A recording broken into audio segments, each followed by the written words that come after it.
Hello?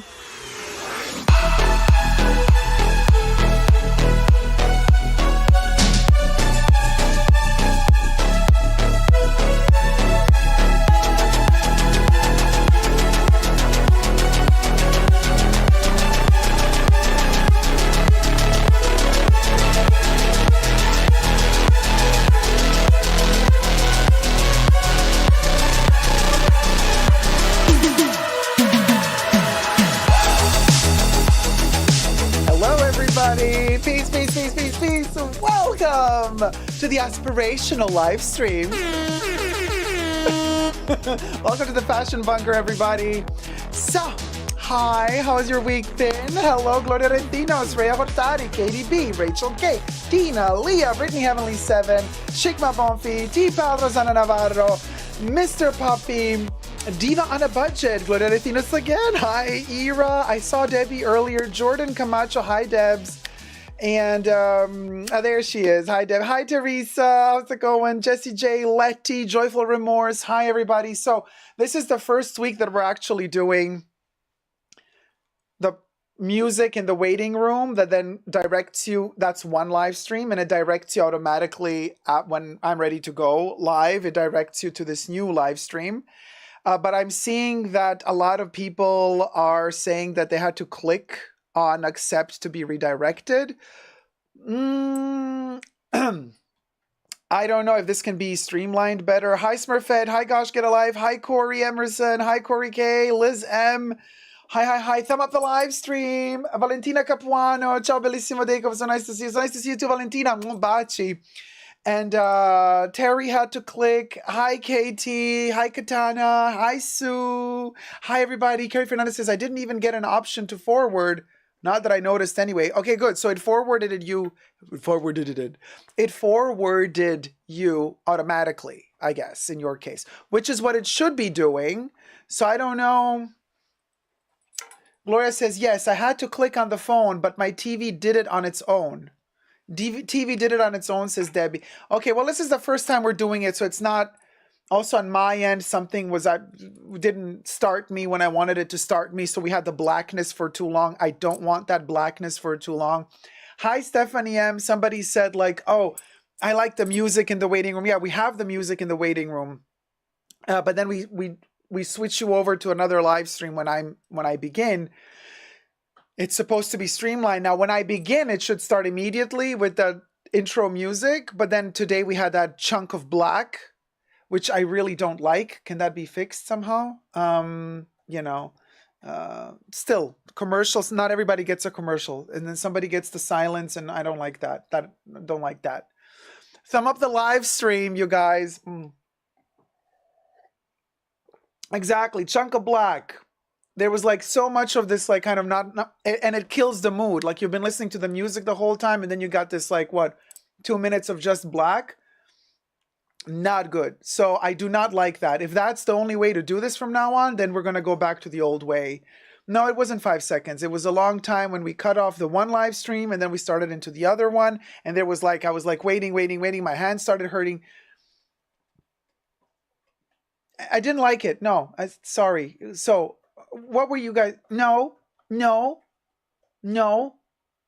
There. No, don't agree. Katie says, jet lag for the first time, me catching you live. Hey, Katie, I'm glad you're catching me live. Although I'm sorry that you're jet lagged. Grace says, hello, missed the pre-show, but here I am. Hi, Grace. Tiva says, it's like when the club power goes off and everyone stops dancing. Exactly. So I wasn't the only one who saw it. Case in point in case. Whichever comes first. We have the new emoji, you guys. You see? Debbie, Gloria, Audrey. Hey, Audrey. How's it going, sweetie? They're all using the new aspirational emoji. And let's talk about it. We got the merch. Look at this. We'll go. It's a little bit big, huh? Aspirational. Yeah. You get your aspirational Fashion Bunker merch now. Exclusive to the Fashion Bunker, designed with love by the Fashion Bunker team. Now, we are, yes, if you are a Tier 2 member or a Tier 2 patron, you can use your 15% coupon code. Get it here. Otherwise, you can, if you have been watching for a long time the live streams and chatting, guess what? The longer you watch, the more points you collect. You can redeem your watch points towards getting 5 to 10%, reduction on the merch. Now, I ordered mine last minute and I wanted it to arrive on time for the live stream. So my merch came from Amazon. You can also go on Amazon. On Amazon, you don't get the reduction. But if you are Amazon Prime, you do get free shipping. But here's the thing. With Amazon, the quality is not as good as with Teespring. Because with Amazon, you get this kind of sticky print. You know, they print on the fabric. And if you order through Teespring, through superdacob.com, you have the option of choosing the DigiSoft textile, which basically the print is woven into the textile. It doesn't feel like it's an added layer. You know what I mean? So Amazon is quicker in shipping, might be cheaper if you got Prime, blah, blah, blah. But the quality is better if it's DigiSoft from superdacob.com. So you get to choose your quality basically. It's just $1 or $2 difference, I think, between the two variations, except with Teespring or superdacob.com, you have to pay for shipping. But if you're Amazon Prime, you don't have to pay for shipping on Amazon. Now, for my Tier 2 members and Tier 2 patrons, the 15% discount code, it's a new code. It's not the old code. There's a new code for this collection. For the patrons, Tier 2 patrons have the code posted in a separate post on Patreon. And for members, for Tier 2 YouTube members, your 15% coupon code is posted in the members community tab. Okay, we'll go. Now, Bubbles posts a link here in the chats from time to time for you to redeem your watch time points for coupons if you want. Just letting you guys know. There you go. The aspirational, the poverty. It's all about the poverty. It's all about the poverty. Kimmy, thank you for becoming a patron, Kimmy. So it's like I said, it's all about. Thank you. Anonymous bought a DigiSoft printed classic tee. Yeah, that's the good quality one. So like I said, on Amazon, you get this. I mean, for me, it's fine. You know what I mean? Like, it photographs really well, but you feel it's a print. RK just became a patron. Thank you. Thank you so much for becoming a patron, RK. So, like I said, Chunky Shoes UK bought a DigiSoft printed unisex crewneck sweatshirt. Thank you, sweetie. We are all so aspirational today, aren't we? Aren't we? Rachel K just gifted 5 Super Dacob memberships. Crybaby Uzagi was gifted a membership by Rachel K. Crystal Ray Today was, I love the name, was gifted a membership by Rachel K. Soul Mac was gifted a membership by Rachel K. Hella Barbara Rank was gifted a membership by Rachel K. Ryan Jones was gifted a membership by Rachel K. And welcome all the new Tier 1 members to the Fashion Bunker. Coincidentally, today was the first Saturday of the month, which means that today the pre-show, yes, every Saturday we do have a live stream pre-show before the main show. The first Saturday of the month is open to all tiers, Tier 1 and Tier 2 members, Tier 1 and Tier 2 patrons. The other Saturdays are open to Tier 2 members and patrons. So all the Tier 1 members had access to the pre-show today. And we had a 3-hour live stream today. Anonymous bought a DigiSoft printed classic tee. Thank you so much. Anonymous. Anonymous. Anonymous. Anonymous. Anonymous. It would be interesting to see the essay's reaction going to Hermes wearing an aspirational shirt, right? That's the whole idea. This is a pun. It's a joke, obviously. This is an insider thing of us in the fashion bunker. You know, look at us ladies climbing the mountain, the aspirational moment of getting the bag. IYKYK. There's a little bit of orange surrounding the sun. I wonder why. Coincidence? Probably. Will the sales associates in the stores and boutiques get it? Will they get the memo? Well, if they get the memo, then they might be just our kind of people. If they don't get the memo, the joke's on them.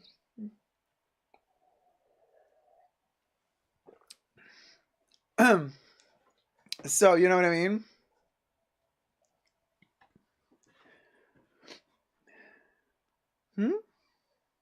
What do you mean?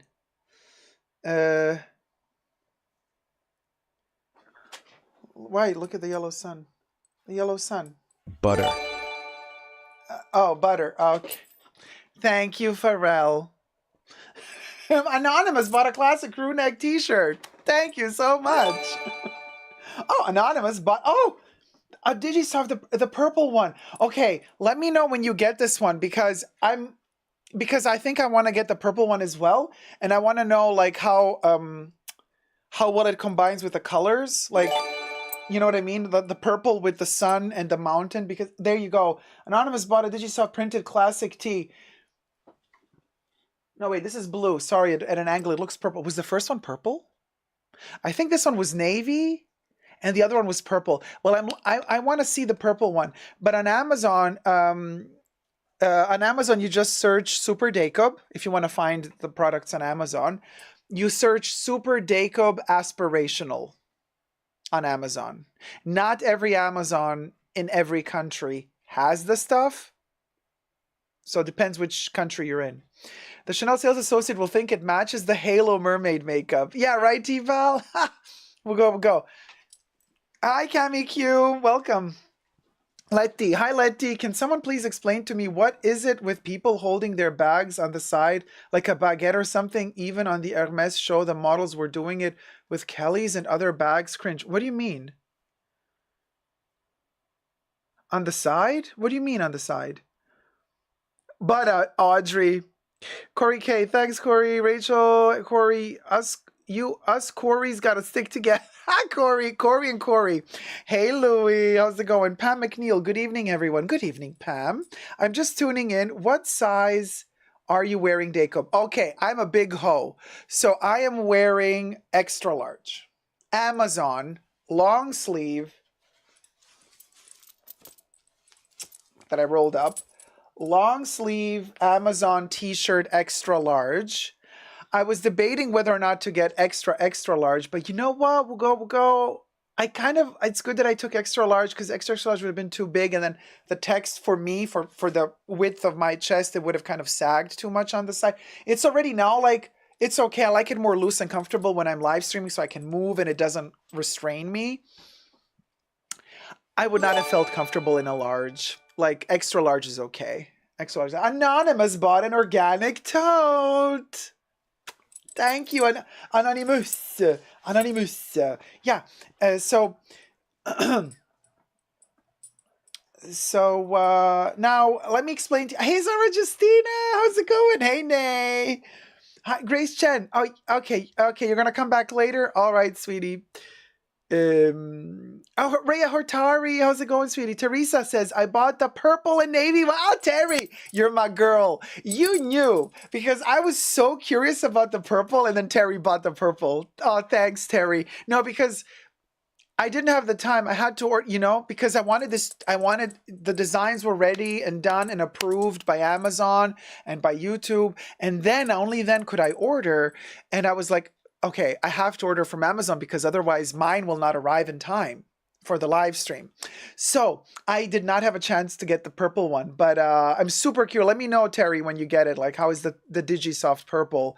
So let me explain what aspirational customer means and why they're called that way. For those of you who might not know, maybe somebody's just tuning in for the first time. So aspirational customer, the luxury brands use this term to define poverty. Us people, us mere peasants who can't even afford to buy a wallet at these brands, you know. But they want our money, but they still want to be considered luxury. So they don't want to use the term low income class, poverty. So they try to coin this nice, acceptable term for their snotty lingo and attitude, because they still have like, oh my God, a luxury brand selling to peasants? Ew. So let's call them, but we still want their money. So we're going to call them aspirational. Terry, my love. Teresa McGuire donated $100. I can't wait to get my purple and navy t-shirts. They will be comfortable to wear as I'm recuperating from hospital. I'm excited sweetie. to receive them. Get well soon, darling. And pop a cherry, pop an aspirational cherry for Terry. Bam, we got a rhyme. Hit it.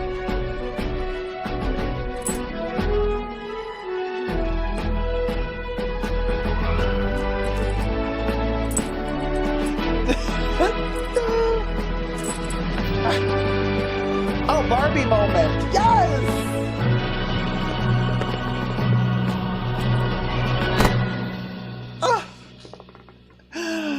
We popped a mermaid cherry. By the way, I'm wearing the mermaid makeup from Chanel today.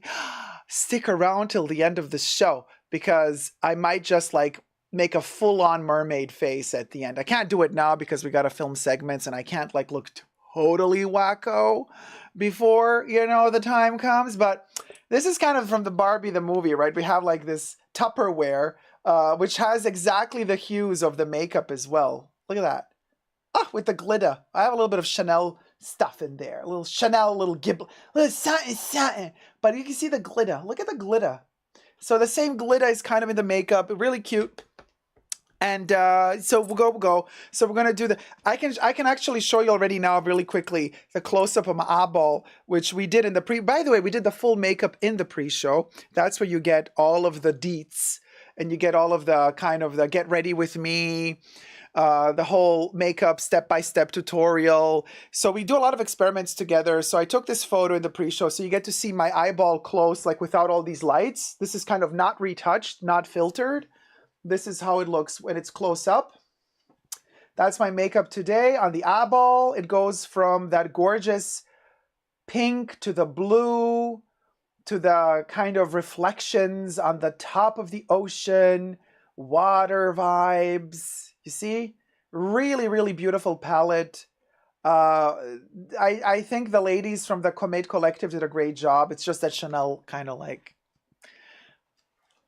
this is what I did with the makeup, okay? But Chanel doesn't show it like this. Chanel makes it look really boring, in my humble opinion, because the way Chanel did it, where is it?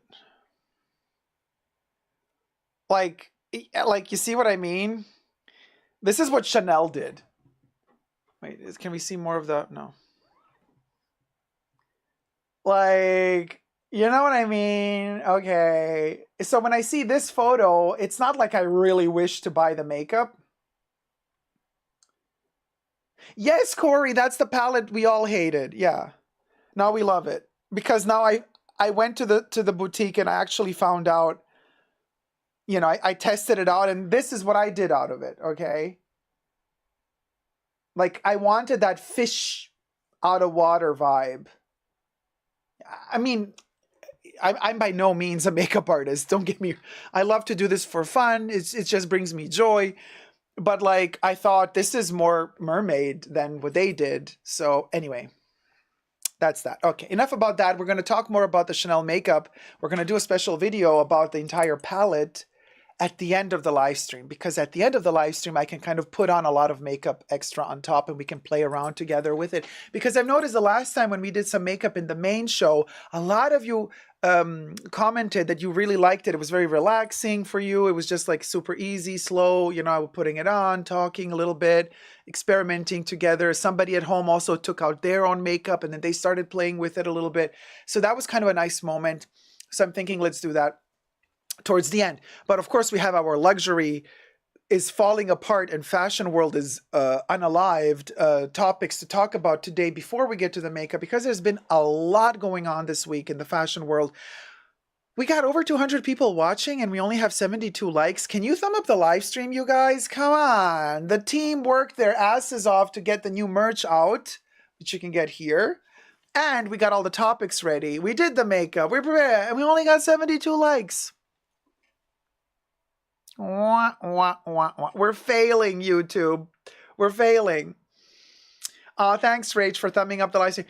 I have not smelled Comet yet. But I reviewed a perfume that Comet is inspired by in the pre-show. I didn't mention it in the review, though. But I will mention it in the review of Comet. IYKYK. Now, whoever watched the pre-show, shh. Do not say what perfume it is. I'm actually wearing it now. I resprayed it because it was gone after an hour. I resprayed it all over myself. Now I'm doused in it.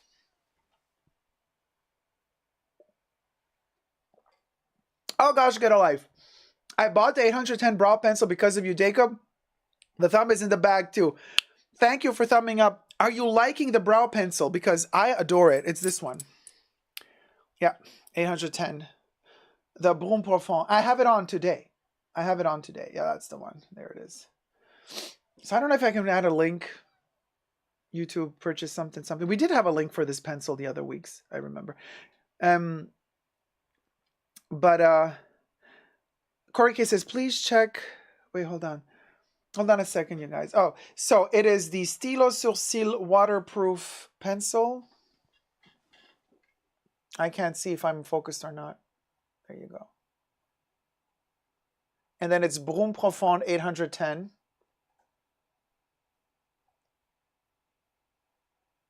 Um, 810.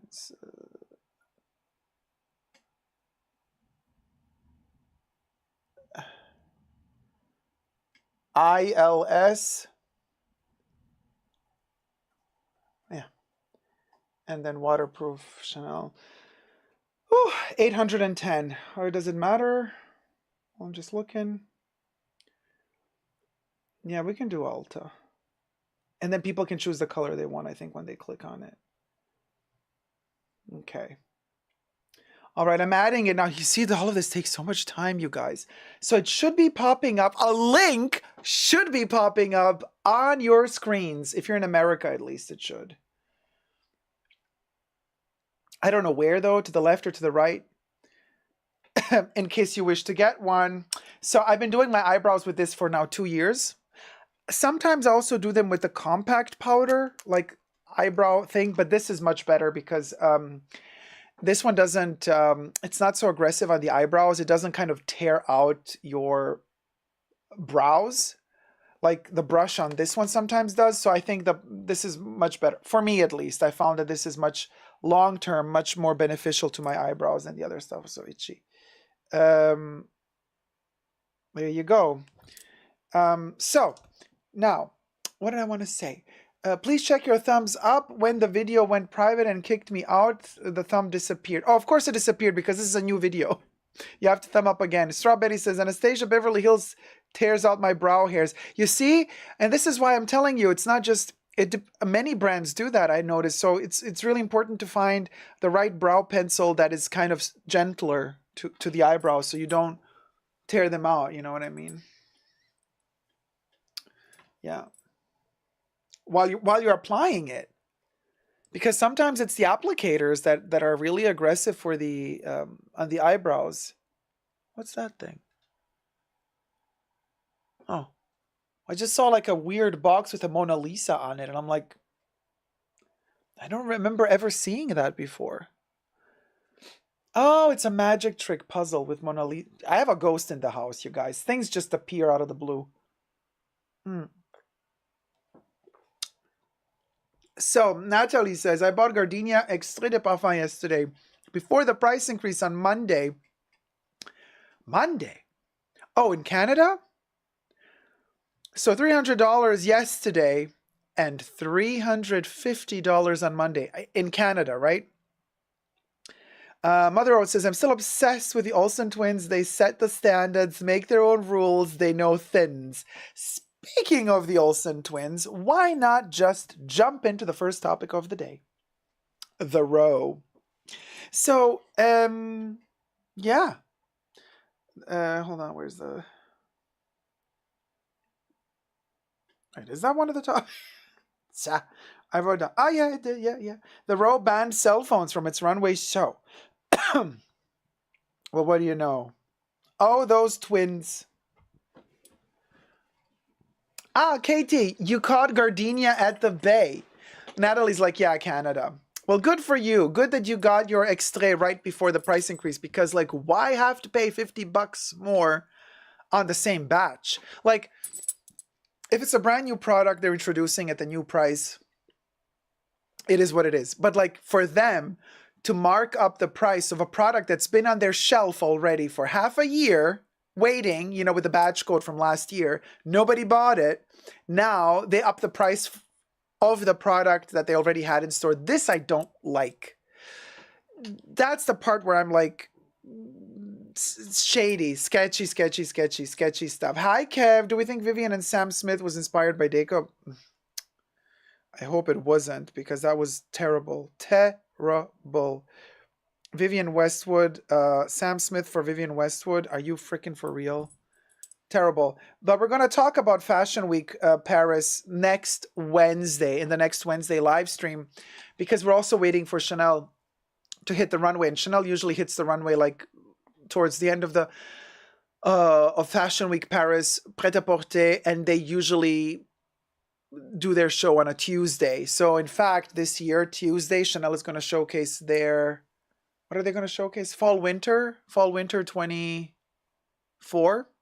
The runway is on Tuesday, so we're going to review it on Wednesday. So Wednesday is going to be our Fashion Week, Paris Women Fashion Week review. So there's that. So we're going to talk also about Vivian Westwood and Sam Smith on Wednesday. But I can tell you already now, what a travesty. What a travesty. So, the Sam Smith part. But anyway... So yeah. I don't want to miss that. Want to hear your views on Paris Fashion Week. Yeah, that's Wednesday. Hi, Thomas O'Sullivan. But I was on YouTube, and when it was happening and I couldn't click in to watch it while it was live, and I am a member. You couldn't watch the Deb says it must have been a YouTube glitch, Thomas, says Debbie. How is it possible? Or you came when it ended? Did you come when it ended? Because then it goes private. The link is still active, but when I end the live stream, you can still see the link if you're a member, but you can't access the live stream because it's over. It goes private once it's over. Now it goes into post-production, and a couple of days from now, as soon as I can, I will edit it, and then I will post it for the Tier 1 and Tier 2 members. So you can see it again in a day or two. Thomas says, okay. Yeah. Katie says, can you just do a break within the live stream? LOL, I need a coffee. What do you mean, Katie? We just started. Go get a coffee, girl. Strawberry says, yes, can't wait for next Wednesday. It's going to rain in California or in Canada. I'm going to brew some tea and wait for you live. You go to the community tab to watch, says Debs. Rachel says, I experienced the same. Really? Same thing happened to me, says Corey. But you guys, did you join too late? Rachel says, it was different than usual. Something was odd. For the pre-show? I thought, Rachel, you said you missed it. Thomas says, maybe had the same issue as I did. Zara says, Zara, RP. Zara is an aspirational higher class luxury in low income countries. Sounds aspirational higher class luxury. Well, we're going to talk about that today as well.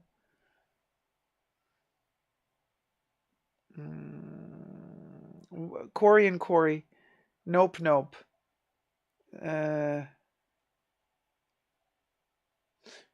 Rach, you joined right away?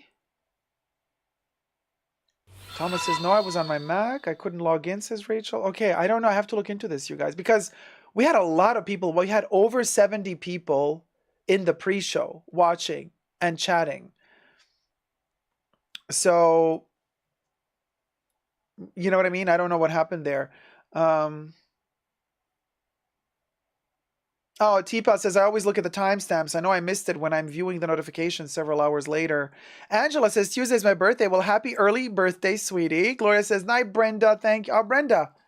Brenda Romero, hello. Just came to thumb up the live and back to sleep. We'll rewatch tomorrow. All right, Brenda, sleep well, sweetie. Thank you so much for thumbing up the live stream. Corey said, I tried to join the pre-show about 5 minutes after it started. So a lot of people had this issue. So Corey K, Rachel, Thomas. What did you guys see when you tried to click? Click on See Perks next time and it will gain you access that way, says Audrey. Sometimes the link doesn't all work for me.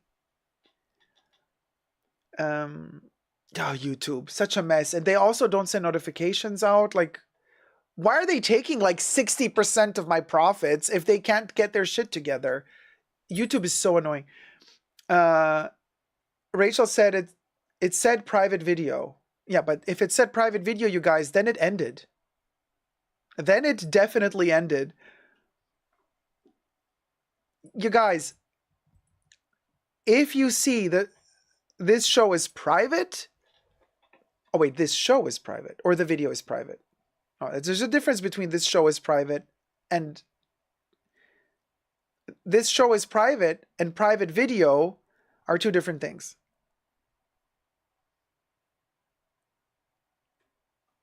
Thomas says it said it was upcoming. Did you click? But did you click on the link for the pre-show or on the link for the main show? Ah, okay. Rachel said no, private video. Private video means it was over. It means the live stream was over. Yeah, that means the live stream was over. T-Pal said, I saw private video, then I looked at the time and it had ended.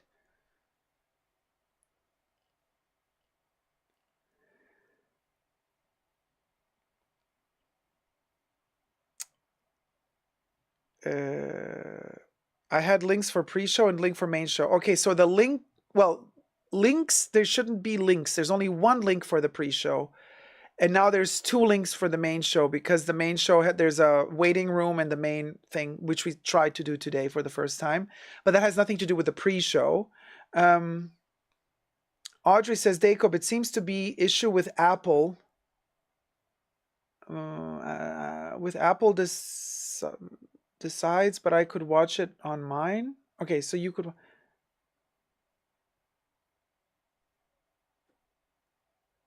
I was waiting for the main show and then eventually said private video. I had to manually click this one in the live section of your page.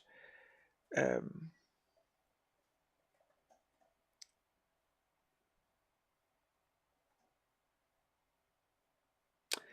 mean, I always post the link, copy it, and put it into a browser. Make sure you're logged into your YouTube account. You know? So I post the link, you copy it, you put it into a browser, you open it from the browser, make sure that you're logged into your YouTube account when you do so, and then it should go easy. Or paste it into the YouTube app. If you're logged in to your account in the YouTube app, you paste the link for the pre-show into the YouTube app while you're logged in. Or, you know, you just paste the link into your search, your YouTube search. That should also work. That should also work. But the pre-show was many hours ago. Debbie is correct. The pre-show was many hours ago. I had a ton of stuff to do between the pre-show and the main show. Thomas says, Dacob, you post the link where? Of course, I was logged into YouTube. So the link is posted in the community tab on my YouTube channel. And it is visible only to the members who have access to the show. Now, since today was access to both tiers, because it was the first Saturday of the month, both Tier 1 and Tier 2 members could see the post in the community tab.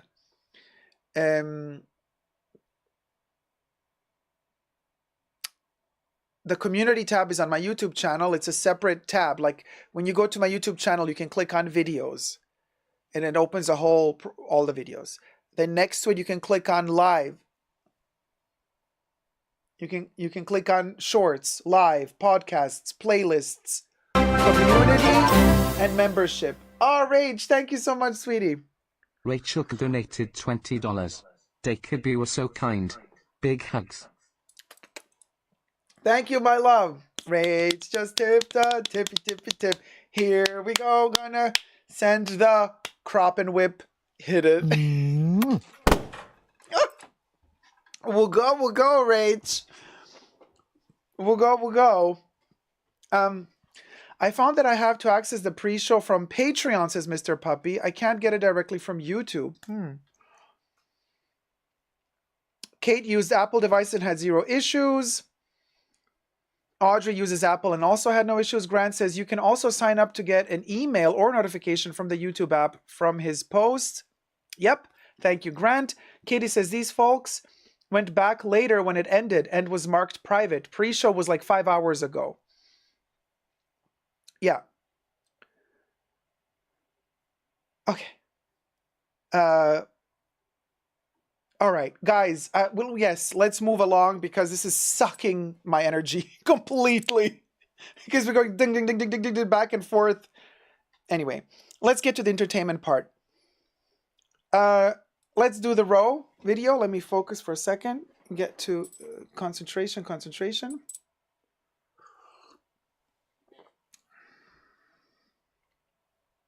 Okay. Let me see. What is this? Oh, no. A piece of tomato skin attached to my tooth. Great. I had some cherry tomatoes before the main show. I'm on a diet, you guys. I don't eat the cookies and the chocolate anymore. So I had some cherry tomatoes and pickles. And of course, I had some cherry tomato skin stuck to my tooth. Classic. Yeah. Please, I don't. Okay. All right. Now, let's get to the topic at hand. The Row banned cell phones from its runway show.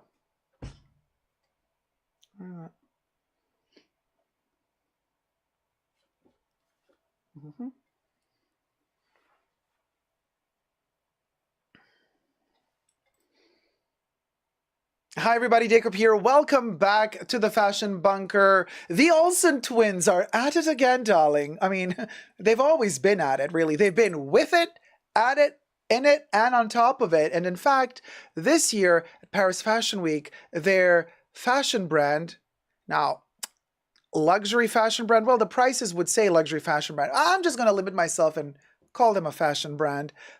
We'll go, to each their own. Anyway, they have decided to ban mobile phones and photography from visitors and guests of their show, of their Fall/Winter 2024, The Row collection. Now, there are several news outlets have been reporting about this, as well as really angry influencers online. One doth wonder why. I've been telling you this. A week ago, we were talking about, before the Row show, we were talking about the fact that the era or the time of the influencers has ended. Just like, the Lord of the Rings with the elves. The time of the elves has ended. Wait, why am I talking like Gillian Anderson as Margaret Thatcher? In The Crown. Anyway, the time of the influencers has ended. Well, there you go. We'll go. So anyway, the Row was like, no, can you please restrain yourself from using mobile phones when you come to the show? That's what the invite said.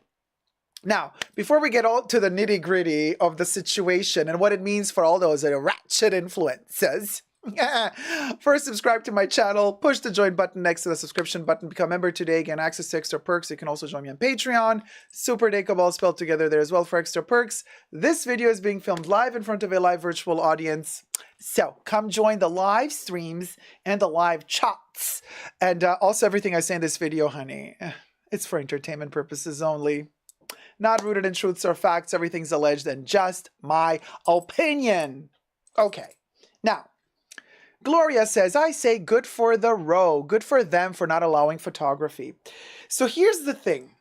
This situation has sparked diverse and opposing commentaries, or some people were praising it, some people were criticizing the selection, the choice. Now,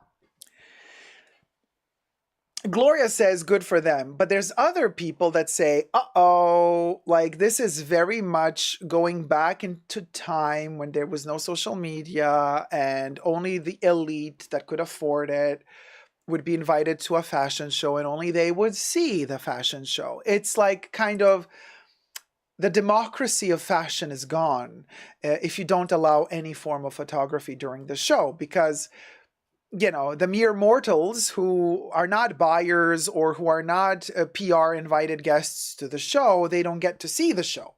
And if nobody's filming it and projecting it live, if there's no live stream of the show, then the mere mortals, the mere peasants, as these articles describe us, the aspirational customer, in other words, as a lot of these luxury brands want to call us, aspirational. Get my aspirational merch now at www.superdacob.com, or look for me on Super Dacob Aspirational Amazon.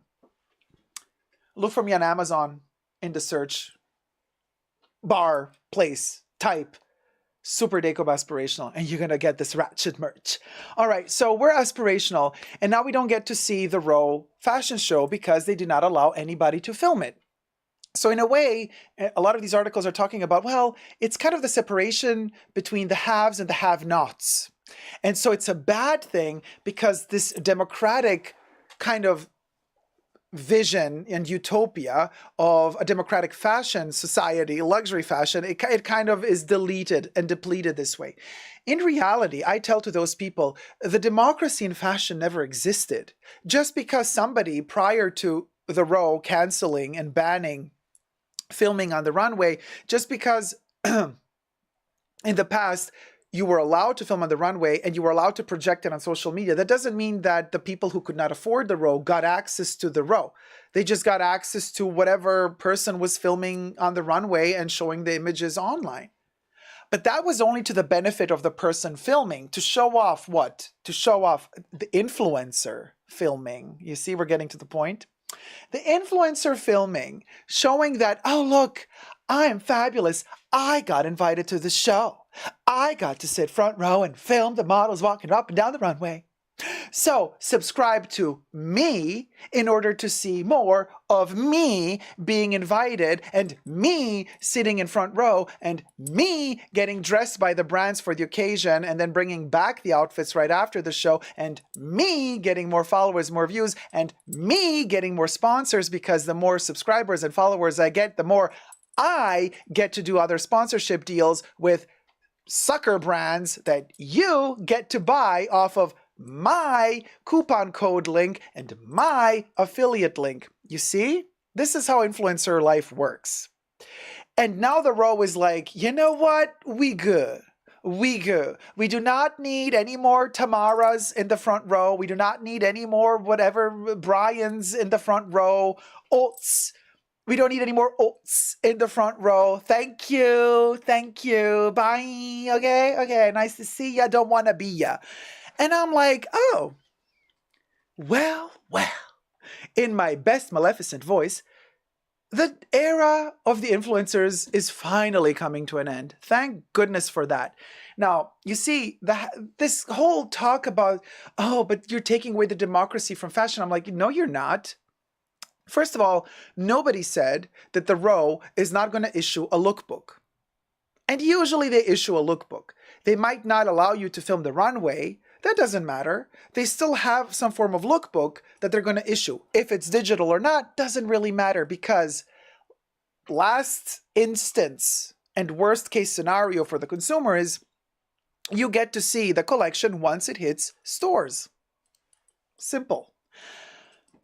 It's that simple, you guys, because it takes 6 months for the collection to hit store, 5 to 6 months, depending, You see it in the stores.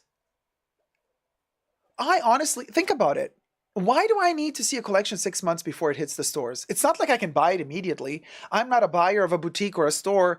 That's what the fashion show is for. The fashion show is for the buyers to come see the collection, order for their shops, and then the pieces get produced. And it takes them 5 to 6 months to get produced and delivered to the shops. That's why you go to a fashion show, technically, if you're a buyer. But for us mere mortals, I'm not the regular client of the row. I'm not the type of client that goes to the fashion room in Paris right after the fashion show of the row and orders the pieces and pre-orders the pieces. That's not me. I couldn't give half a kumquat, okay, for what they're showing or not showing. If 6 months from now, when the collection hits the stores, I managed to, go to one of these multi-brand stores that sells a lot of these bougie brands, wannabe brands, and I walk in and I happen to see some little piece of little nothing hanging off dangling for dear life off of a wire, and I say, oh, this is kind of cute, and it happens to be the row, and it happens to be from their current collection, then okay, I'm gonna be like, yeah, cute, looks good on me, let's buy it, done. I don't need to see it 6 months earlier if I'm just there, a regular shlomo who's just going to occasionally walk. You know what I mean? There's no reason to get angry because I cannot see whatever happened on the runway of the row. I couldn't care less what happens on the runway of the row. So, and just FYI, if you now think, Dacob, you're just jelly because you're not invited to the fashion show. You're not invited, you can't sit in the front row. Let me just tell you something. Listen, Linda. I've been to Paris Fashion Week. I worked at Paris Fashion Week for way too many years that I would have wanted to, okay? I myself have decided not to go to Paris Fashion Week as a YouTuber influencer. That was my choice. Because I personally feel that is really cringe. It's super cringe. It is so cringe. I mean, really, just focus on this for a second. You're that influencer. And you're filming yourself getting... First of all, it just goes against all my beliefs. I do not want to hire a private driver and have a private car rushing through Paris to go to 6 fashion shows in one day and change my outfit in the car just so that I can have the outfit of the brand when I enter the room of that. And the poses and the cringe. Bag, crop. Well, the crop would be actually cool if they only did, but they're going to do the new bag. Oh, who, me? Oh, invited. Front row, pose, me, influencer, my name at the show. It's so embarrassing. And you have to be a sociopath, in my humble opinion, to want to go through this hell just for your self-validation. Because that's what it boils down to. It's your self-validation. It's you feeding your own ego. And these people disgust me. There. Yeah, you go. Now you know. So it's my choice not to feed into that monstrosity of a concoction of a system. I don't want to be a part of that. I love fashion, but I'm not going to play by those rules. I'm not going to play within that system. I'm going to make up my own rules because I'm going to do what is comfortable for me. Because fashion, either you make it so that it's comfortable for you. In that case, you wear fashion, or you become subjugated to it, darling. You become, in other words, a victim of it. That's when fashion starts wearing you. And that's where the cringe comes in. And most of these influencers, honey, while they're trying to change their panties and outfits in the car, rushing from one fashion show to the other, that's when the fashion is wearing them and not the other way around. And we see it. And it is really cringe. Give it another minute or two.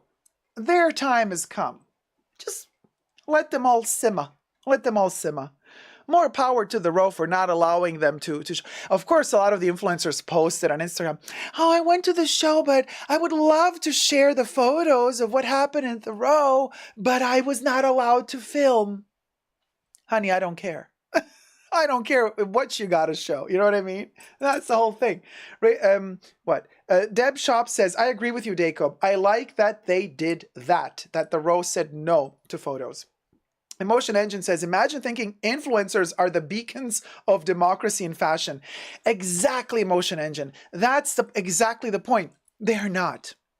They are the opposite. They actually show you the jail system of fashion. They are not free. They are not beacons of anything. They are literally little tiny, they're like the last wheel on the cart, you know? What are they called? The grass feeders. What are they called? The ones that eat the leftover dead stuff on the floor. What are they called? There's a name for those animals. They're important for the ecosystem, but not for fashion. And they are the ones who then, what do? The brands earn their money by selling their clothes. But these influencers, they earn their money by selling you video game apps in their sponsorships, by selling you bag stuffers, bag fillers, by selling you lab-grown diamonds. By selling the bottom feeders. Thank you, Gloria. Thank you. Oh, Zara, the scavengers. That's a good one too. Corey K, thank you. Yeah, bottom feeders, scavengers, vultures, says Angela. That's the thing. They're the bottom feeders. Now, I'm a versatile feeder, but to each their own.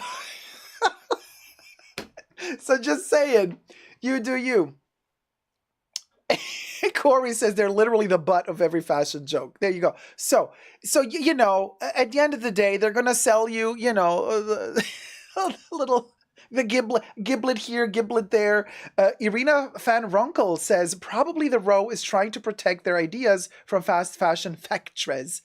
Sure, that's a possibility too. Why not? Let them protect their, you know, I mean, it's like every collection they do looks the same to me. But yeah, let the girls protect their vision. Let them protect whatever they want to protect. I just want to protect my own mind, my own focus capacity in my brain. By this, I mean, we only have so much concentration capacity in our brains, and all of the social media out there, the press, the books, shops, advertisements, marketing, they are all competing and battling ruthlessly to occupy our attention spans because we are the consumer. So if a brand or an influencer is a brand, granted, ratchet AF, but a brand nevertheless, they are fighting to occupy your space. Now, if an influencer doesn't get a chance to produce content, all of a sudden they can't compete on the market for your attention span. So your space frees up for something else. Thank God for that, I say. You see what I mean? So while the row wants to protect their ideas from other fast fashion factories, I want to protect my mental space from whatever crap these influencers are churning out on their social media profiles. So influencers only care for themselves, says Rhea. Completely agree with you. The brands also only care for themselves. Every company in a capitalist society cares only for itself. Don't expect morality from a company. Don't expect morality from influencers. They are a company. They are a brand as well. So you don't get fooled by that. Oh my God, I love you guys. I missed you so much. By the way, look at this bag stuffer. Use my coupon code. Oh, by the way, I earn no money from this. Lies. Lies. Why do they say that to you? Because they want you to feel like they're doing you a favor by giving you said coupon code for said brand for their bag stuffers. You're doing me a favor. Sure. Now, you know, a lot of people still believe that they are doing them a favor. A lot of us have woken up and realized they're not doing us a favor. They are not doing anybody any favors but themselves. So the verdict is out on my end. I love what the road did, and I wish all brands would start doing it. Corey K says, this is why I love your channel. Thank you, Corey K. Us aspirational customers We're going to keep beating by the sound of our own drum. Thank you very much. And until next time, my ratchet aspirational folk, thumb up this video. Let me know your thoughts and prayers down below. Did you like what the road did or did you not? Let us know. Never forget to never give up on love and subscribe.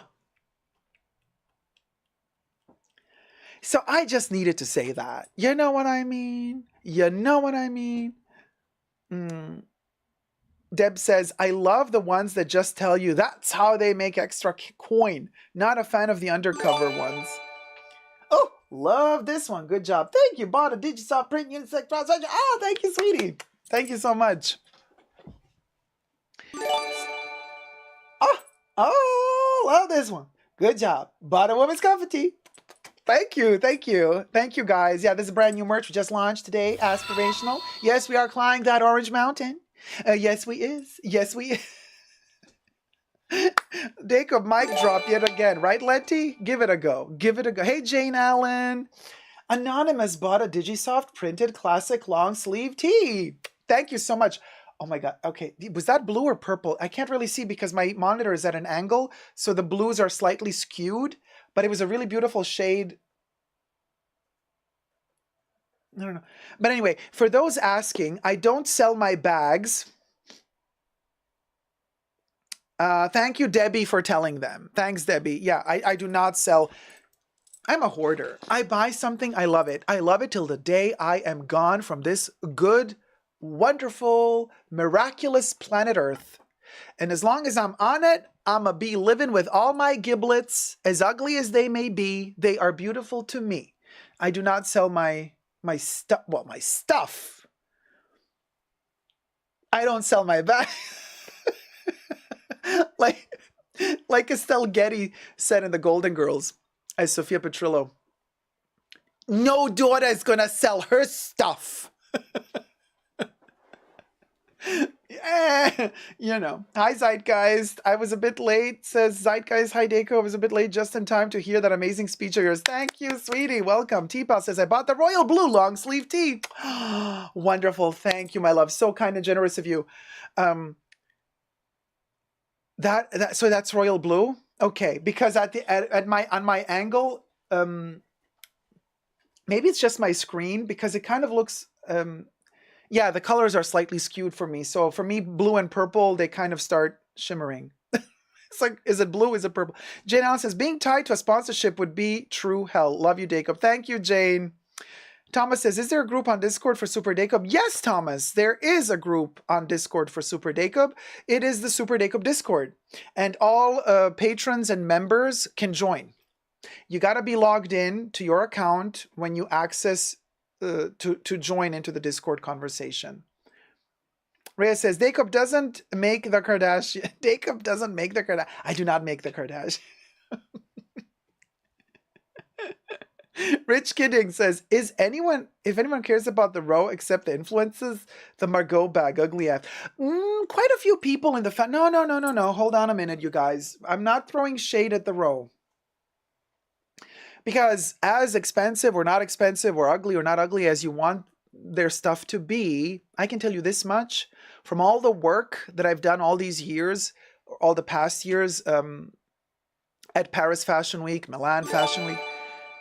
Anonymous bought an organic tote bag. Thank you, sweetie. I'm going to drink a sippy in your honor. The fashion... Oh, Anonymous bought a woman's boyfriendy. This is purple now. Or is this royal blue? You see, I can't see. I think this looks purple. Thank you, my love. Oh, Mr. Puppy. Thank you, sweetie. Mr. Puppy donated $25. Love that segment. Oh, thank you, my love. Mr. Puppy loved the segment. The segment loved you too.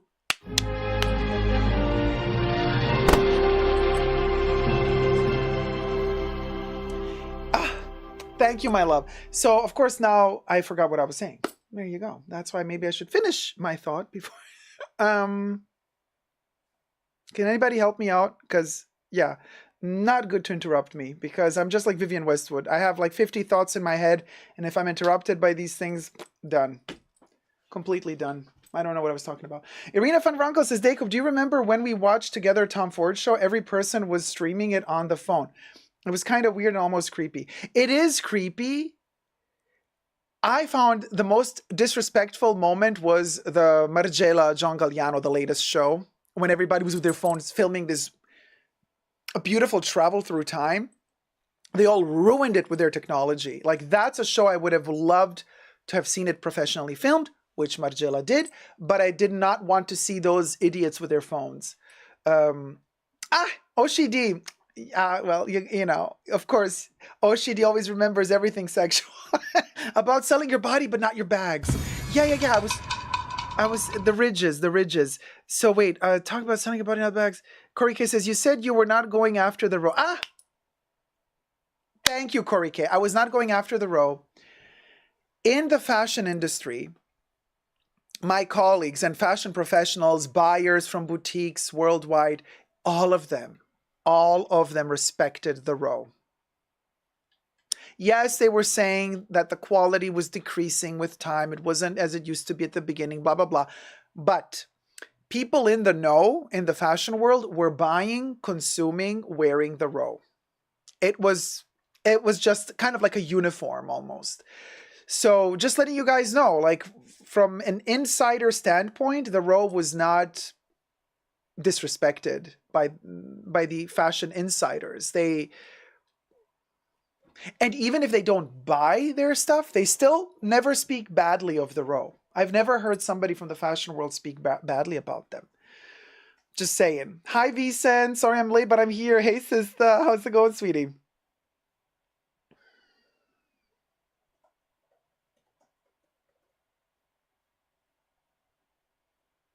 Oh, okay. I see. T-Pal leaked. Okay, sorry. I have to... Okay. T-Pal leaked the code for members. T-Pal, we don't do that. Okay. So Bubbles now deleted the code. You guys, we're going to have to generate a new code. The new code will be posted shortly. So hold on. Let's generate the new code for Tier 2 members and Tier 2 patrons only. This is not... You're paying Tier 2 members and Tier 2 patrons to have extra perks. This is one of those perks.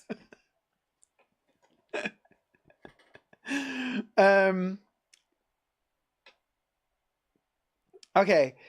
Crybaby Zog says, yeah, I feel like out of all the celebrity brands, the row is the most respected, not considered forgotten. It's a celeb brand. Exactly. It's kind of like the celebrity perfumes. They're all kind of celebrity perfumes. None of them is really respectable, really. I'm thinking which one could be. Maybe Elizabeth Taylor's Passion, but also like its first edition in the 80s when the quality was top notch. Maybe that's the one that, you know. But the row is not just like the Olsen twins brand. It's like the row. You know, like on the other hand, for example, Victoria Beckham, I mean, she's trying really hard to be like the row. Forget about it. Like Victoria Beckham...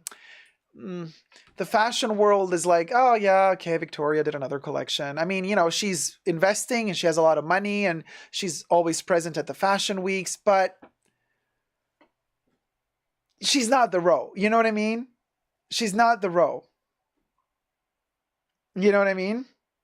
Tipa says, I was today's years old when I got spanked for real by Dacob. My apologies. Oh, honey. Yeah. That was not a spanking. Hold on, you guys. Okay, the new code has been posted on the community tab and on Patreon, and it's a new code. Please do not share it, guys. The poverty. And let me tell you, hey, life is beautiful. Hi, hey, welcome. Hi, MMM. It was smart to have their name be the brand, Mr. Puppy says.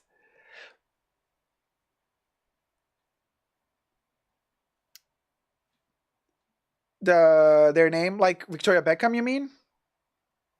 Not be the... Yeah, Mr. Puppy, to have their brand not be their name, the row. Because you said like the... I'm like, wait, hold on a minute. Is the row the abbreviation of the Olsen twins' names? I'm like, no. Mary, Kate, Olsen... No. For a second there, I was trying to find the letters of their names to combine to spell out the row, but no. So, okay. T-Pal is like, so anyway. T-Pal. Oh. T-Pal got a cropping, honey. An aspirational Hermes croppage. Strawberry says, makeup brands with the owner's name also don't do well. Well, Kylie Jenner makeup does well, if you think about it. Chanel has her name, does really well. So does Dior. But you're talking about celebrities. I think Kylie Jenner makeup does well. Jeffree Star does well. Well, used to.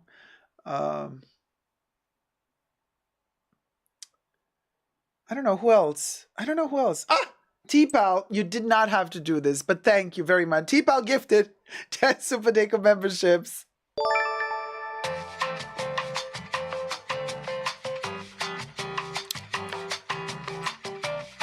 What was the first one? Honey Love? Honey Love was gifted a membership by T-Pal. Jane Allen was gifted a membership by T-Pal. Michael Price was gifted a membership by T-Pal. Eureka was gifted a membership by T-Pal. Clara Vereen was gifted a membership by T-Pal. M was gifted a membership to T-Pal. T-Pal says, here's to distractions. Casually Christina was gifted a membership by T-Pal. Joji S or Joji S was gifted a membership by T-Pal. Gemma was gifted a membership by T-Pal. Tina was gifted a membership by T-Pal.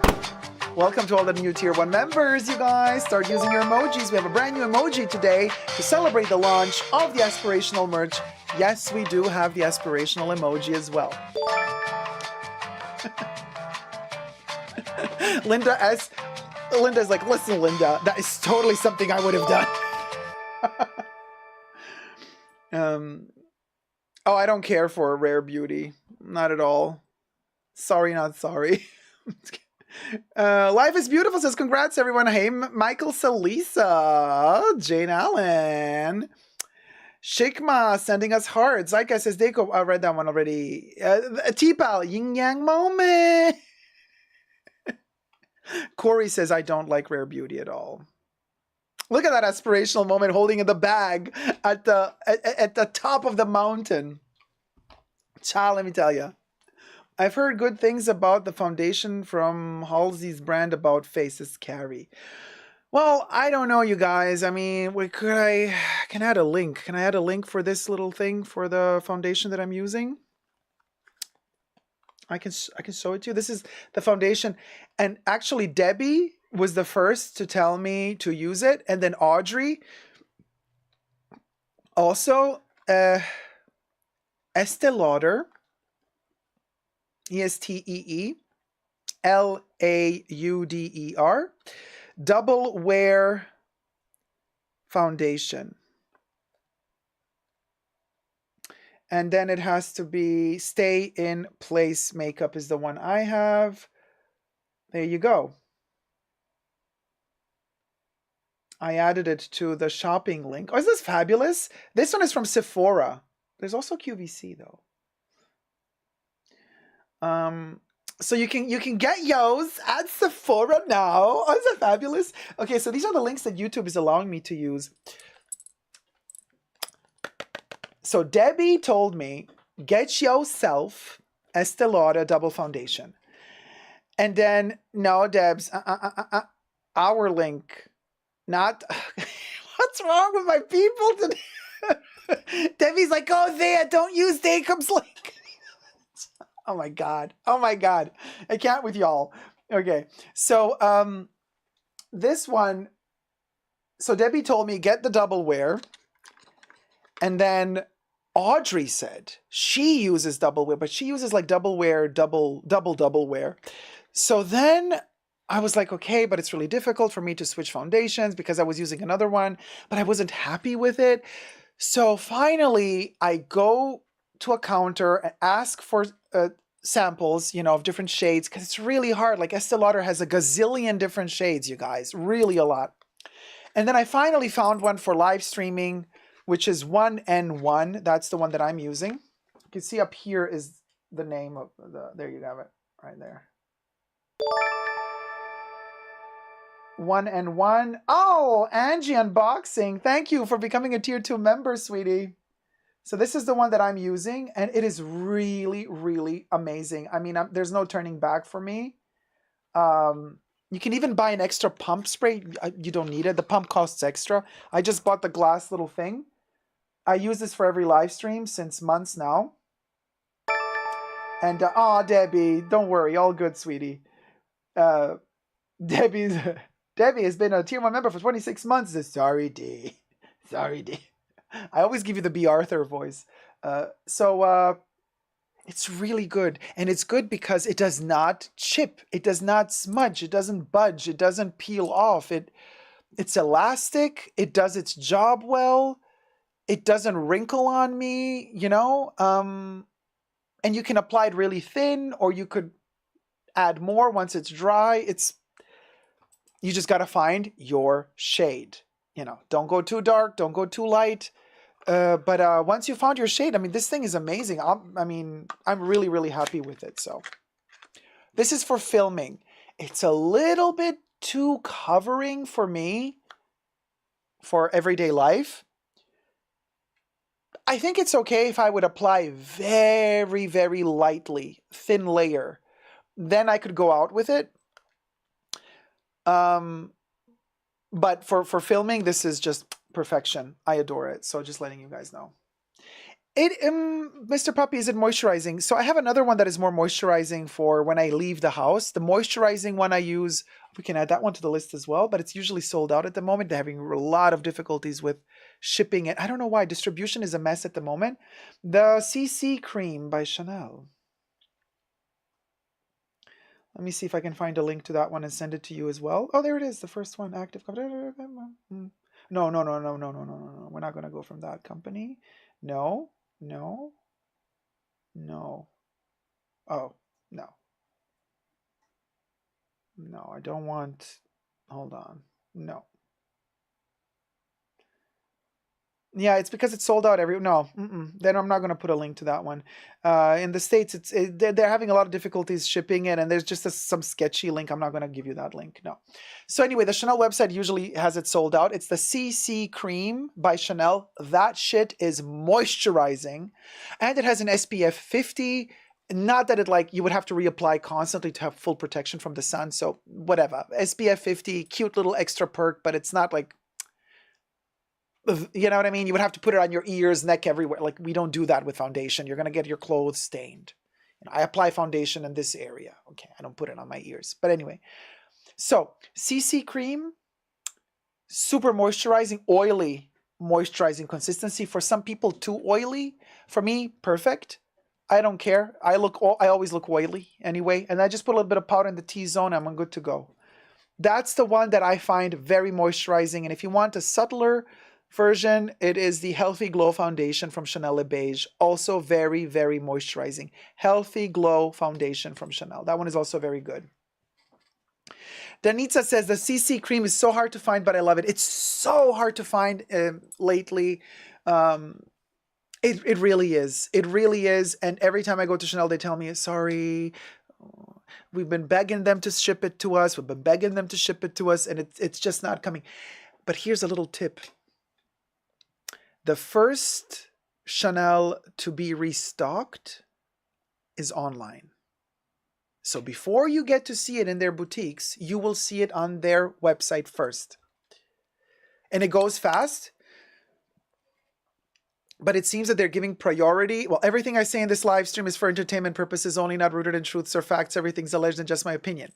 It is my opinion that they first stock their website before they stock their boutiques. And I'm telling you this because I've been asking my boutiques since a while now, because I use the shade 20 CC Cream, and they're like, sorry, no. And then my sales associate said, just keep checking the website. I was like, okay. So I kept checking the website at the weirdest hours, and guess what? I got lucky. They had the 20 in stock. It went like that, but you know what I mean? Like, it was sold out. 1 hour later, it was gone again. But they do replenish online more often than they replenish their boutiques, because if they have shortage of product, then that short, small amount of product that they have, priority is given to the online store first. CC cream, y'all. CC cream. There you go. So that's that. It's moist, Penny Lane. Moist. Yes, David Marr. Better to be oily than late. Very oily. We wake up very oily. Very oily. And we go to bed very oily.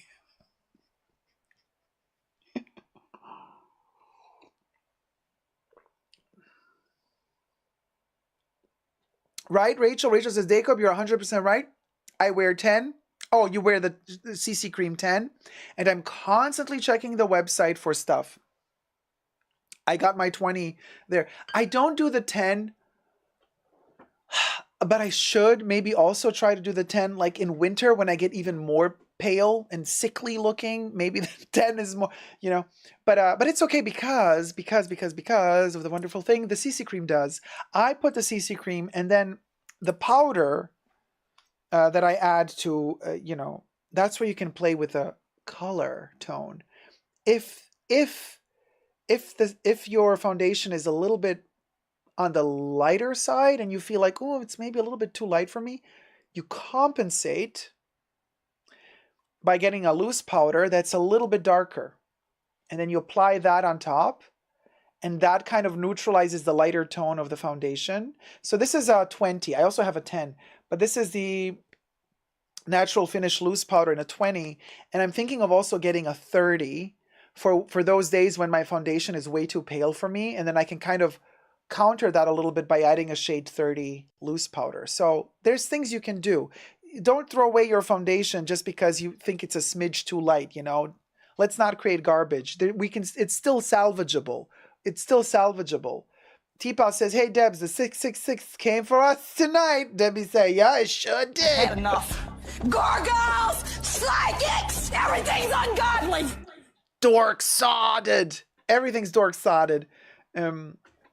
Rachel, yeah, and you can also do that. You can have the 20 and the 10 in loose powder for when I'm a bit tan. You can also, what you can also do is buy the CC Cream in a 10 and a 20 and then mix them for those days when the tone of your skin, you know, you combine them and you get yourself that tone that feels just right for you. She's not a Christian! Oh, she did, right? Dacob, have you tried the Chanel Le Beige Bronzing Cream? Yes. When you're more pale, the travel size. So, Strawberry, my dear, I have the old school, it's expired by now, like it's like 15 years old. I have the OG bronzing tan cream from Chanel, as well as the powder, the bronzing loose powder with the gold speckles in it, the bronze gold speckles. It's in my Chanel makeup archives. Damn, that thing was good. I wish they would bring back that powder, and I wish that they bring back the original formula of the cream. It was amazing. It was especially. Do I have it here somewhere? I can't remember where did I put it. I packed it away. It's in my archives. I have so many. I don't know where it is. But so good. The loose bronzing powder is amazing. Anyway, just letting you guys know. The travel size is deep 935. It's perfect, even though it's darker. It's neutral, and again, no coconut oil. Says Strawberry. Dacob, you can read the Chanel Water Fresh Blush from Le Beige. Wait. That's the one I use actually when I go out.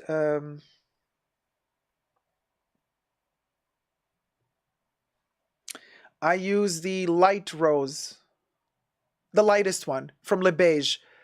There's two different ones, so I don't want to get confused between them. Yeah, Le Beige, yes, Zeitgeist. I love it. I do the CC cream, then I do up here, all the way down here, I do that liquid blush from Le Beige. And then I also put it here. Okay? And then I do the T-zone with the powder, and that's it. That's my makeup. That liquid blush is awesome. But again, you got to get the right color for you. You got to get the right color. You got to get the right color. Okay, we got almost 300 people watching, you guys. We got only 169 likes. Let's get to 200 likes. It costs you nothing to thumb up the live stream as we move on to the next topic. And the next topic being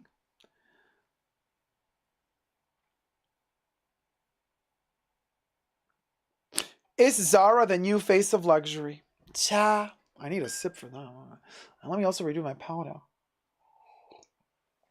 Hey, Pow ASMR. How's it going? Oh, did Debbie say hydrate? She did. Debbie, we're so in sync. Oh, Strawberry, thank you. Oh, hey, Daria. Strawberry says your eyeshadow looks like a mermaid today. So gorgeous. It's the mermaid palette. Oh, Janice. Janice donated $6. Finally, I can watch your streams live from Thailand. Oh, hi to Janice. Hi to Thailand. Here's a tippy from Janice. Janice in Thailand. Here's a tip for us. Thank you, Janice. Boom. Ah, live in ferret. Live in ferret. Stay tuned till the end of the live stream, because at the end of the live stream, we're going to do the full-blown mermaid makeup from Chanel. Like, I'm going to turn into a mermaid. Let's see how much we can push that makeup. And I also have the mermaid glow stick to do it. Not just that, but all the other pieces. Butter. Pharrell, was that you? Butter. No. Pharrell's staying at the Cheval Blanc. So, Holly Grace sends me a link and says, Dacob, check this interview out. Interview with Pharrell and Marc Jacobs. And they're at the Louis Vuitton headquarters. It is, oh my God, the interview is so cringe. So I was talking to my team and I'm like, should I make a topic about this? And my team is like, no, because you got to work on your likability. You're going to be so negative reviewing that. I was like, yeah, you're right. So I let it go. We're not going to make a video about it, but I'm just going to say one thing about that. There's so much I want to say about that interview. It's on YouTube, by the way. It's like a 1 hour cringe fest of Marc Jacobs coming down from a high. You know, he has some substance issue, allegedly. So Marc is like a little bit like, at times he felt like Wendy Williams to me. He was like spaced out. While Pharrell was like, I love you. I love you. I thank my whole life to you. I thank my career to you. Oh, I love you. I thank my career. And Marc is like, please stop. And Pharrell's like, no, you gave me the opportunity. I love you. Like all of this thanks to you. He's like, please stop. It went on for an hour. It was so embarrassing. But the point I wanted to say here in this moment is the point of the interview where the only really interesting point is when Pharrell said something very peculiar. He said, I did not see this coming, that Louis Vuitton would call me to be artistic director at Luigi Vuitton for Men. And he said, he's like, you know what I'm saying? He said, This is like, you know what I'm saying? You know what I'm saying? He said, I had a feeling. He's like, I didn't see this coming, but I had a feeling something was going to happen. I'm like, girl, spill, what? He said, I did not renew my contract with Chanel. And then I think he realized the shit he was putting himself in. You know what I'm saying? And then he said, I mean, Virginie's doing a great job there, and everybody's doing a great job.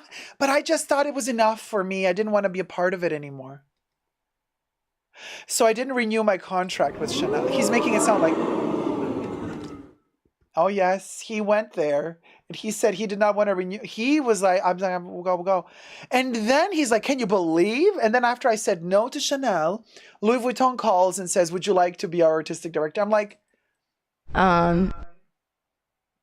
you do not say no to Chanel. And you are not sitting here right now telling us that you first said no to Chanel and then Louis came to you. Like, oh, what a coincidence. Did you get the chronology of the events maybe mixed up, Pharrell? Did ya? Maybe just a little bit, because the way you're making it sound, you're making it sound very much like the whole world desires you and you get to pick and choose, and you said no to Chanel. Girl, that's the moment.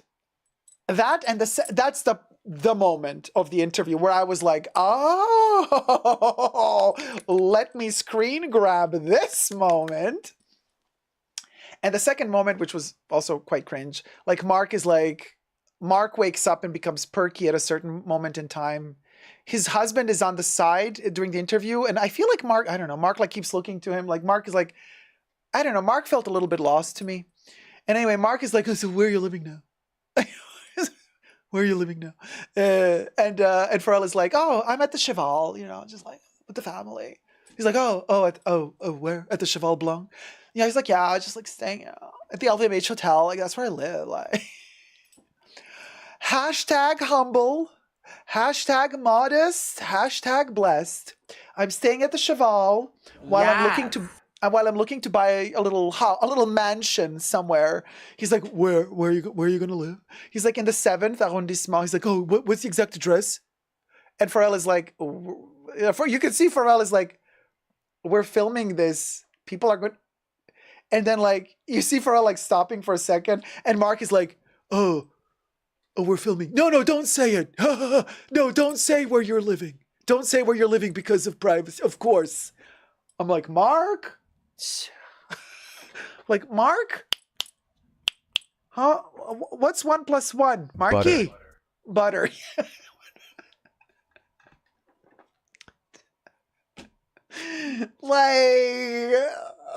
Like Mark, follow the finger.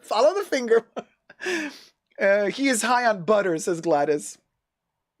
He did a boo-boo too. Yeah, T-Pal. It's the week. Everybody's doing boo-boos. So Pharrell bought a breath of fresh air, in my opinion. Loved it. Jane Allen. Ta. Anyway, so that's the little moment I wanted to share with you. Strawberry, yes, I can recommend a book on Coco's life, The Allure of Chanel by Paul Morand. Co-written by Coco Chanel, even though she's not credited on the title, but she's, her own author. Coco Chanel, The Allure of Chanel by Paul Morand. Paul Morand. I'm trying to say how it's spelled. Oshidi says, I'm going to say something controversial. Marc Jacobs is the new luxury. I mean, he is luxury. We love Mark. Yes, we do, with all his issues. So anyway, Patricia, yeah, it's on YouTube. The interview's on YouTube, so it's like accessible. Just like Pharrell Williams, Marc Jacobs interview, Louis Vuitton. Just type that into the search engine and you'll find it. It's like a 1 hour. It's 1 hour of thank you, Mark, I love you, Mark, thank you, Mark, I love you, Mark. Oh. Okay, now the topic at hand is ZARA.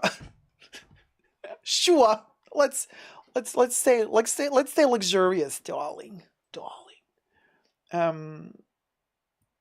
Okay.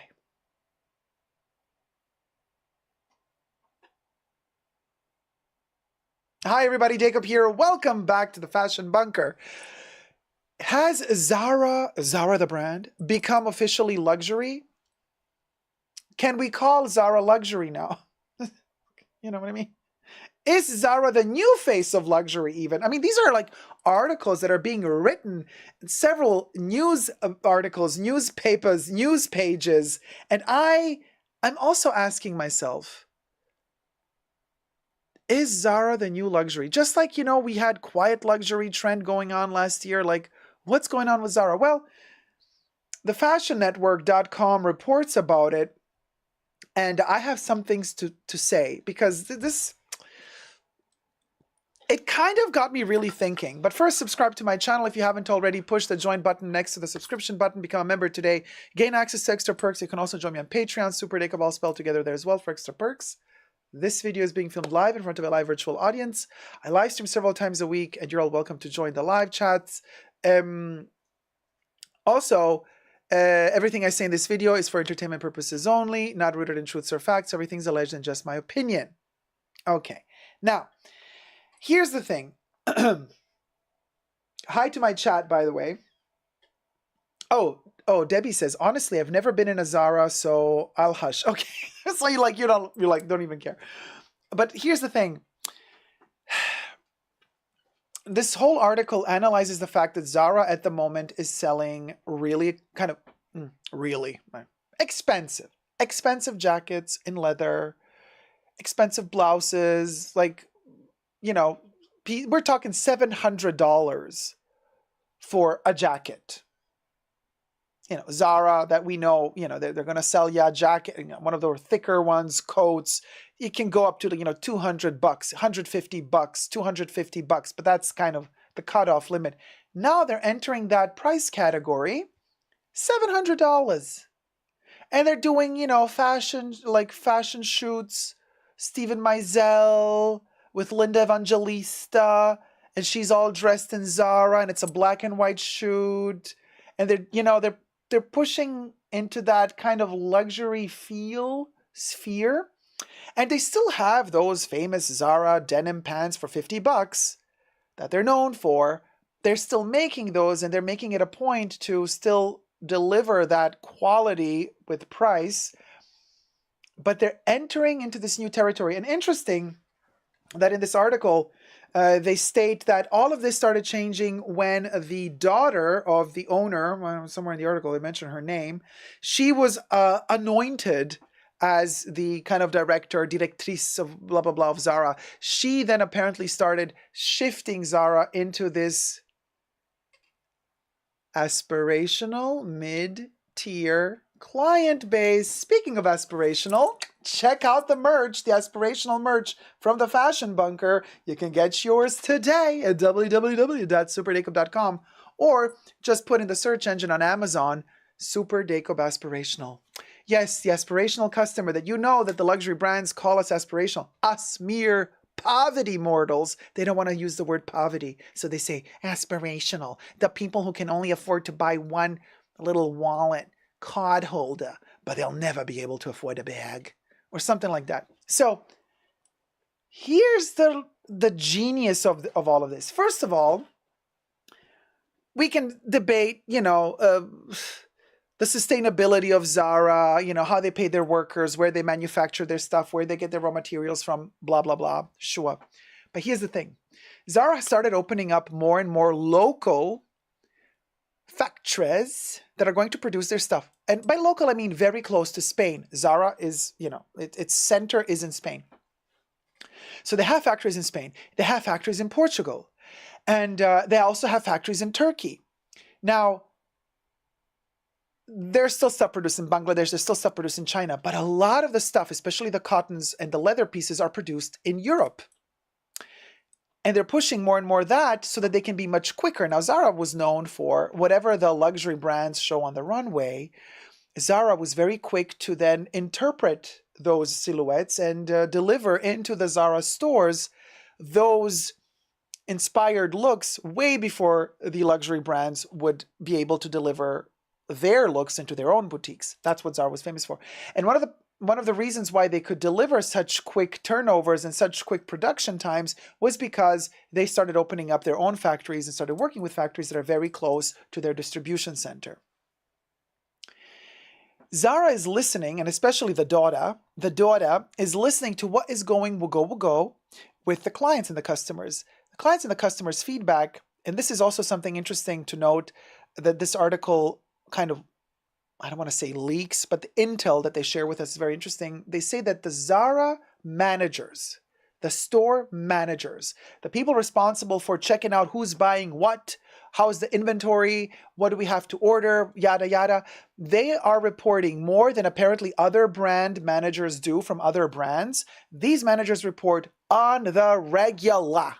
I don't want to say on the daily, but constantly, what the clients want, what the clients are buying, of course, goes without saying. It's all computerized anyway. So whoever from ZARA needs to see what one particular shop is selling, they can access the data. That's easy. But they also apparently, and everything I say in this video is for entertainment purposes only, not rooted in truths or facts. Everything's alleged and just my opinion. So allegedly, they also report to ZARA what the clients are asking for. And here's the genius thing about ZARA, you guys. Is ZARA trying to save the luxury world altogether? Is ZARA going to be the saving grace of luxury? And you might ask yourselves, what is he talking about? Well, they've been listening to their clients, the clients, aspirational clients, that have been priced out from the luxury brands. And we are currently in a recession. And the 3 years of the pandemic have marked up the prices in luxury brands so high that a ton of people have been priced out. You know, a bag at Chanel is now $10,000. It used to be $3,000 just before the pandemic. Like, it's insane. So all those people lost direction. They still want to have that luxury feel, but the luxury brands are not offering that bracket of pricing anymore. So all these clients are loose cannons, just floating around waiting for a brand to catch them. But that brand needs to have the right price tag. And that's where ZARA's ZARA, genius move, says, let us do this. Let us fill the gap. And ZARA's numbers in this article, it states that their numbers were not doing so well last year. I mean, they were still in the plus, but they weren't growing as much. There was a slowdown. Now they've picked up a ton because they've created this extra section of ZARA luxury, which is priced in that category for those clients that are no longer buying in these high-end luxury brands because they've been priced out of them. And ZARA was one of the first to jump on that trend of like, okay, well, now we got a niche. Let's fill that gap. Let's get those clients to come to us. And they've succeeded, apparently, because this is a successful move. So the aspirational client is going to ZARA to buy the luxury product. Now, hear me out on this, you guys. ZARA is now having, still, you can choose if you want those, the denim jeans for $50 or you want the coats for $700. But is it luxury? We've had lately this huge debate. Many YouTubers that talk about luxury, that talk about fashion, have been making these topics about Coach, the brand Coach. And they've been saying, is Coach, well, some of them have been asking, is Coach luxury?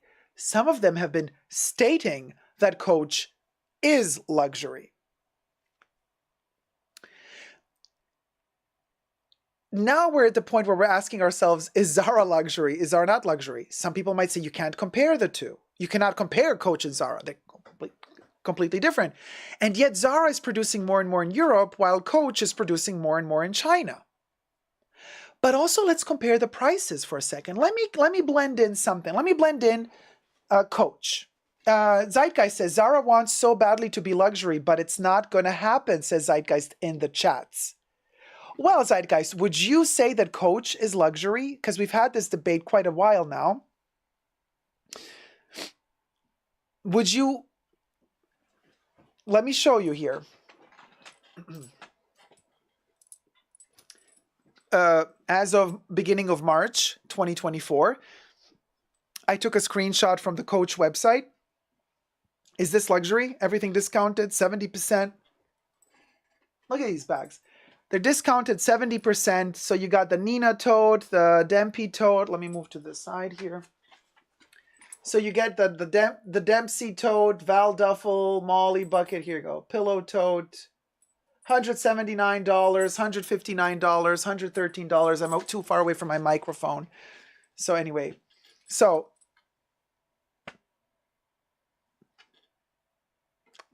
aspirational price tags. Interesting.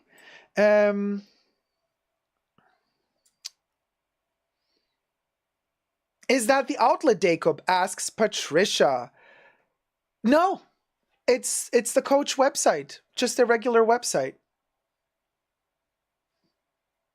This is from the Coach website. I took this from the Coach website.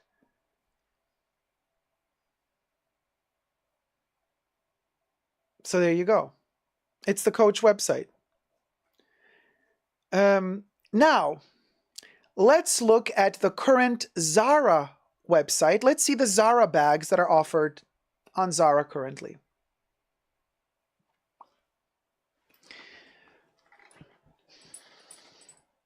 No sale. Everything full price. $239 for the suede crossbody bag. Suede crossbody bag, $239. Can't see everything. $239. This is mini bucket bag for 40 bucks. So basically, oh, this is the same bag. Okay, I see just different photos of the same bag. So, yeah, we're really doing full screen. Okay. Hi. So there you go. There's this one, this one. Cha. Okay, there you go. Okay. I can't, these full screens. So, okay. So anyway, that's what it is. Now, I have a question for you. First of all, which one of the two looks better? Personally, I like the way that they're representing the bags on the ZARA website more than how they're representing them on the Coach. But also, you guys, I'm asking you this question in the live chat, but I'm also asking the people watching later, what's the big fundamental difference between the ZARA bags and the Coach bags? Do you notice something? Do you notice the huge difference between the two? ZARA has a better style appearance, says Jackie. Ellie says quality. Jack's Back Attack says people. T-Pal, you guessed it. T-Pal nailed it. No branding. There's no logo on the ZARA bag. If the quality, usually Spain, suede, Spain producing their own leather, you know, Spain is really good. Loewe is also manufacturing in Spain. Loewe is a Spanish brand. ZARA making leather bags, sure, the leather grain might not be the blah, blah, blah. It doesn't matter. There's no branding. This, if the leather is good quality and you want a good style of bag, sturdy, you could call it quiet luxury if you want, but also you just don't want to be a walking brand, a walking logo for a brand. No branding. ZARA gives you the quality, allegedly, leather, no branding. Now let's go back to Coach. Logo, logo, logo, logo and monogram logo all over the bag. Logo, logo, logo. Huge Coach logo. This is literally your walking logo, logo, logo, logo. So, luxury? No, I don't think so. I don't think so. They're not offering you one single bag from this selection without a logo. You see what I mean? And made in China for the most part. And made in China for the most part. Wasn't always in the past, I know. But ZARA now is pushing forth more and more their leather production made in Europe. Coach is tacky, even if it's quality, says Miss Y. Tina says, white page with logo. White page with logo. Logo, logo. Cami Q says, Coach is luxury in my opinion, because the quality is such that it lasts years and years. How about ZARA? Do we own a leather ZARA bag? I can tell you this much. When H&M started COS belongs to H&M, Hannes and Moritz, by the way, if you didn't know. COS, Collection of Style, that's what COS stands for. COS is an abbreviation for Collection of Style. When they started over 10 years ago, the first collection that they did in the first boutique that they opened, I went to it. I bought 2 leather bags. Like Togo leather type of bags. Thick, sturdy, full grain, in gray. Like a gray taupe leather bags. I bought a weekender. And I bought a shopping tote. Still to this... Oh, actually, you know what? I think I have one right here. I think I can bring you one right now. Hold on. Let me show you. And this has been, what, 15 years? How long have I had it? 15 years or 11 years I've had this bag. And I use it still.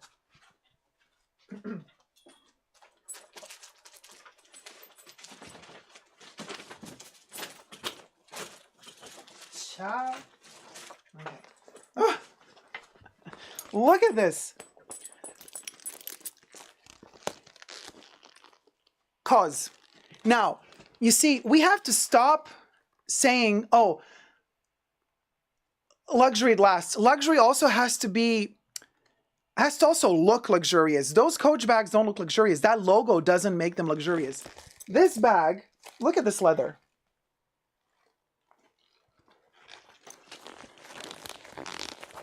Feels like leather. Zipper at the top. The other side with a zipper in the... Look how beautifully this thing has aged. This is from the first collection Cause did. Beautiful interior lining and cotton. Very thick grained. I mean, this leather thick.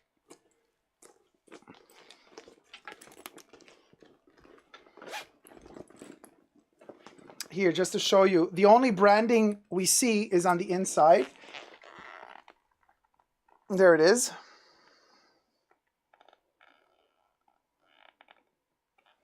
Like, I'm showing you receipts, you guys. I'm not like sitting here blabbering on about shit I don't know nothing about. I'm a consumer as well. I've done my research. I've done my shopping. So I can tell you, this thing is at least 12 to 15 years old. I don't know if there's a date in it, but this was from the first collection that they did.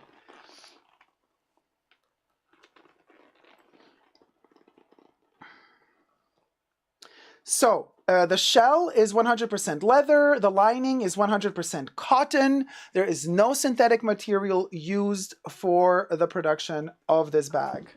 Period. Period. And I can tell you, so are we going to sit here and start talking about, and this bag was about 150 bucks or 150 bucks.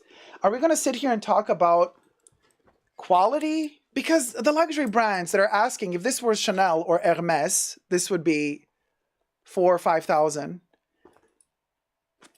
What for? Oh, because it's a big brand. I see. But we can still have the durability and we can have these beautiful colors. I love this gray tone, by the way. Okay, this is gorgeous. Corey nailed it. Corey says in the chat, I think we need to redefine what luxury is. There you have it. There you have it. That's the point. Oh, thank you. Chi Sim says, that looks great. So Cause also delivered that elevation of luxury back in the day. ZARA is now pushing forth that same concept. The question is, however, in this article, and it ends on a very sinister note, they say, but here's a plot twist.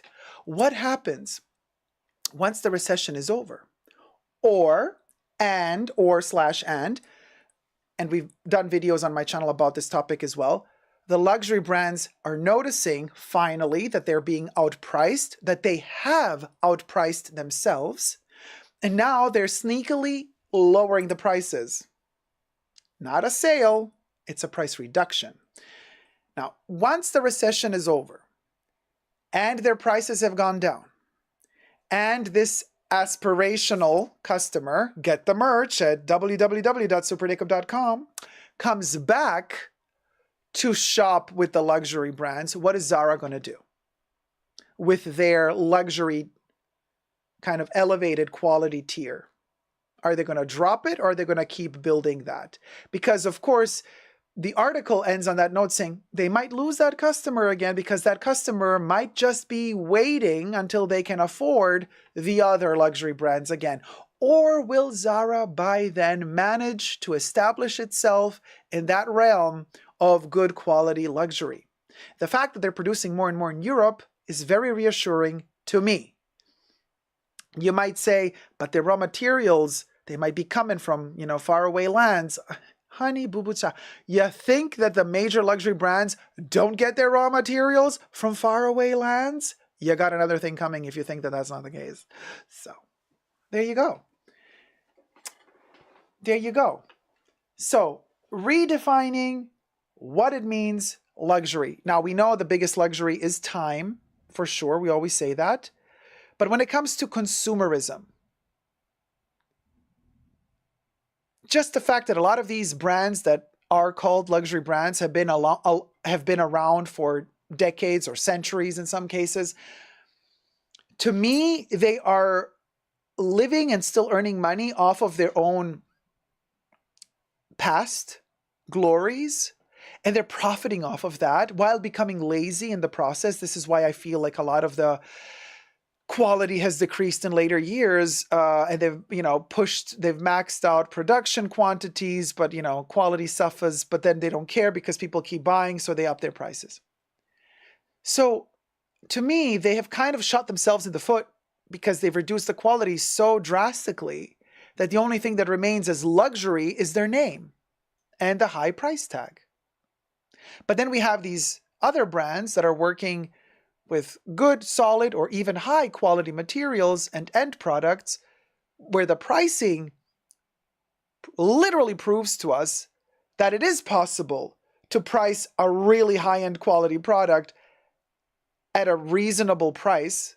So it opens us the eyes and opens the eyes to us, and we see, oh, hold on a minute. Okay, these luxury brands, for this shopper, you know, are going to want to charge me $5,000, but I got it for $200 at cause.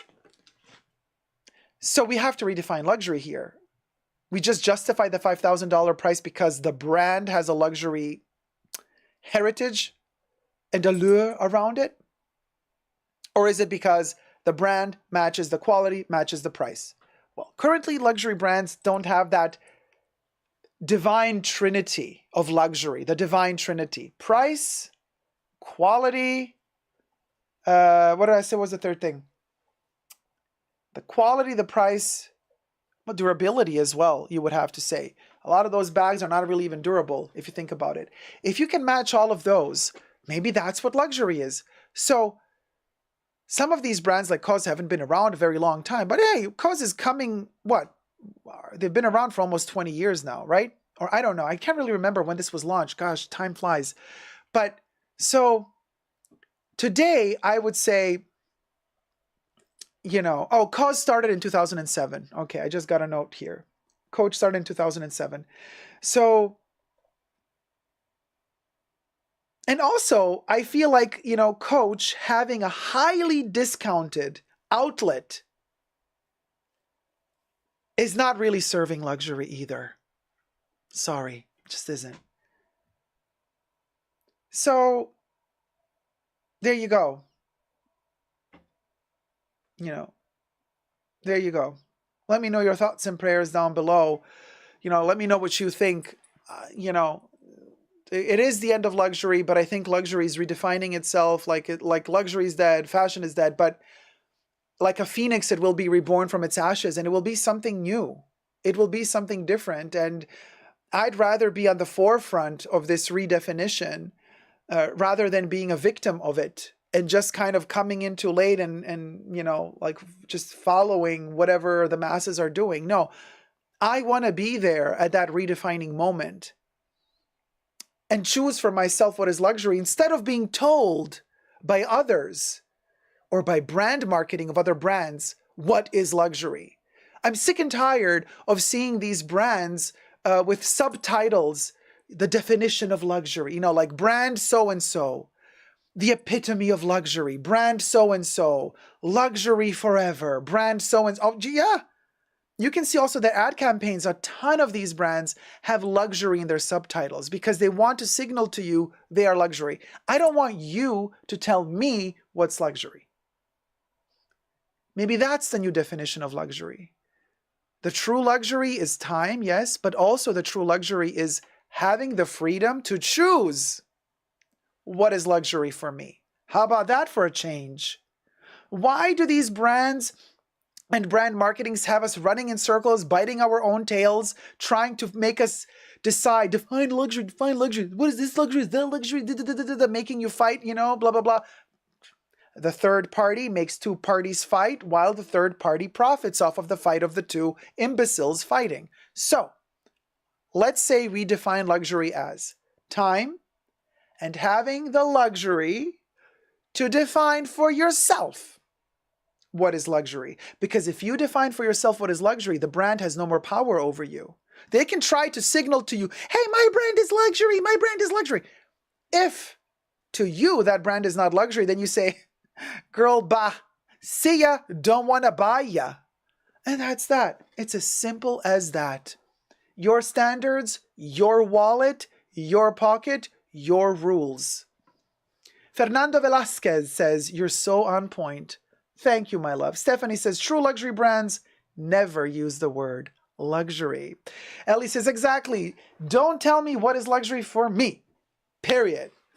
Period. Luxury is decided by the customer, says Natasha. There you go. Thank you guys so much for watching. Let me know your thoughts and prayers down below. And until next time, don't forget to never give up on love. Subscribe, thumb up the video. Love you loads. Bye. Mwah.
Hey guys, we're back. Sorry for that. My chat is frozen. Can I please have it functioning? Can anything function today? Okay.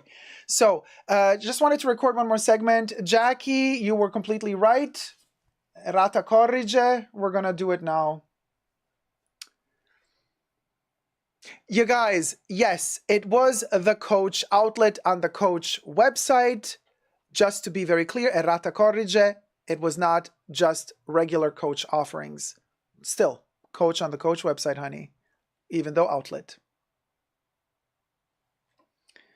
So now moving on. Logos are everywhere because people like to represent the brand. They want people to know they have XYZ brand. Oh, for sure.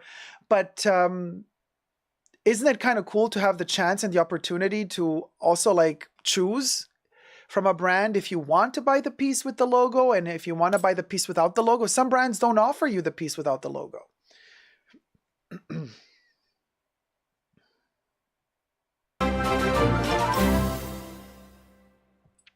Thank you, Coach. Coach NYC donated $2. We've been in business since 1941. Sit down and know your role, Mr. Stewart.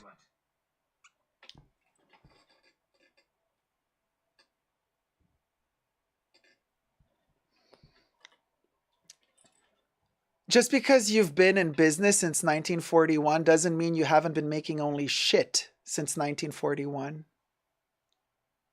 Papa Cherry. Papa Cherry for the Coach Fairy.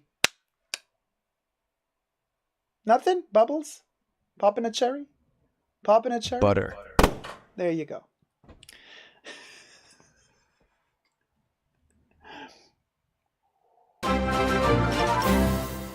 Oh, Monarch.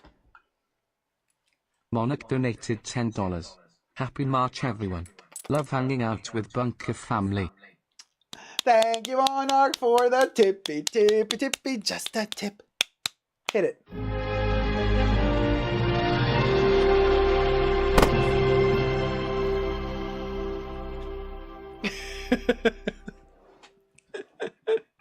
There you go. Bubbles was on her phone. I know, Bubbles is losing it today. I'm really at my limit with Bubbles. So, Miss Y says, yes. Naugahyde pleather PVC vinyl. Now, for some reason, it is sustainable. Don't get me started on the sustainability factor when they start, using crappy plastics and calling them vegan. So you're not allowed to complain about it because if it's vegan, it's good quality. Because we're sustainable. Girl, you've been making the same shitty plastic for decades. You didn't call it vegan before. Now you're calling it vegan because you want to justify, girl, so you can up the price more.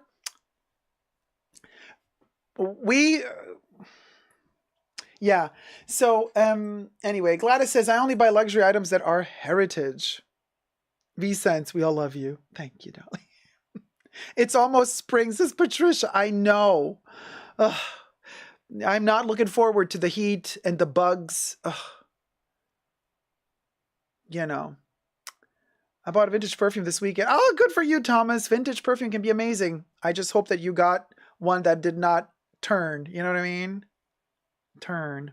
Plastic is still plastic. I have nothing against plastic if you're using it in the right way. Don't get me wrong. You know, I had a conversation with Vivian once. And even Vivian, who's very climate, activist. So we were talking about plastics and she said, well, she's like, if plastic is used in the right way, like it's okay. It's not like, oh, I'm anti everything that's plastic. Like you got to know how to use it reasonably. And then it's okay. It already exists. You can also utilize plastics that have already been made. You don't have to manufacture new plastics on top. Do you know what I mean? So I'm not saying, plastic is bad. There's plastic and plastic. Just saying. Try and buy your fruit without those fruit flies. Yeah, but and also then when you buy organic stuff, there's always bugs. I mean, you can't have organics without bugs, you guys. I can't wait for the weather to cool down here in Australia. Oh gosh, yeah, you've been going through the summer heat. Humidity has been terrible, 70 to 80%. Most days the past several weeks. Oshidi, plastic is meant to be kept, not to be thrown away. That's also a good point. I mean, there are good some plastics degrade and the soft maker chemicals inside of them, they start melting with time. And that's why the plastic can get sticky. There's quality and quality. There's plastics that can last you a lifetime. And then there's those plastics that just become gooey and icky and start decaying sooner. So like I said, there's plastic and plastic, but the good quality plastic, yeah, technically it's meant to last. You keep it, you don't throw it away. So, there you go. Oh, Corey, you love the snow? Not a fan of the snow. I love the cold though, but not the snow. Vicent says, I got my first Hermès fragrance. I'm in love. You have me in the Hermès journey, the journey to bankruptcy. Oof. Which one did you get? I mean, my favorite Hermès is Cuir d'Ange, but I also really, really, really like Violet Volinka. And I'm always thinking of getting a bottle of Violet Volinka, but then, yeah, I got another Violet perfume lately, so. I like the leather with the violet, but anyway. But I also love Poivre Samarkand. I love, which I also have in the collection. Brine Reglis, I like that one too. Santal Masoya, I also like a lot. And which is the other one? Oh, Vetiver Tonka you got? I have a sample of that one, but I don't have a full bottle. My Norwegian DNA loves the snow. We just got slammed in Salt Lake City. Oh, so you were like, yay! Yeah. Oshidi says, look at those hoarders. Their homes are adorned by beautiful plates, bags, and spoons. It will last longer than Hermes. Good old hoarders.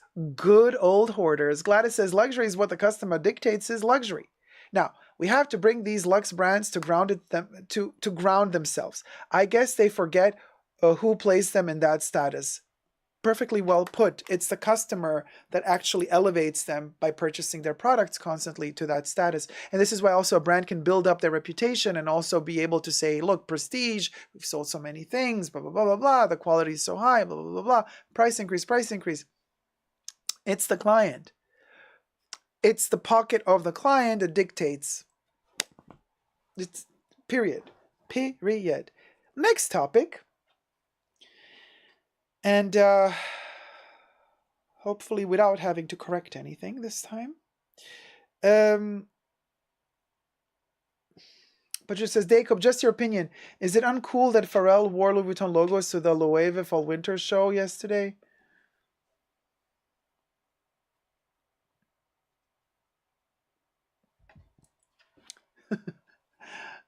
Maybe it's the wrong adjective.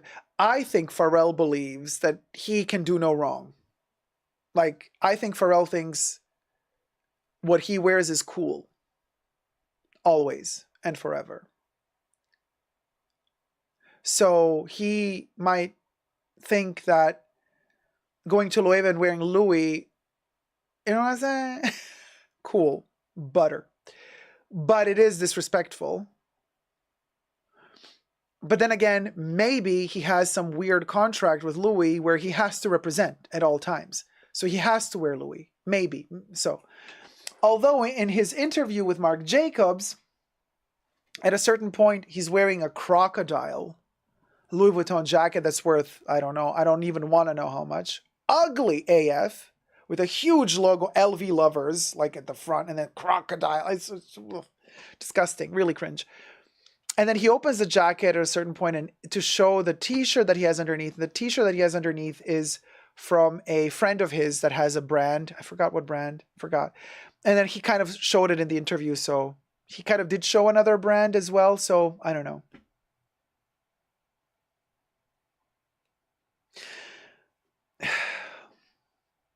Unless you don't want to make a statement and you're going to the Loewe brand to wear your own stuff that you're designing, saying like my stuff is better. I find it disrespectful personally. Unless your contract makes you wear it. In that case, you have no choice. If your contract doesn't state that you have to wear Louis when you go to another fashion show, then it's disrespectful. V-Sense, do you think Chanel will reduce prices or are they too proud? They're way too proud for now. Way too proud. Way too proud. They need to be hit really hard. Like when people really stop buying, then they might consider. But also with seasonal pieces, they're not going to lower the prices of their timeless classic. Forget about it. They're way too proud for that. Oh, Avatar says like Coca-Cola employees are not allowed to drink Pepsi in public. LOL. Is that true? But how do you know that they're not? Like, how do we, the people, know that a person walking on the street is a Coca-Cola employee? Sweet Thing says they'll just delay price increases. They will delay. Yeah, that's a good point. The delay of the price increases might also be a form of reduction. By not increasing for a year, it's kind of like a form of, yeah, good point. Patricia said he had a jacket with LV all over it. There are ways of representing LV without all the logos. That's a really good point, Patricia. Really good point. Sylvia says Pharrell stole his eclectic look from Khalees. She was the first to put him in designer. Oh, look at Sylvia delivering. Janice Dennis, how's it going, sweetie? Visited a few Chanel boutiques in Bangkok recently. They were absolutely empty. Yes.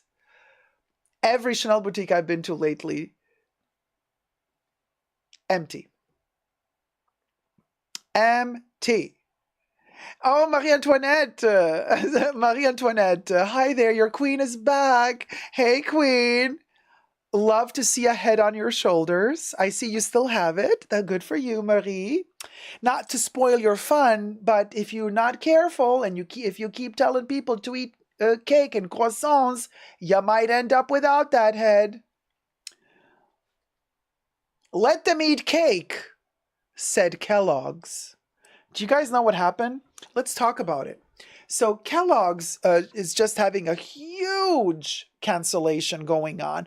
And you know what? I am all for it. Just my opinion, of course. But so in this recession and these times, these terrible times we're living in where we can barely afford a vegetable, Kellogg's comes and says, oh, prices are going up. Don't you worry, plebeians. Don't you worry, poverty baboons.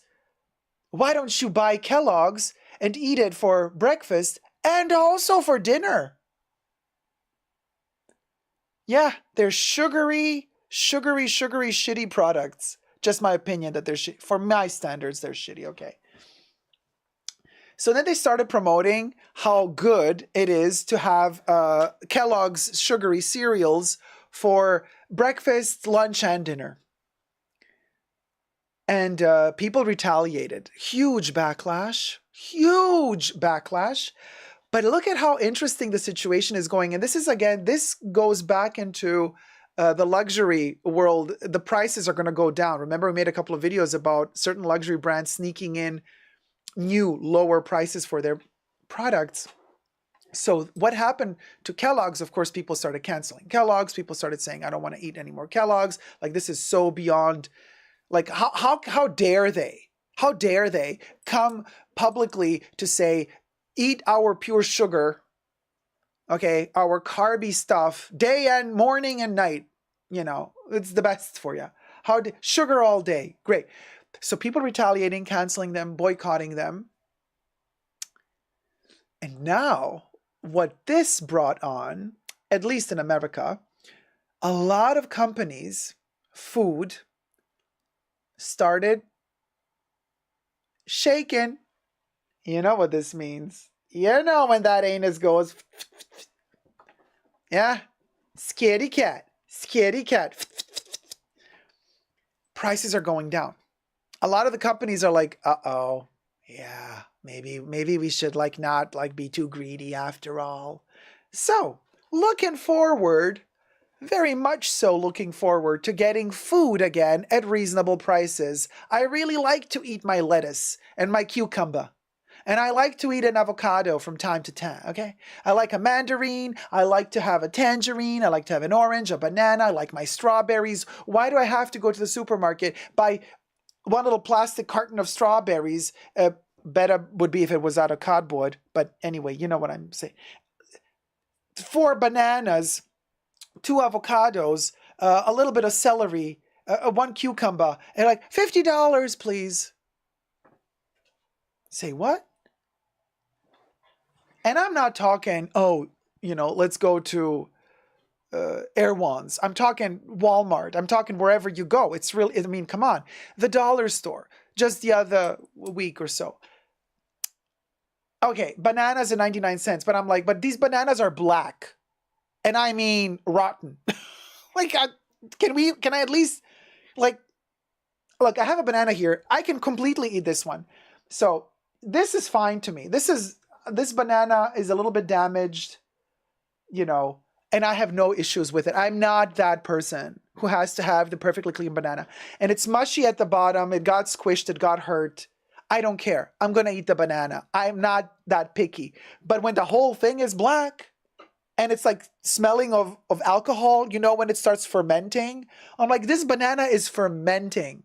Like, I get it. Like, you want to give me a good deal, but I'm like, I don't need a banana sake. I need... Natasha, that's what I was going at.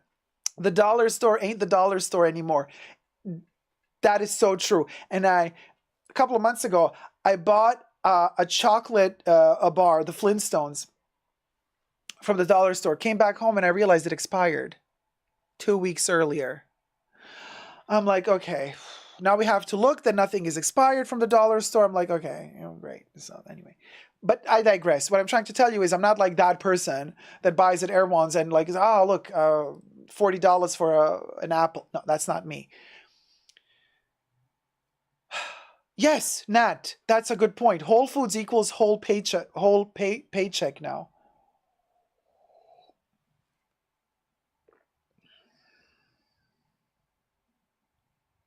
Anyone says, here where I live, 1 apple costs $3. That's insane. They're making you pay $3 for an apple, but then like for chocolate, for pure sugar, they're going to make you pay like half a dollar. And it's trash. It's poison. And the healthy food, they're not making it that accessible. It's insane. I'm not going to give up my bananas. And I'm not going to give up my cherry tomatoes, okay? So, Carrie says, I will say that I noticed that the quality went up when Dollar Tree went from $1 to $1.25. The quality went up? Was that a joke? That was a joke.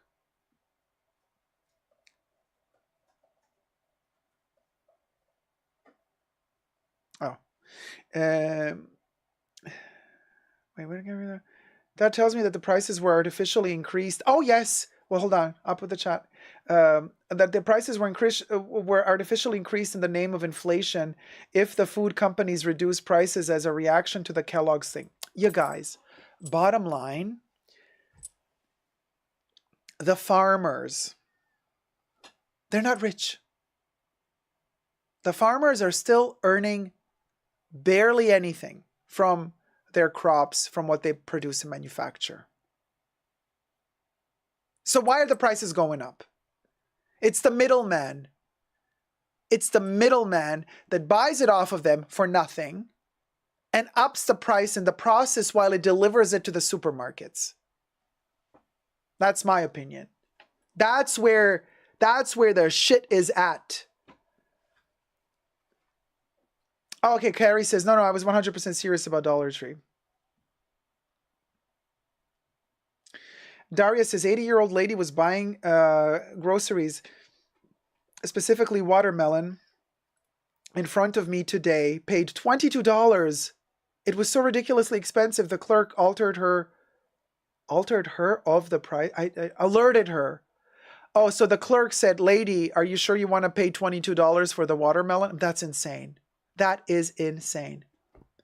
Kimberly Schreiber says, I have 4 teenagers. It's so expensive. I can imagine. Plus they eat a ton.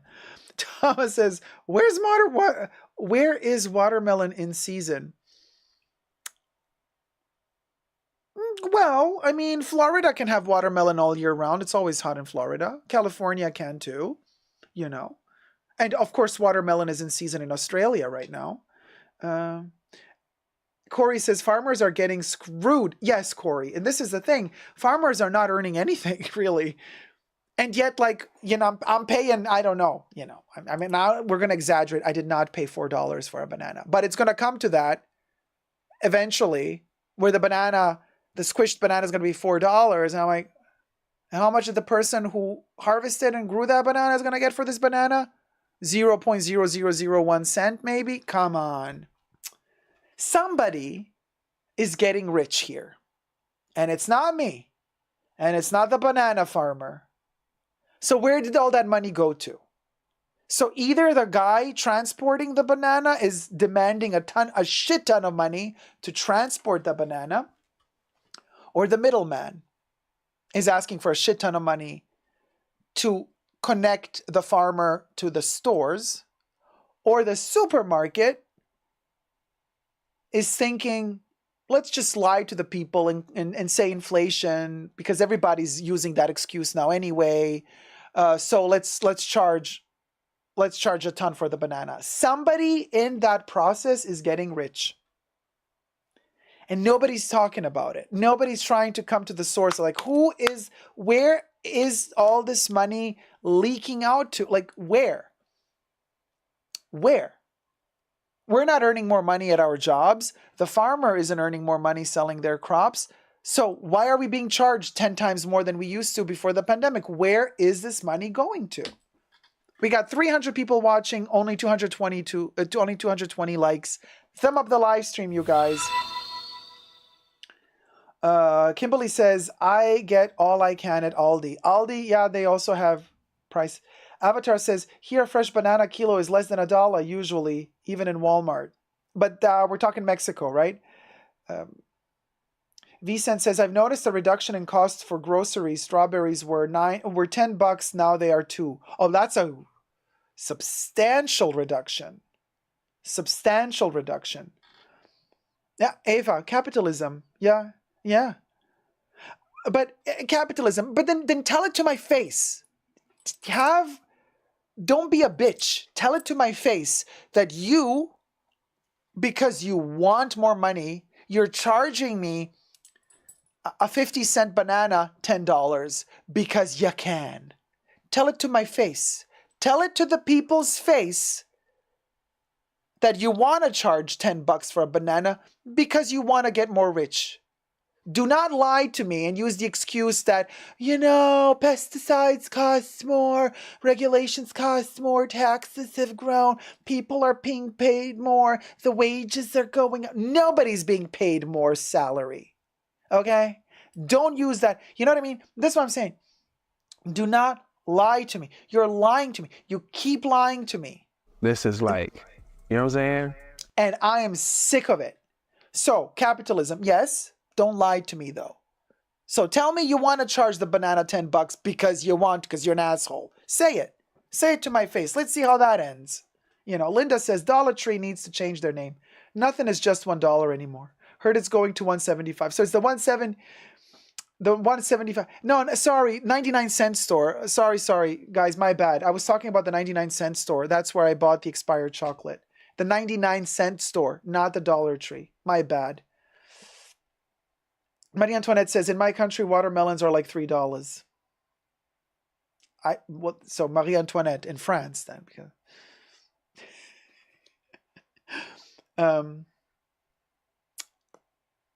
Corey says, I have 2 teen boys and a dada. It's painful. Yeah, the wallet is suffering.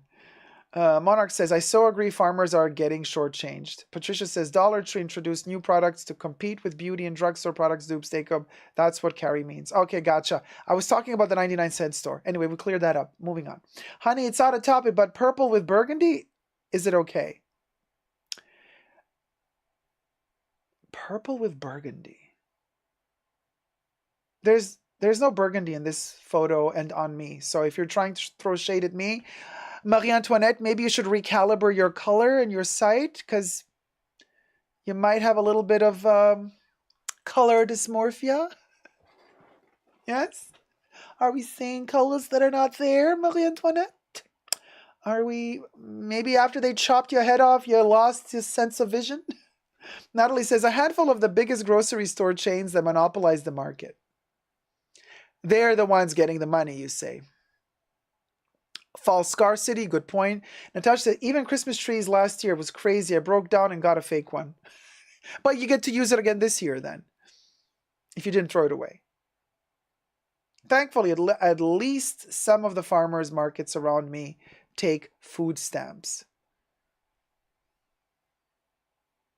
All right, moving on to the next topic. Okay. Server waitress exposes wannabe rich customers.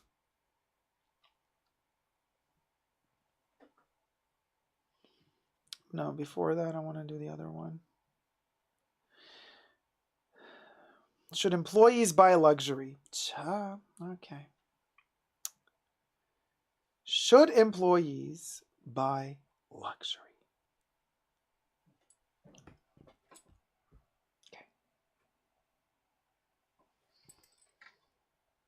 Hi everybody, Dacob here. Welcome back to the Fashion Bunker. Should employees, working 9 to 5, make a living, be allowed to buy luxury items? We've heard from TikTokers, that they say they've been fired because they wear a Birkin to the office to work and they're not on that level of salary, blah, blah, blah. But then also we've heard something even more interesting from Destiny X Oda. First time I read on TikTok, so go follow the lady. I'll post the link down below. Go follow the lady on TikTok. First time I read her name, I read Destiny Yoda. And I was like, oh my God, it's Yoda. But no, it's Destiny X Oda. And she states, you're really broke. So it's one of those TikTokers that talks from their cars. And she's basically saying that employees should not be on their employee minimum wage job, or at a certain point she talks about a $22 an hour job, should not be buying luxury goods. Very touchy subject, and I have an opinion. But first, subscribe to my channel here on the tubes. Push the join button next to the subscription button. Become a member today. Again, access to extra perks. You can also join me on Patreon. Super Dacob all spelled together there as well for extra perks. This video is being filmed live in front of a live virtual audience. I live stream several times a week. So come join me for the live chats. And hi to my co-chatters. Sweet Things in the chats already said, whatever happened to dressing for the job you want?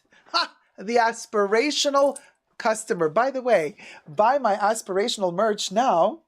Be that Birkin wearing on the summit of the journey client, be that aspirational client, go to these luxury brands and tell them and wear this while you're at it at www.superdacob.com or at an Amazon in your country. Just type into the search on Amazon, Super Dacob Aspirational. So apparently this lady on TikTok is stating, no, you're not supposed to be an aspirational client and you're not supposed to wear luxury products if you are a regular job worker that works, Monday to Friday, 9-to-5 jobs, call center, in a grocery, at the cash register, in the office, that type of thing, because she states that you just look even more poor and aspirational if you are wearing a Louis Vuitton bag, but you're wearing ZARA clothes. And speaking of ZARA as luxury, go check out my video on is ZARA luxury, and you will get an answer to that question as well in my other video that I just filmed a short while ago as well. But so she says, so you're wearing like all H&M or all ZARA, and then like the only thing you can afford is the Ford. You're going into debt, she claims, to purchase a bag that you're going to have to, spend an entire month or 2 months worth of salary to purchase.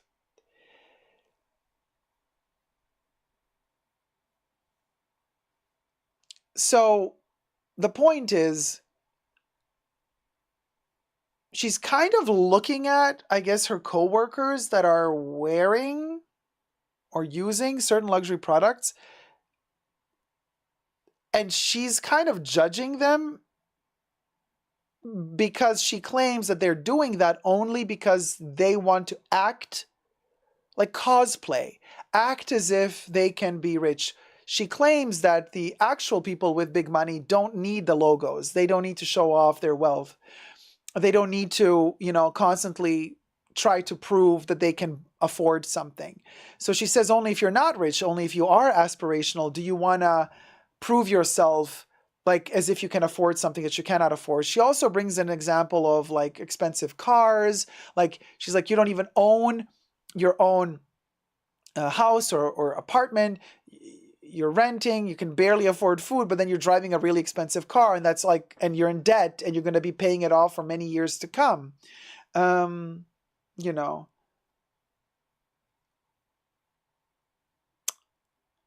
very fascinating. But she basically, what she's saying is, she's implying that everybody who wants to own a piece of luxury, like a luxury bag, a beautiful expensive bag, or a watch, or whatever, she kind of implies that the only reason why anybody would ever want to wear anything like that is out of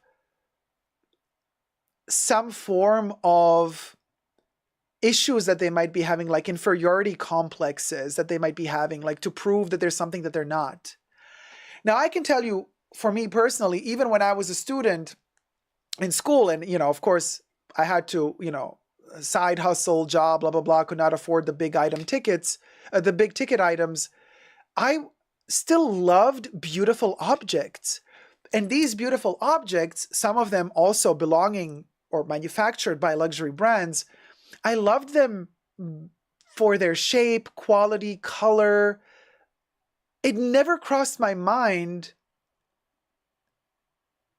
that, to want them, to be able to show off to the world like, oh, look, I can afford it. Never.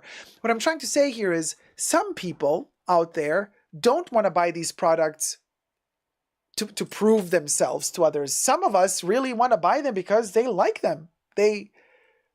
I like a good quality item. I like something that's beautiful. I like something that looks good. And some of these items that I purchase, I literally only wear at home for myself. They bring me joy. Certain objects, accessories for the home, for example,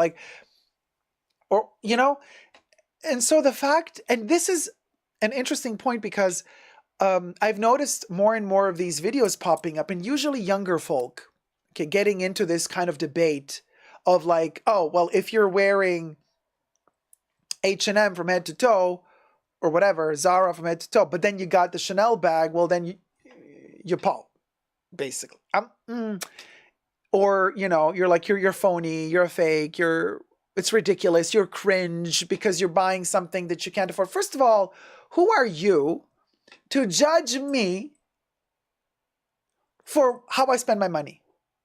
You sitting in your car, making a video on TikTok, thinking you are delivering something by telling the rest of the world that us who love these beautiful objects, but maybe cannot afford to have from head to toe. Maybe I don't want to be that clown that's wearing Louis Vuitton from head to toe. Maybe I don't want to have that logo from the hat to the ribbon, to the shirt, to the jacket, to the pants, to the shoes, to the socks, to the bag, to the watch, to the wallet, to the coin purse. Maybe I don't, to the sunglasses, maybe I don't want to be that baboon that is wearing it from head to toe. Maybe one item is enough. Maybe I want to tone down the rest. Who are you to judge me? And who are you to say, oh, co-workers should not be wearing this or that? First of all, how do you know how much your co-worker is earning? That's another question.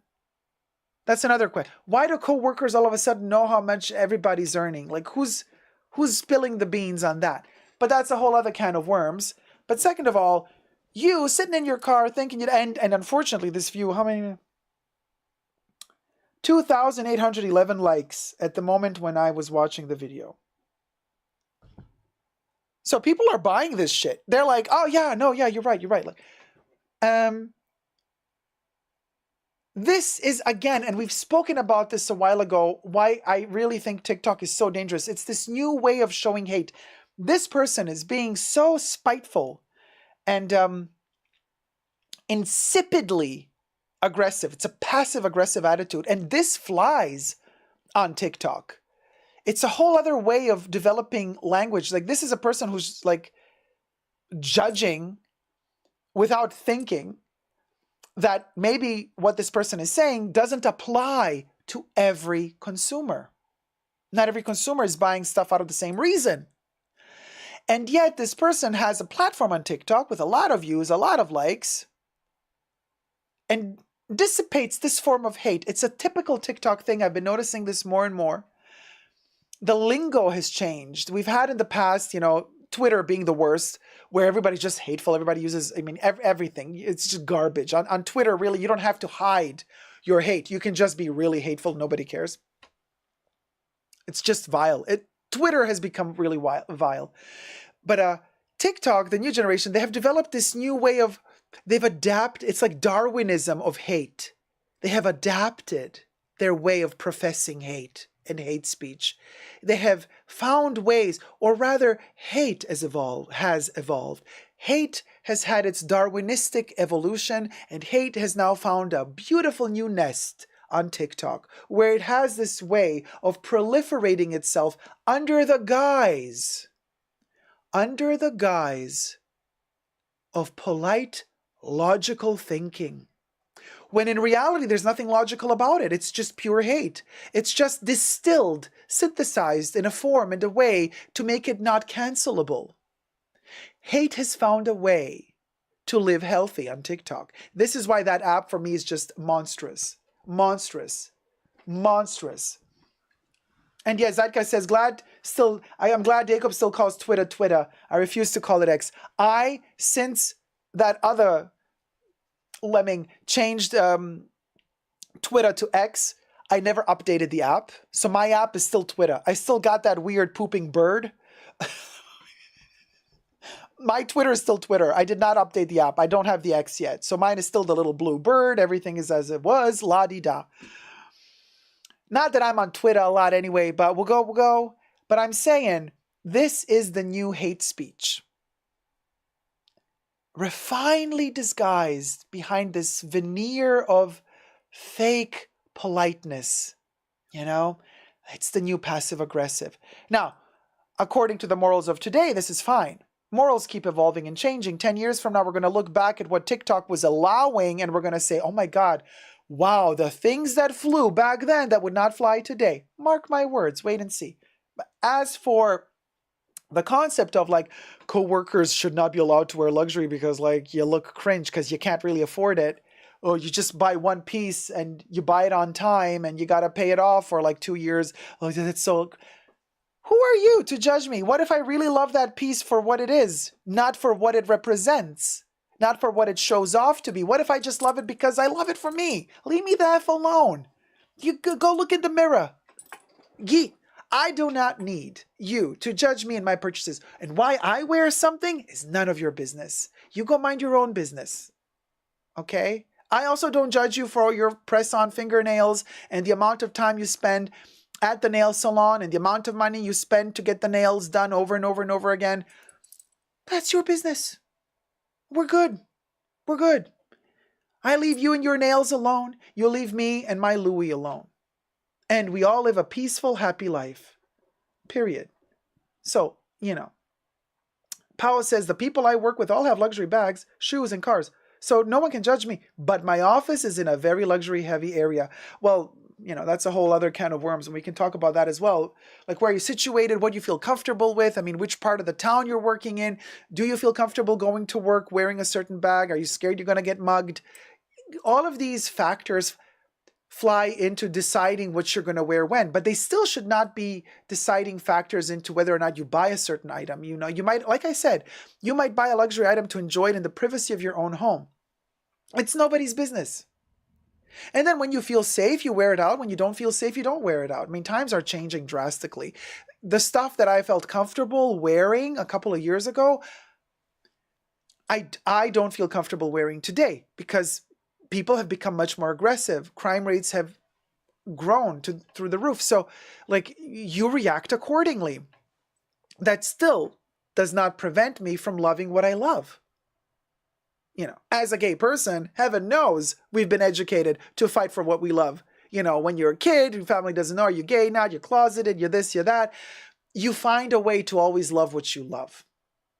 Even if it has to be in secret, you know what you love. You know who you are. And don't let any coworker, anybody sitting in a car on TikTok bash you.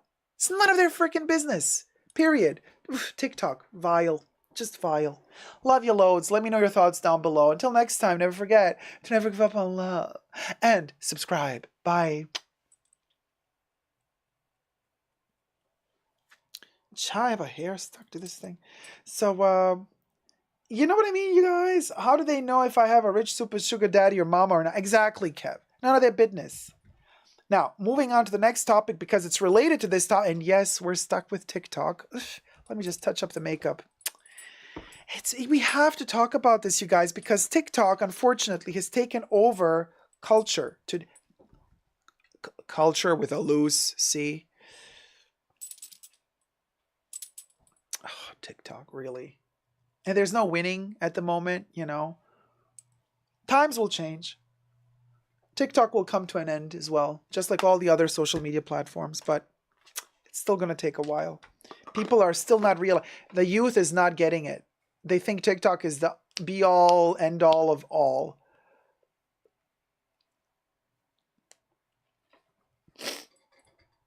When it's not.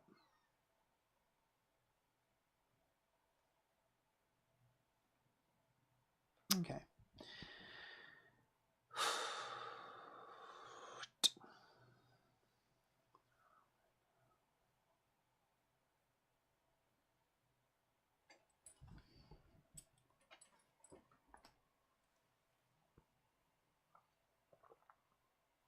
Hi, Blonde and Chatty. My chat says, oh no, Dacob, I love TikTok. It's my guilty pleasure. I'm not judging you. You do you, boo. TikTok's influence is immense. Yes, Mahora. Oh, hey, Mahora. You woke up from your slumber. Okay, we'll go.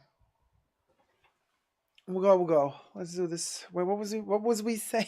What was we saying? Server wager.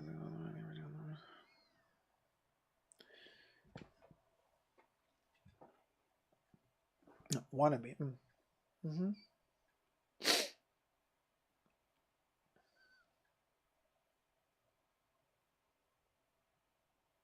Server waitress exposes wannabe rich customers.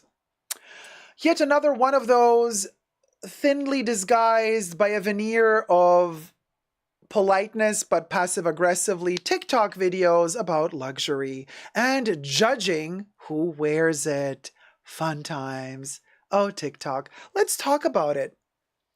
Waitress exposes customers as being wannabe rich. There's a whole theory. Very, very interesting. So anyway, very interesting. Sad. But Let's talk about entertaining. Let's put it that way. Subscribe to my channel if you haven't already. Push the join button next to the subscription button. Become a member today. Gain access to extra perks. You can also join me on Patreon. Super Dacob all spelled together there as well. For extra perks, this video is being filmed live in front of a live virtual audience. I live stream several times a week, so come join the fun. You know what I mean. So, go follow this lady on TikTok. She made a video, Halfway Bougie. Her name is CZA on TikTok. I'll post the link down below. CZA made a video about Halfway Bougie in response to a video by Destiny X Soda. Destiny X Soda made a video about Destiny X Soda talking about like, okay, if you're just working 9-to-5 job employee, you really can't afford luxury, so you're so cringe if you wear it. Because you can only like buy a bag and the rest of you, whatever rest you're wearing is blah blah. Check out that video. Interesting. We just filmed it. So now in response to that video, CZA says she used to work in, the service industry in a restaurant. She was a waitress. And she said, yeah, finally, I'm so glad that somebody spoke out about this. She's like, I completely agree with this other TikToker. You should not be buying luxury items if you can't live that lifestyle fully. She claims that you should only buy, and I want to know your opinion. Let me know in the comment section down below. She claims that you can only buy luxury if you can wear it from head to toe. Not just that, but also inside of items. What does that mean? Get your minds out of the gutter and thumb up this video. She says, well, you cannot be an aspirational customer and have luxury. Did she say aspirational? Hold on a minute. Check out my new aspirational merch. Ha! Right now. Aspirational. Find it on www.superdacob.com or at an Amazon near you. Just go into the Amazon search and type in Super Dacob Aspirational to get your aspirational merch. What bag are we aspirational clients wearing at the summit of the aspirational mountain? It's an IYKYK moment. You get the gist. And if you don't, as Madonna would say, look it up.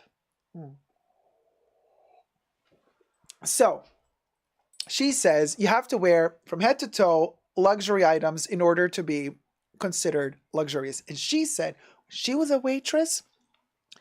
Clients would be coming in and she would judge them. And here we go again. On TikTok, professing hate speech and judgment.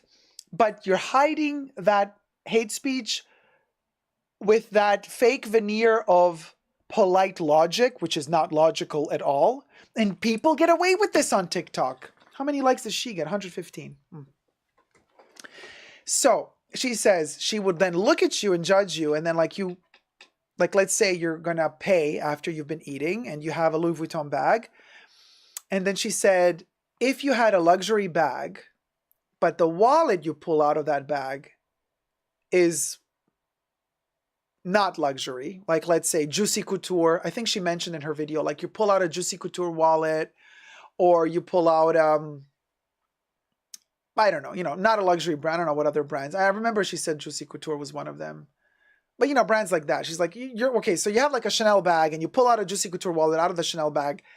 She says in her video, then I would know immediately that you are faking it, that you cannot afford actually the luxury. And I'm like, wow, this person is going online so narrow-minded, thinking that, well, if you have a Louis Vuitton bag, you need to have a Louis Vuitton wallet. And if you have a Louis Vuitton wallet, you need to have Louis Vuitton shoes. If you have Louis Vuitton shoes, you have to have Louis Vuitton pants. If you have Louis Vuitton pants, you need to have the Louis Vuitton jacket. If you have the Louis Vuitton jacket, you have to have the Louis Vuitton t-shirt. If you have the Louis Vuitton t-shirt, you have the Louis Vuitton hat. If you have the Louis Vuitton, you have the glasses. Everything, make Louis Vuitton, perfume Louis Vuitton, everything Louis Vuitton. And if you don't, you're poverty. You're poor. You're aspirational. Get your ass out of this place. I'm like, really? Again, why are we judging people this way? Why can't I just like that one bag from Louis, but not like their wallets? What if I adore the pink fuchsia tacky Juicy Couture wallet? Why can't I buy it? Am I not allowed to buy it so that I can prove to you, random person I never saw before in my life that randomly happens to be working in a restaurant where I'm randomly eating one day. So just for the sake, just, you know, thinking ahead, just to be even more paranoid and hysterical and anxious in my life. Now that I've seen this TikTok, now I have to be worried that every waiter in every restaurant is going to judge me and spit in my food potentially if, heaven forbid, they were to see that in my Louis Speedy, I have a Juicy Couture wallet. So now I have to worry about that. I have to worry about what people think about me when I go out. So I have to now buy the Louis Vuitton wallet to match the Louis Vuitton bag just so that you will be okay working in the restaurant and seeing me, and then you're going to scan me and say, oh, okay. He has the Louis bag and he has the Louis wallet. Okay, he okay. Well, he okay what? I'm still going to be that person that most people who are homophobe out there are going to judge anyway. So I could be wearing gold, diamonds, a platinum from head to toe, makeup, long hair, and you're going to still say, oh, that fag over there, we're going to spit on his food. So girl, listen, been there, done that. I have experienced everything in my life. So nothing surprises me. Everything I say in this video is for entertainment purposes only, not rooted in truths or facts. Everything's alleged, just my opinion. But you come in after a person for what they wear in surface, and you're judging so superficially and cringily on a social media platform like TikTok, and you get away with it because of this modern way of lingo, because hate has a form of evolving. Darwinism of hate 101. The hate disguised on TikTok in form of logical speech. It's the worst insipid kind of hate. I'm telling you, TikTok, it's just so cringe, really. I'm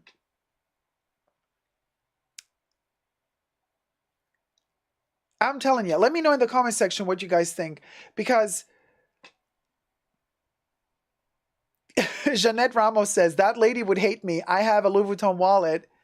I love inside my Coach bags. Oh, she would go into. Could you imagine then if you come to the restaurant and you have an H&M bag, or you know what I mean, one of those bag, whatever, you know, one of those shopper totes made out of cotton with no brand, nothing, and then you pull out an Hermes Kelly wallet out of it. What's she gonna think then? Oh my God, Hermes Kelly wallet? That's a couple $1,000 inside a $5 cotton tote? Her brain is going to go in overload. I don't know. I don't know. She's probably going to faint. You're going to have to resuscitate her from the floor. I don't know. What are you going to do? What are we going to do? The confusion. It's going to send her into oblivion. Like, where's she going to go? Oh my God. It's not the other way around. Poverty. But yeah. Rachel says actual wealthy people don't have time to care that much, being successful and busy. That's another point. The actual wealthy people don't make videos like these on TikTok. So let's bounce the ball right back at the person who made the video and say, so here we are. You're telling us, random viewers, how we should behave, what we should wear in order to not appear wealthy or not wealthy. I think there's a lot of mirroring going on there. You're projecting. It's my opinion. You're projecting onto us what you feel you are. Just because you are a victim to this game, just because you are a victim to this system, doesn't mean that we are. Just because you decided, for whatever reason, logical, conscious or subconscious, to play along, or to be played by that system, doesn't mean that all of us are that dumb and that all of us are subjugated to that system with those rules.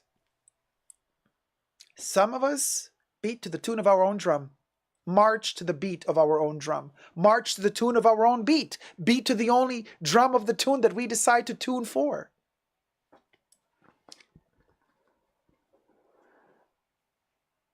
Wear what you love. Love who you love. Coco Chanel always said, you know, oh, what, you when somebody tries to bicker with her, oh, you think this of me, that of me. She's like, think of you? What I said about you? I never think of you. I never waste my time. So use your time wisely. Invest it in something you love, makes you happy, gives you joy.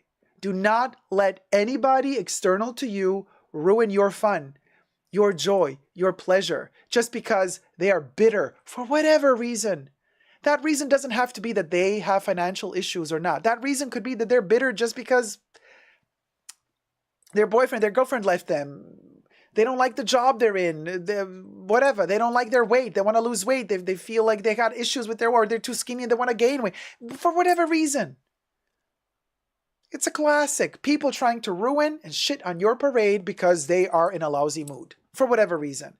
Don't let them get to you. Now, the problem here is, in order to not let random people get to you, you have to waste so much energy because that would make you have to be on alert 24/7. And I'm speaking from experience here because I know when I am on alert, my peripheral vision is activated. I'm ready for whatever people might come for me. Yeah, then I'm super ready to kind of like, give a snappy response immediately and cut them off and shut them up.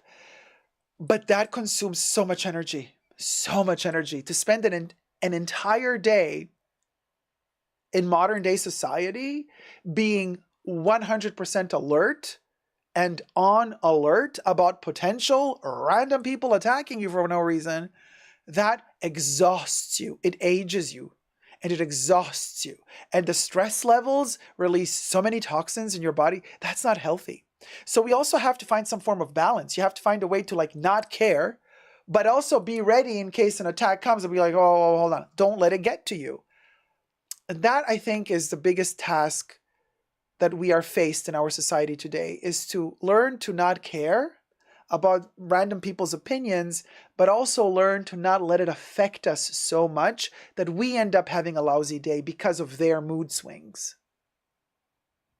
And I kid you not, when I turn on TikTok, I get in a lousy mood like that. So I just stopped turning it on altogether. Oof. Well, that's one step towards my being happier. Other ways of doing it is really enjoy what you love. And don't talk about it too much with others. I have the feeling, like in real life. Keep it to yourself. Keep your own happiness to yourself. I feel, gatekeep your own happiness. Because people don't like to see you happy. Not really. When you're, in your work environment, group environment, there's not many nice people. Most people are going to be so envious of the fact that you're happy. They're going to want to make your life miserable. So you're happy? Keep it to yourself. Protect yourself. Sad. But these are the times we're living in. I'm hopeful that times will get better. But for now, protect yourself. Protect your aura. Protect your positive Zen state of mind as long as you can. So Rachel said I should read what Blonde and Chatty wrote about. Okay, something else. That's okay. Thank you guys so much for watching. I hope you've enjoyed this topic.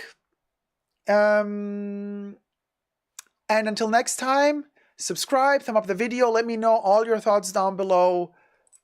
I kind of ramble and I go through this thought process always, and it's very important to get it out in the open, keep the conversation rolling and going, because I think these are important things to talk about.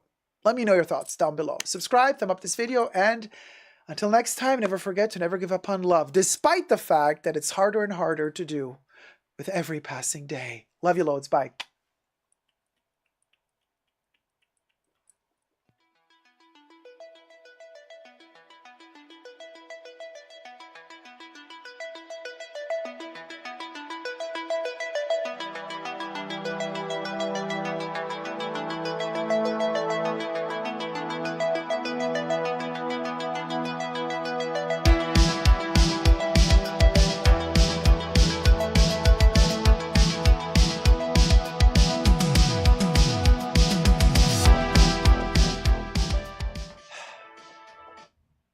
Okay, you guys, I know you mean all well, but it's like really hard for me to today. You see, we have technical difficulties and stuff, and I really need to focus and be on topic, you guys. Like when a comment comes out of the blue, has nothing to do with the topic. I'm just like completely like, okay, does Blonde and Chatty have something to say about this topic? No, Blonde and Chatty has something to say about Art Lovers Unite and watching it on IMDb. No, it cannot be true because IMDb does not offer seeing movies at all, first of all. You cannot watch movies on IMDb. IMDb does not charge to watch movies. IMDb does not offer movies. So there's that. Second, Art Lovers Unite is not available for viewing anywhere.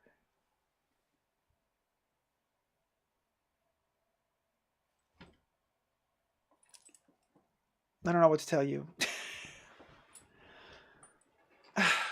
Okay, you guys, seriously, this is really, okay. Let me check IMDb.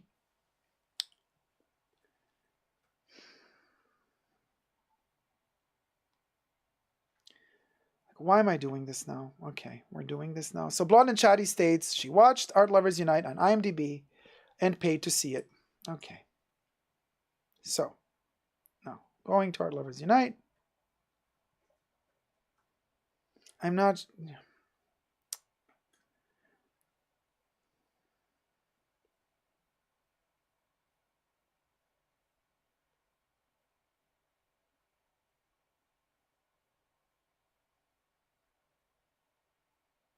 You can watch a trailer, and it's for free.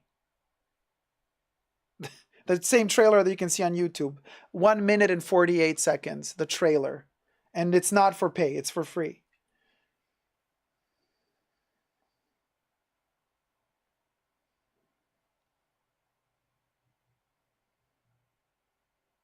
And that's all I see on IMDb.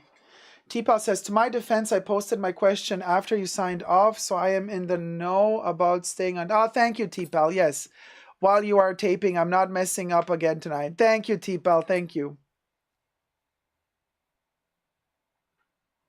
Amazon Prime? Okay, Blanche says, it is linked to Amazon Prime because I paid to view.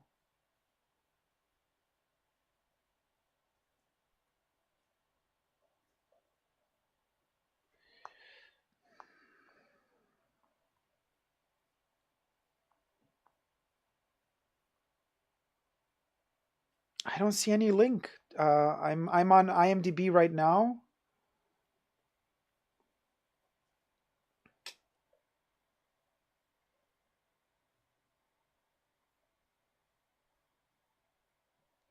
What is this thing? Art Lovers Unite, add to list. Add to watch list.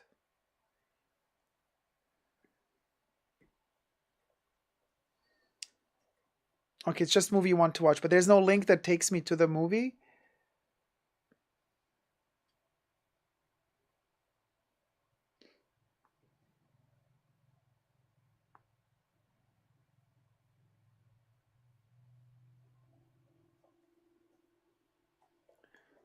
Amazon doesn't have the movie. I'm also on Amazon trying to see if Amazon Prime is going to show the movie.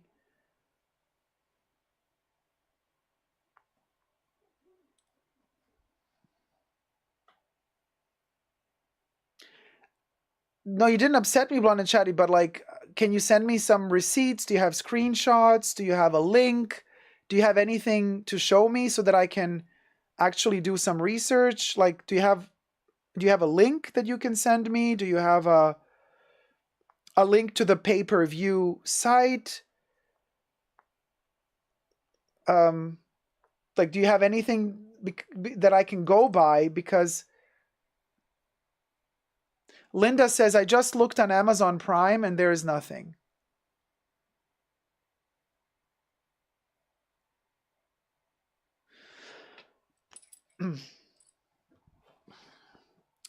Is it still full moon? Are we in Mercury retrograde? What's going on? Why do I have the feeling that today everything is like...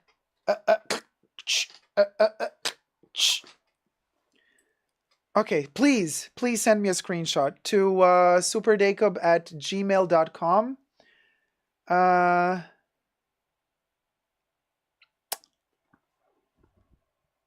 I don't know. Everything is like moving in like these weird, like it's not flowing. Everything is like kirk, kirk, kirk, kirk. It's been like that the whole week. And I have the feeling like, we're at the zenith of it. Thank you for becoming a member, Maria T. Thank you, sweetie. Oh man, I'm sorry, Pao. You got awful news? Oh, hi, Rusty Sang. How's it going? Welcome to the chats. Oh, Ellie, March is not a good month for you. Like always not a good month for you, or this year? Or in general?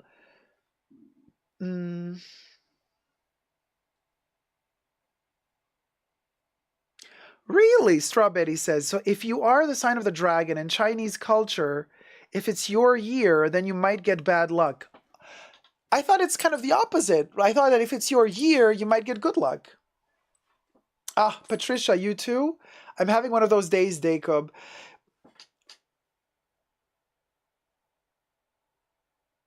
Yeah, you see? Oh, T-Pal. Okay, started thyroid meds, so that's why you're off.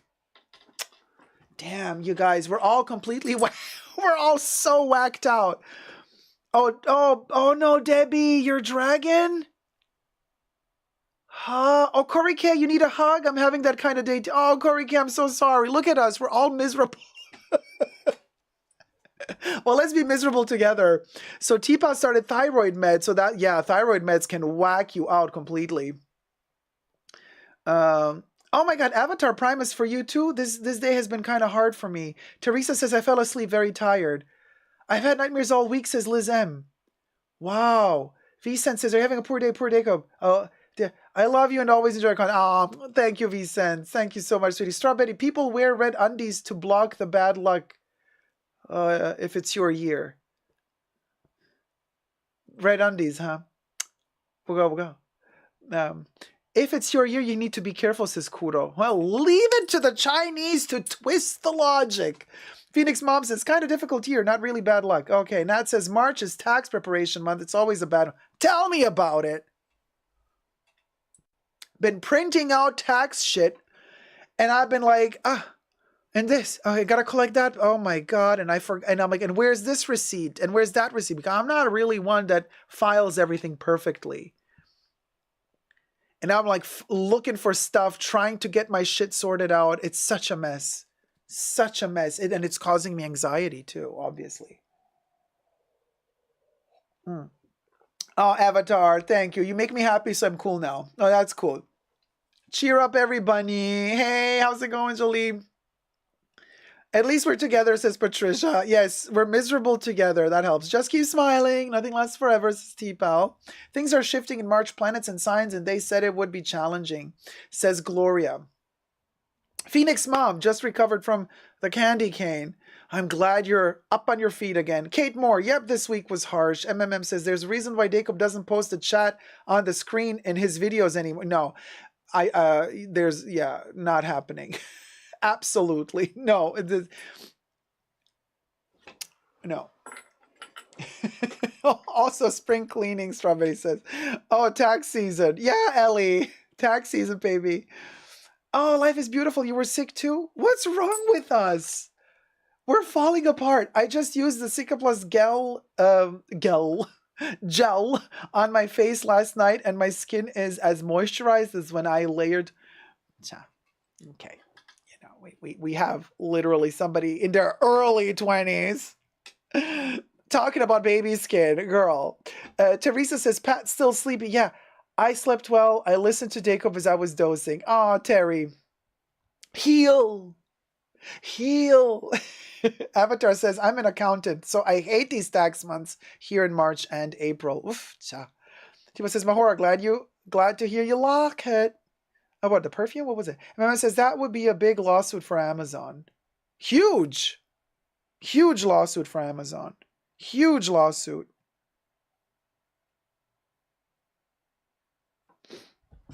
Huge lawsuit. MC says, I got an electric vehicle last year, so tax season right now is chef's kiss. Oh, 7,500. Way to go, MC.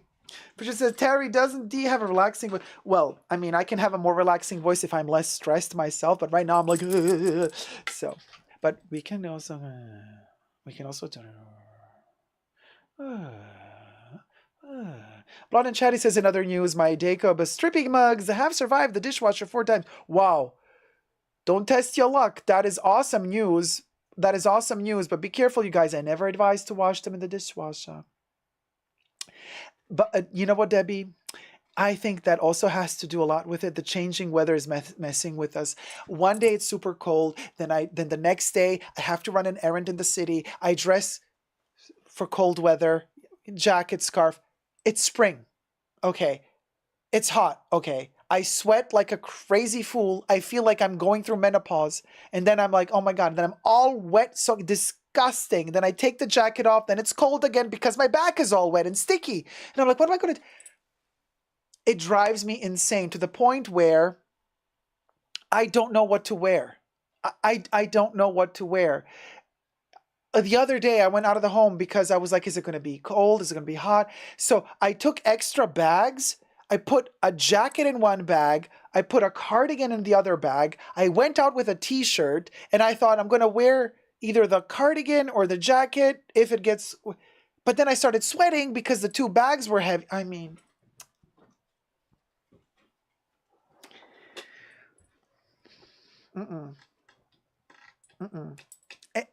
It's a mess. A mess. Zeitgeist says, I had been pensive yesterday. I was just thinking about how many years mankind has been on Earth and how we discovered medicine. Oh, okay. That's an okay. But by the way, we filmed the topics. Blonde and Chatty, can you please send me the screenshot on superdacob@gmail.com so that I can have that, so that at least I can start researching to see what happened. Who has my movie? Who's selling my movie without the right to sell my movie? Like, what the hell? superdacob@gmail.com. Thank you, Mahora. I'm all spaced out. Okay. Let's do Chanel makeup now. I want to have some fun. I'm sick and tired of all of this. Wait, where's my makeup? Oh my God. Okay. Oh, wait. Oh no, it's here.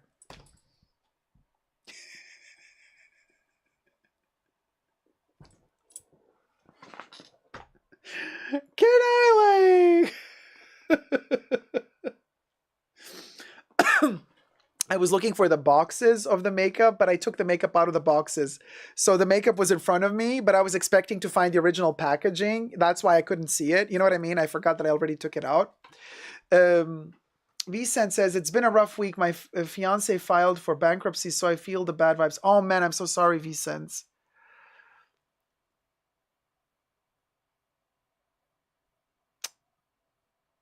Yeah. I hope he was clever enough to separate his earnings from his business so that when he files for bankruptcy, you know what I mean?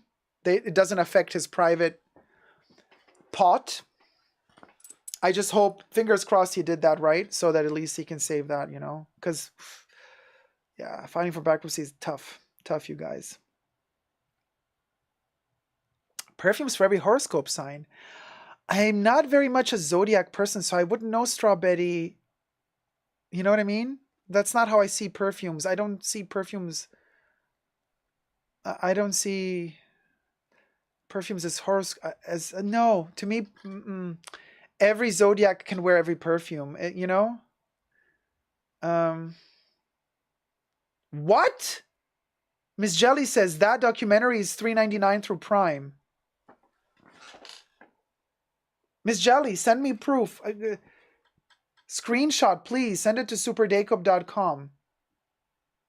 Oh my God. superdacob@gmail.com. Oh, House of Cardin. Oh, okay, Debbie. You guys, I'm going to get a heart attack. I am going to get a heart attack. Debbie says no. House of Cardin. I am in the documentary House of Cardin. Yes. House of Pierre Cardin. I am in that documentary. That documentary is on Netflix. It's on Prime. Okay. That's a movie that other filmmakers made. They asked me permission to use my content for their movie. I granted them permission. So that's their movie. I granted them permission to use my footage. I did not ask for any money. It was an honor to do something with Pierre Cardin. So Pierre Cardin was still alive when that movie was made. So when they asked me if they could, negotiate something with, I was like, no need to negotiate, you guys. I will gladly give up my footage for you. You don't have to pay me anything. It's an honor to be in a movie about Pierre Cardin. So please, yes, here, rights granted. I granted them the rights to use it. Yes, thank you, Gloria. Have a sip of water.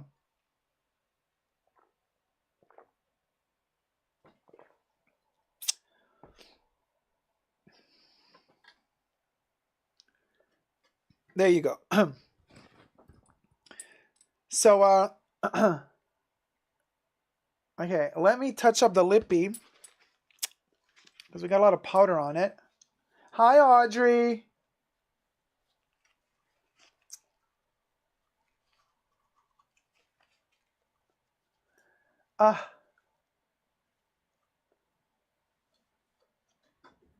Okay, thumb up the live stream, you guys.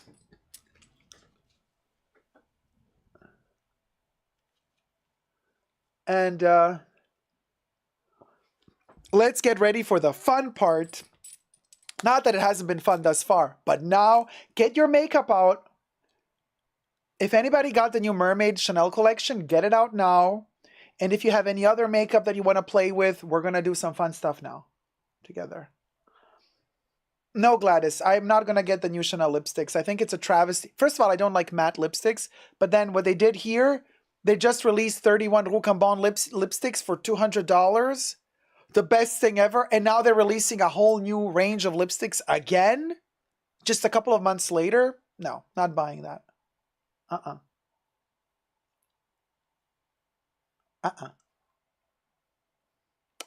T-Pal had her banana and is very chill now. And yes, Zeitgeist, that sounded dirty in all the right ways. So, all right, now, we're going to film this. We're going to do Chanel. I want to film this. I'm going to film it. You best believe it. It's going to be filmed. Whoop, whoop. Okay.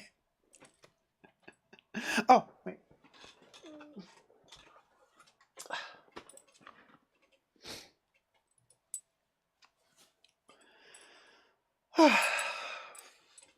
Fluff it up, zhuzh it up a little, make it a ratchet. Look at all this hair. Might as well use it for something. Okay. Hi everybody, Dacob here. Welcome back to the Fashion Bunker. Super excited that Chanel has launched their hashtag not sponsored. Unlike others, I bought my own stuff. Nobody sent me stuff for free. Chanel launched their mermaid makeup collection. The first Comète Collective, the three ladies launched their colors and shapes and blah, blah, blah. And I have it here, most of it. I bought what I wanted to buy. I didn't get the Cocoa Bombs, the lip things. I didn't get that stuff. I didn't get the blush. Who cares for that? I got the mermaid stuff, okay? So subscribe to my channel. We're going to do it together. Oh, we're going to put it on together. It's going to be amazing. We're going to really test it out. Look at that. Look at that. Look at all that good stuff. So subscribe to my channel if you haven't already. Push the join button next to the subscription button. Become a member today. Gain access to extra perks. You can also join me on Patreon. Super Dacob all spelled together there as well. This video is being filmed live in front of a live virtual audience. I live stream several times a week. Come join the fun. Come join the live chats. Hi chat. If you have this makeup, get it out now. Or if you have any other makeup and you want to play along, let's just have some fun. This is not going to be your tutorial MUA nothing video. This is just for the love of it. I love Chanel. I love their makeup. This is a really fun collection. I am wearing a very subtle version already on my face of that mermaid glow that they're doing. So I did buy the Chanel Rivage Quad. And really interesting with their limited editions. They have the colors of the quads represented on the sides. So one of the colors is blue. Then we got that matte brown. We got the topper in silver. And then we got the metallic pearlescent beige. Same for the other eye quad, which is very estimated. This one does not sell out, did not sell out so fast as the blue one, but it's just as good. So we have the Coral Treasure with the pink, coral, coral tapa, and a dark magenta. Amazing. Then, oh, this one. Chanel really did not photograph this one properly on their website, hence people are not really buying this a lot. It's not selling out, but this is the secret weapon of this collection. And that would be the highlighter called Poudre Illuminatrice, the illuminating powder Lumière de l'Océan. Light of the ocean, darling. And again, because the limited edition has the color of what product is inside, all around it, it is this, again, Chanel is wrong about this. They're showing you this kind of white, blue. It's so much more than that. This is amazing. Amazing. Then we have the Lagoon. I have it here on this nail polish. I did not get the Sun Drop. I didn't really care for it. I tested it out, but I don't care for this one. I got this metallic-y Lagoon 179. Look at this gorgeous looking baby. So beautiful. And then moving on, we got the Mermaid Glow. Oh my God. Again, Chanel photographed this terribly on their website, so you don't, I will show you how this really looks, because on the Chanel website, they don't do it any favors. The Mermaid Glow Bon Essentiel. So in fact, it does look like a butter stick. If you just look at it like this, you think, okay, whatever, nothing special, whatever. It just looks like they're almost like they're sculpting a Baume Essentiel, which I do have here in my collection. Here it is. So let me show you Mermaid Glow right next to sculpting Baume Essentiel. So if you kind of just look at them, yeah, they're different, but you don't know how different they really are. And they're much more different than you think. So let me put away the sculpting Baume Essentiel because, you know, we don't need it at the moment.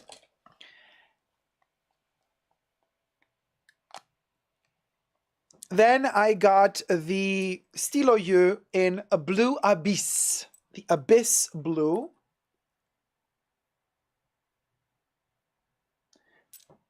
'82. Color 82, and I'm going to show it to you. I have it out already. Look at this gorgeous blue right there.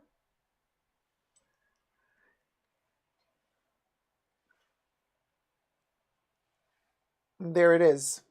And I have used it on my eyes and I've blended it outwards. So I've already applied a minimal amount of makeup. We're going to go all heavy. We're going to do a full-blown mermaid look. It's going to be crazy. We're going to cover our entire face with it. But we're going to play. Makeup is there to have fun. Even if you're at home alone and you want to play and you think you're never going to wear this stuff out and about, okay, who cares? But if you love your Chanel and you love to play with it, do it at home. Have some fun. You can do it right now together, all of us together. So here's what we're going to do. We're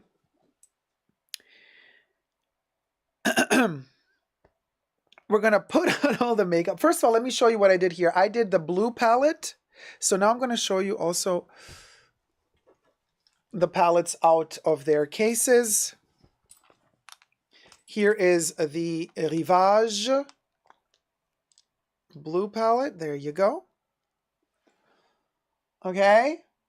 I've applied this, and this tone. I did not apply this one. I applied those three.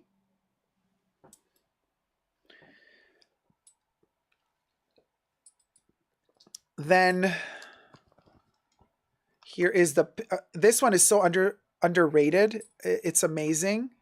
I've applied also this pink pearlescent one to the inner side of my eye right there. And the outer is more blue, up here all blue. And then here I got that beige kind of topper vibe, and the silver topper is right there as well. But I'm going to show you a close-up picture. Don't you worry. I prepared everything. And then I have not applied yet, but we're going to do it now. The magical part of all of this would be the photographs terribly, but it's so gorgeous. The highlighter.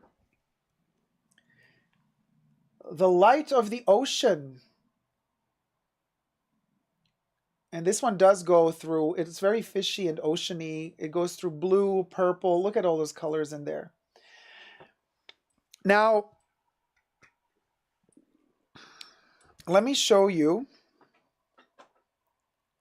how my makeup looks without all these lights on. I took a photo without, and it's not retouched. There is no retouching going on.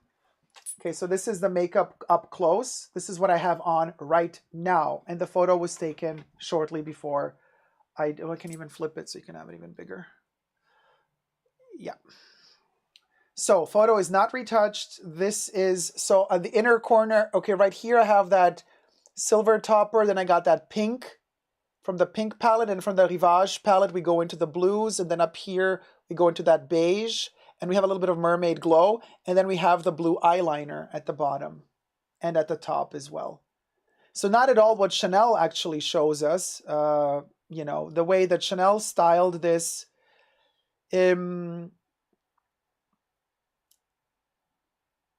This makeup palette, I'm going to show you the Chanel version of it, which to me, yeah, it's clean, but doesn't make me desire to purchase it whatsoever. So this is Chanel's, yeah, very clean, subtle, blue on blue. Nice, okay, but this doesn't make me want to buy it. I'm just like, oh, blue makeup, okay.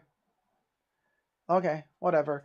But then when you start mixing the colors, you know, you could say this is tacky, but I want to play with it. I bought these to be able to play with them. I didn't buy this to be that elegant person going to the office. Oh yeah, girl. Now, Blonde and Chatty says, I prefer your look. Thank you so much. I also want to show you how the mermaid stick actually looks when you have the right lighting. And I'm here twirling it open. Look at all those sparkles in there. Look at that. This is the mermaid glow stick. You do not see it like this on the Chanel website because they didn't illuminate it properly.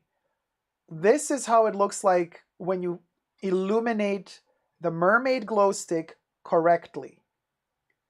Look at all those little sparkles of gold, yellow, lilac, pink. Look at that.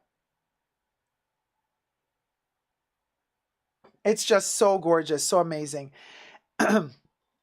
Now, I'm also going to show you how the Lumière de l'Océan, the ocean light highlighter, looks like when you apply it. It has like green, like algae green particles, and they turn into purple and pink depending on how the light falls on it. Hold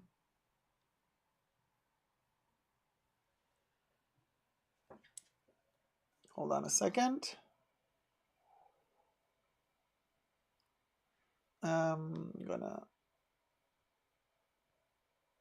There you go.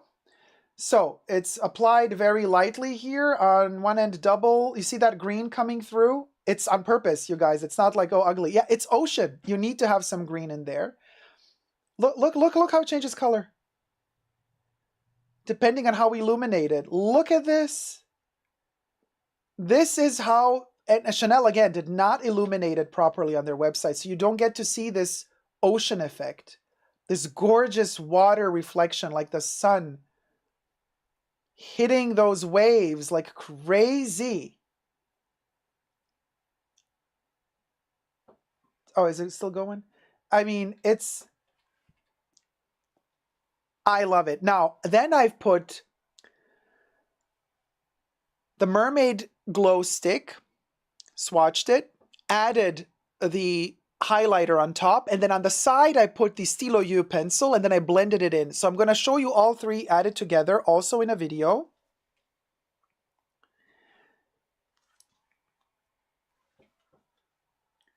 Look at all of them together. Look how, oh, sorry for my hairs on my arm. Obviously, you don't need to have all those hairs. It would look better without them, but then whatever. It's a mermaid that has hairs. We'll go. So anyway, we're gonna turn, look at that. Look how it changes.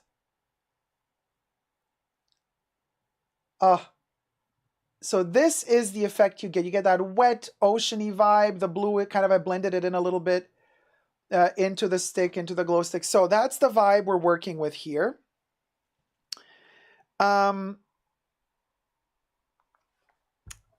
So Audrey says, don't apologize for your hair. It's a Mercer, says Mahora. It's mesmerizing, like looking at the stars. So this is what we're going to do now. So that's what we have here. I am going to go in with more blue, first of all. So we're going to take, and by the way, this has kind of like a gel consistency. So it's really fun to work with your fingers. Very much rudimental.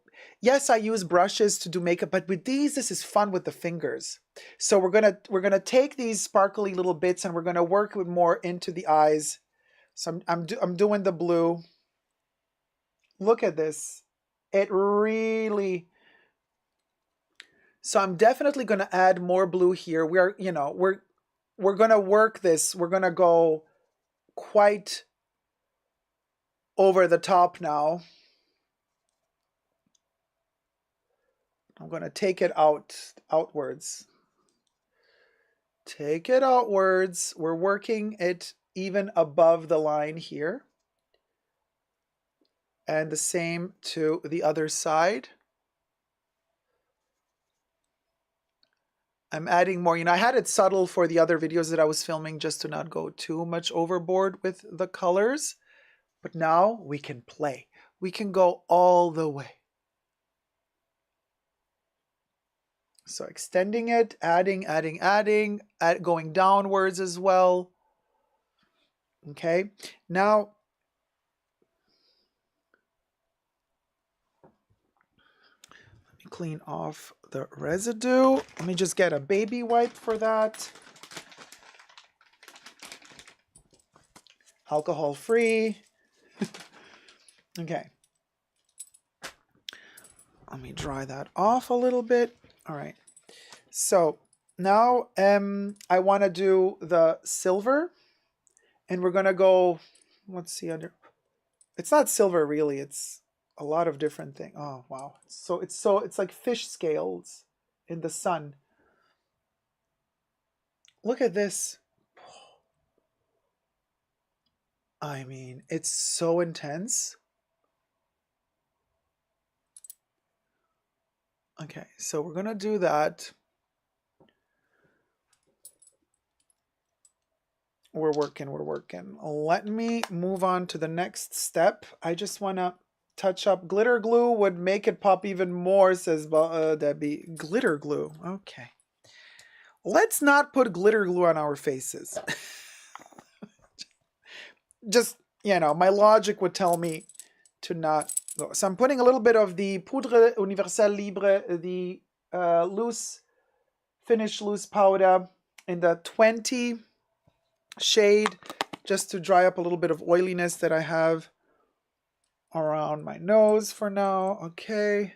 Everything I say in this video is for entertainment purposes only, not rooted in truths or facts. Everything's a legend, just my opinion. Okay.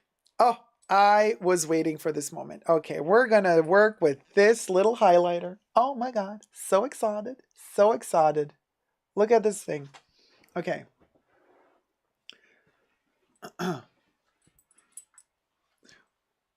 All right. Oof. Ooh, cha. Okay.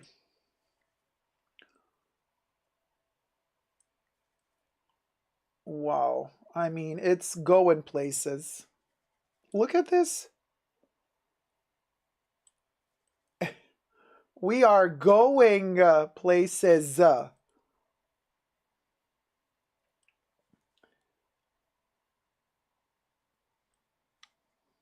Mermaid look, here we come. We're going to go up here as well. And we're going to go on the other side. Oh, wow, this is... And all with the finger. I'm not doing any brushes here, okay? I'm just tapping it in.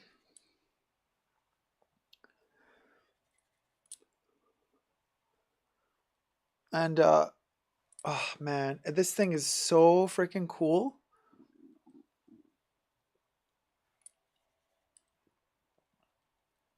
So this is the Ocean Light. Now, obviously with highlighter, you're going to start seeing imperfections on the skin because, you know, but wow.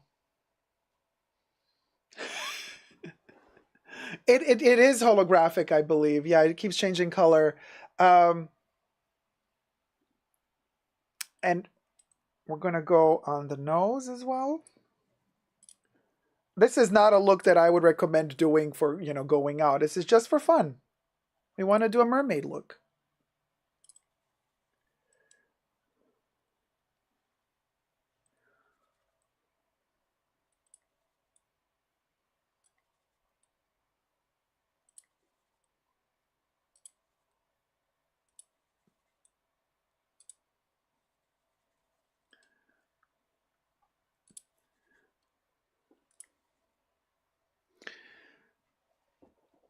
We're getting there. We're building up. We're building up. Strawberry asks, what does the texture feel like on the fingers for that highlighter? It's like a powder, but it's also a little bit gelatinous. It's powdery, but it's it's dry, but there's a hint of gel, I feel. It's like you know.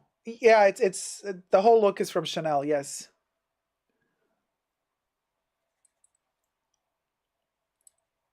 And we're also going to put the glitter in the eyebrows. I mean, it's a fish out of water. Okay? The mermaid has come to play. Oh my gosh. I am living. I mean, this is so much fun. Hold on, let me tab it on. Tap it on, honey. Honey. Tap it. We're going to build it upwards.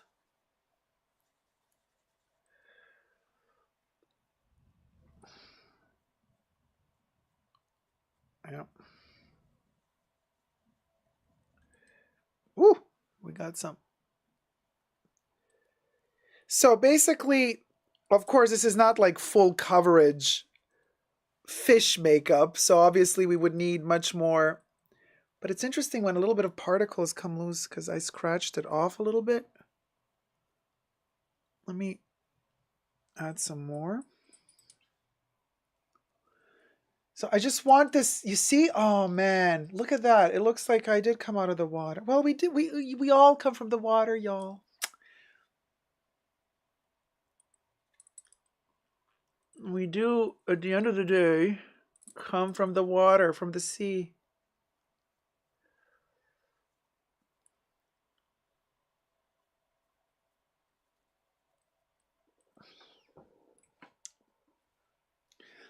I'm not going for a healthy mermaid. I'm going for a mermaid. Yeah, I know. Hard pan is going to happen from my finger. It gets all oily from my fingers because I'm picking up all the oil from my skin and then...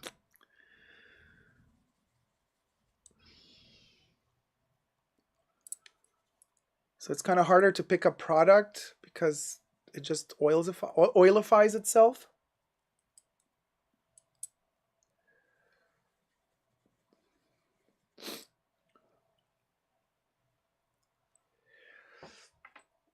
You see how we're transforming? We're getting more and more shiny and fishy, and man, it's just amazing. And we're not even done. You know.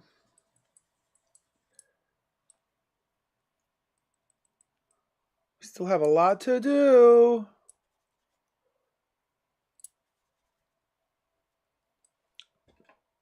I want a Chanel fish look. Yeah, I mean, it is kind of giving a little bit, maybe, Twilight vampire mode, right? Listen. Now, obviously, we got this thing oilified. I'm going to have to scratch off the surface a little bit because it all got very oily from my own skin. That's what you get when you're oily. Rainbow Trout. So here's the thing, right? I want to do the blue, the stylo U. Okay. And I want to kind of play more with it because,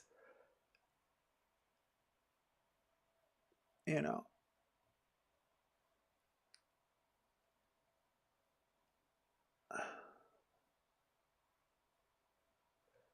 now that we have it here and we can do the fishy look, might as well add a little bit more to the sides. I haven't had this much fun with Chanel makeup for a long time now. And this is why this collection is so fun to me. The way that Chanel styled it on their website does make it look like Y2K in a way. But the thing is, they decided to, make it very conservative. But you can actually turn this into something so much more playful if you wanted to. And this is not something that you could do with their other makeup, launches, their classic makeup launches that just give you the standard stuff.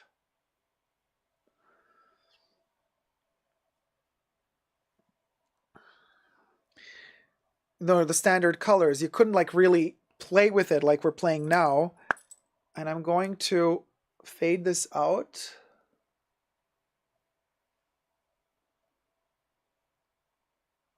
Ooh, cha.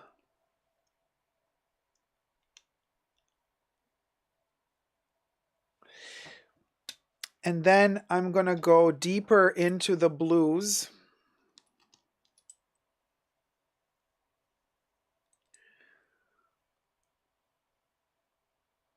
And we're going to add blue texture underneath the eye. And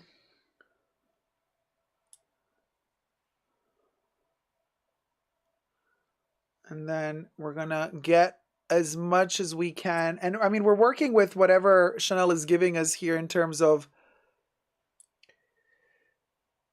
saturation and pigmentation. You know what I mean? Like they're not giving us highly pigmented colors here, but they're giving us shine, I guess.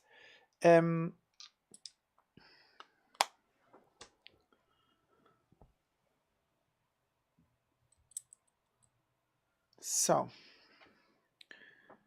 we are going into yeah, more liner. Somebody said deeper with the liner. Okay, let's go deeper with the liner. We can. We're in it now. We're in it now, y'all. There's no going back.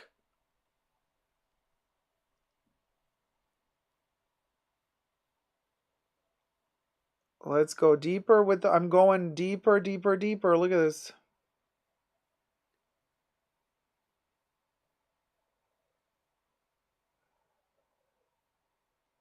Let's go deep.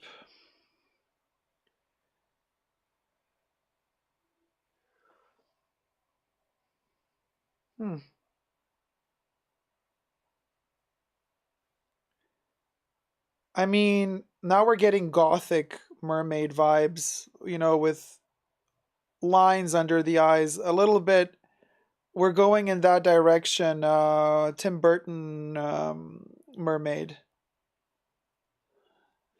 It's a slightly depressed mermaid that hasn't slept in a long while.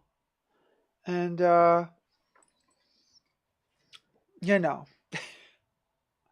hasn't slept in a minute and is having dark blue, literally blue circles under the eyes, mermaid circles.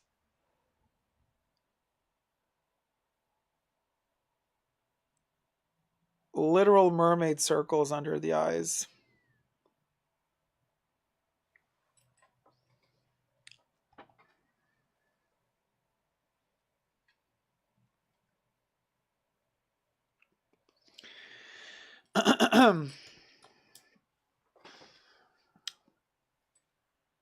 Where is the...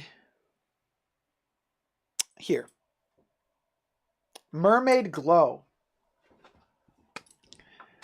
Now, what we're going to do with the Mermaid Glow, let's put some around the eyes so we can soften this up.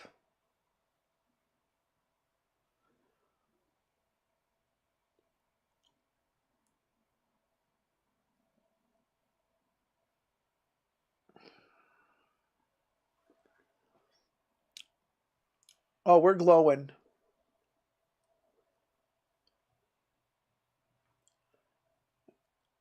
I'm going to put a ton of it on the lips.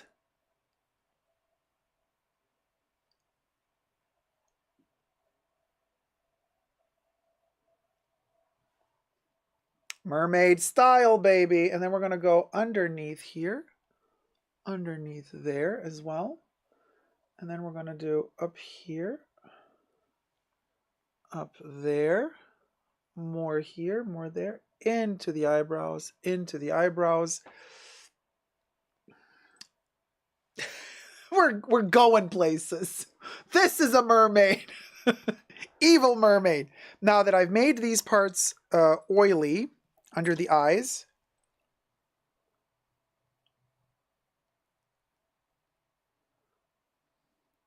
by the way, this is not an MUA moment of any kind. This is just a regular person having fun with Chanel makeup. That's all this is, you guys. Not taking myself seriously whatsoever.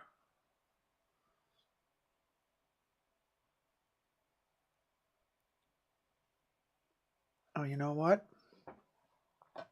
I see we need more blue on this other side. Yeah.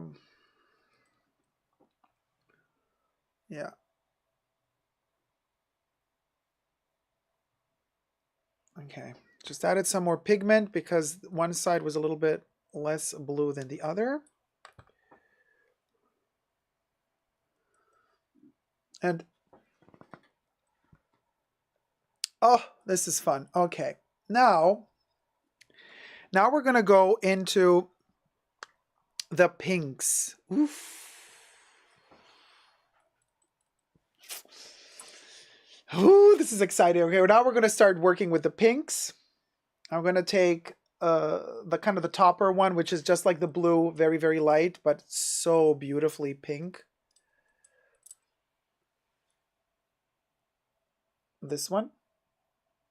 It's just like my background here. That's the same pink. And we're going to, let me see. We're going to put it up here. Yeah.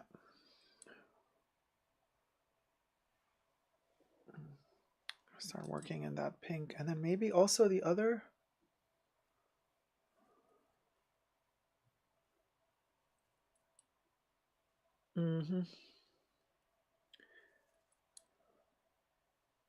It's like an extra touch of pink right on the tip of the cheek.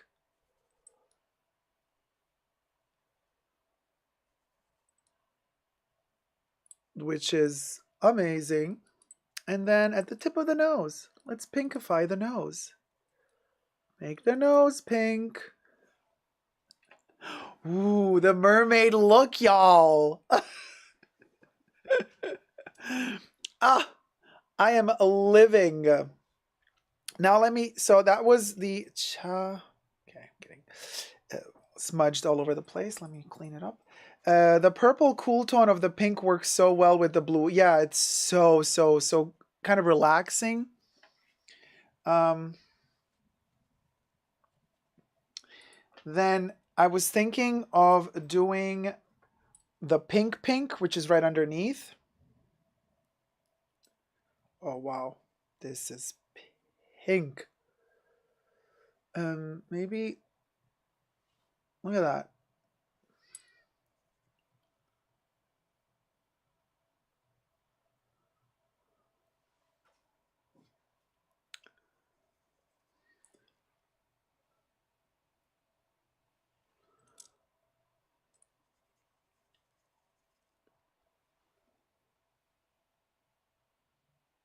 Oh, yes. This is where it's at. I love this smudge of pink.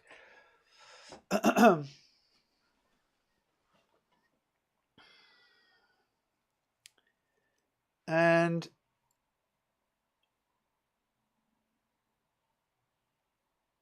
We're gonna go in this direction.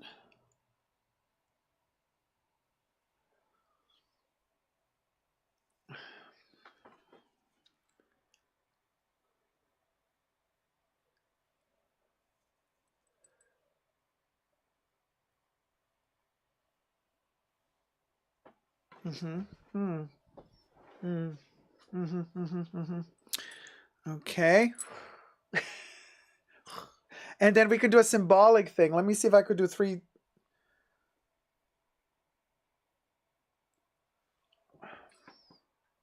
You know, we're adding some form of mystical touch there. We don't know, is this the symbology of the mermaids? Why do they have, you know, the 3 scales added? You know, it's, you know, who knows? Maybe it's one of their religious things. We don't know. We don't know. It's the mermaid world, okay? Disney, eat your heart out, okay? Okay. You know, because we don't know. We don't know. We don't know. And actually, we also, while we're at it, we got to do the blue. We got to do the blue, because if you don't do the blue, what you going to do? All right. So for the blue,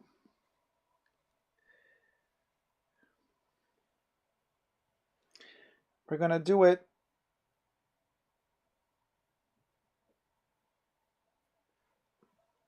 There you go. Then, hold on. Oh my God, this is such a mess. It's like being a kid all over again. Everything is messy.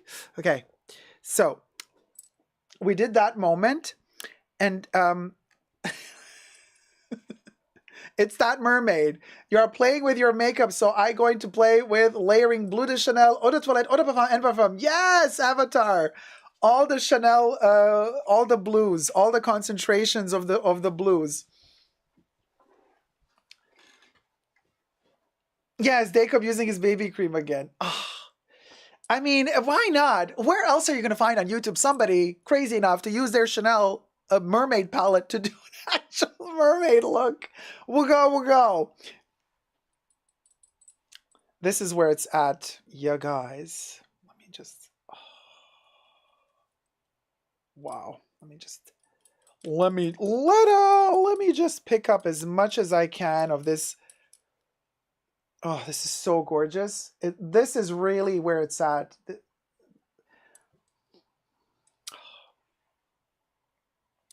Okay, so I'm thinking of, there you go, covering all of this up like that.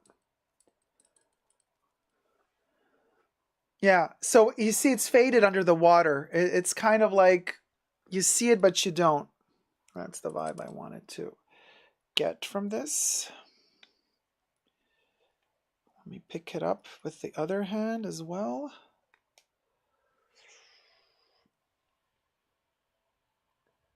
Yeah, there you go. This is insane.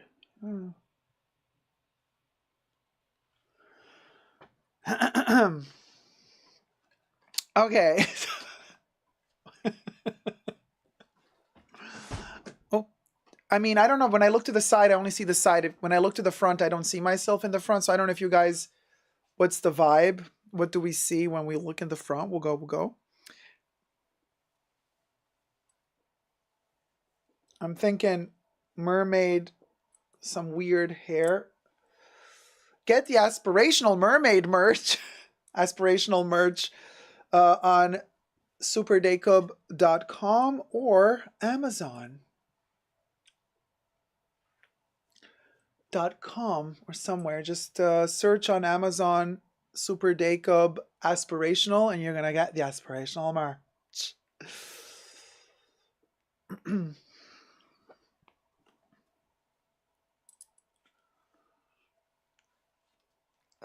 You know,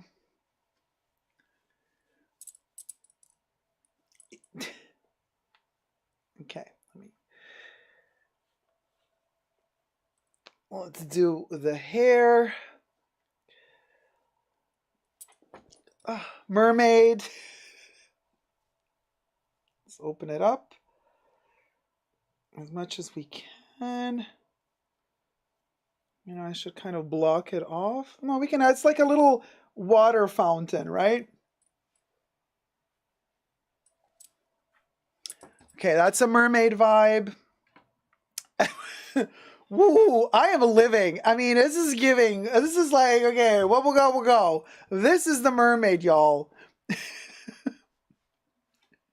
Such a vibe. Oh, can we talk with the hair and everything? So, what else can we do here?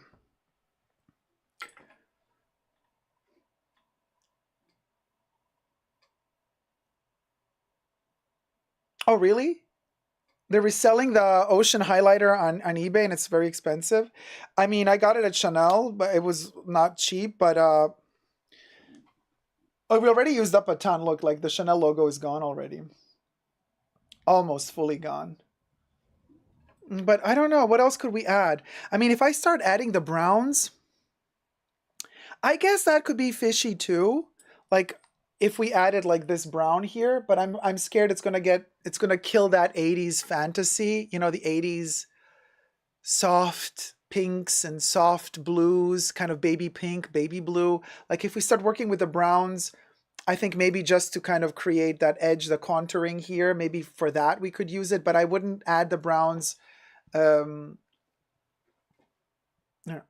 think this is cool, you guys. Maybe just like this is okay. Oh, now, unfortunately, Chanel did not come out with a, I wish they did, but they didn't. They did not come out with a blue mascara. Okay, there's no, it would have been amazing, but they did not come out with a blue mascara, but that's okay. I want to add the red mascara that came out last year. And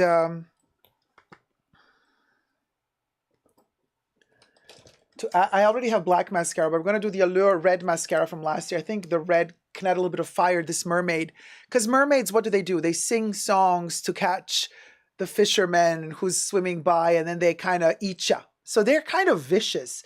They are meat-eating creatures that, well, if you're not careful, the song of the mermaid will mesmerize you. So a little bit of a red kind of tinted with blood eyelashes is kind of not a bad idea. You know what I mean? It kind of gives this mermaid a little bit of an evil.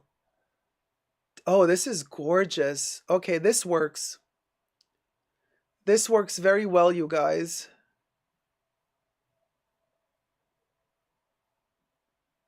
The red.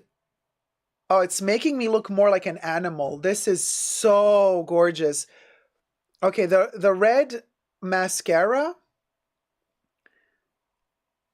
is really perfect for this look. And I'm applying a lot of it. Oh, wow. Oh, yes, this mermaid. She evil. Well, she's not evil. She's just very hungry. It's an aspirational mermaid, okay? Let me add some mascara on this side as well. So we're going to do both eyes as red as they can get. There you go. Upper done. Lower eyelashes getting done as we speak. It does make me look more like an animal or insect in a way. The blue with the red mascara, it's kind of haunting in real life here on my end. So I'm going to take a picture of it. The mermaid in Pirates.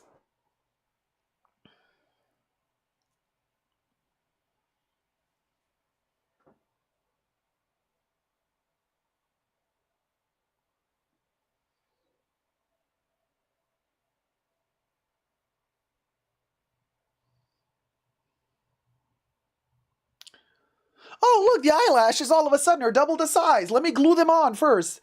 Or, oh man, how do I do the Boston accent? Boston. Oh, guys, let me tell you, these eyelashes, they look like really double the size now. I swear to God, I didn't glue on new eyelashes. It's my eyelashes. They just look double the size.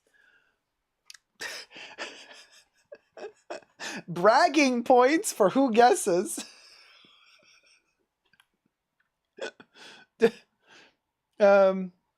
Anyway, I can't get myself to find the right angle for the light.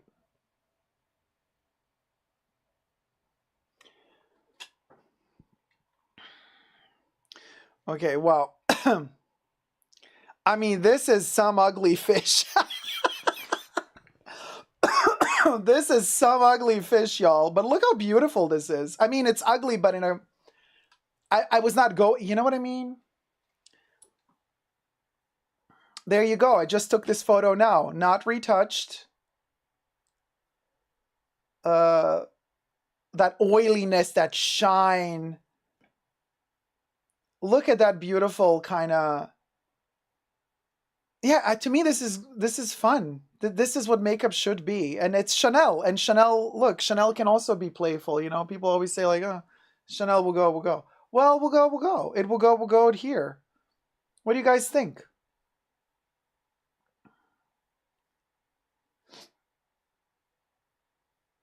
Look at that mermaid. It's like, yes, hungry mermaid. Do you see the eyelash? I mean, the red doesn't come through on this photo. Maybe here on the side it comes through a little bit more. I don't know. Oh, it's the green screen effect. Hold on. You see wow, look at that. It does look special, right? Fishy, mermaidy. And there you have the red mascara. Aw, thank you, Strawberry. You have such beautiful green eyes. Thank you. Very kind of you guys. Thank you. I'm not fishing for compliments, just trying to show you the makeup, okay? And then we went... The lips look sick. Look at that. Upper glow and lower glow. The upper glow has more product than the lower, so they're kind of disappearing. The lips are almost becoming only the bottom lip.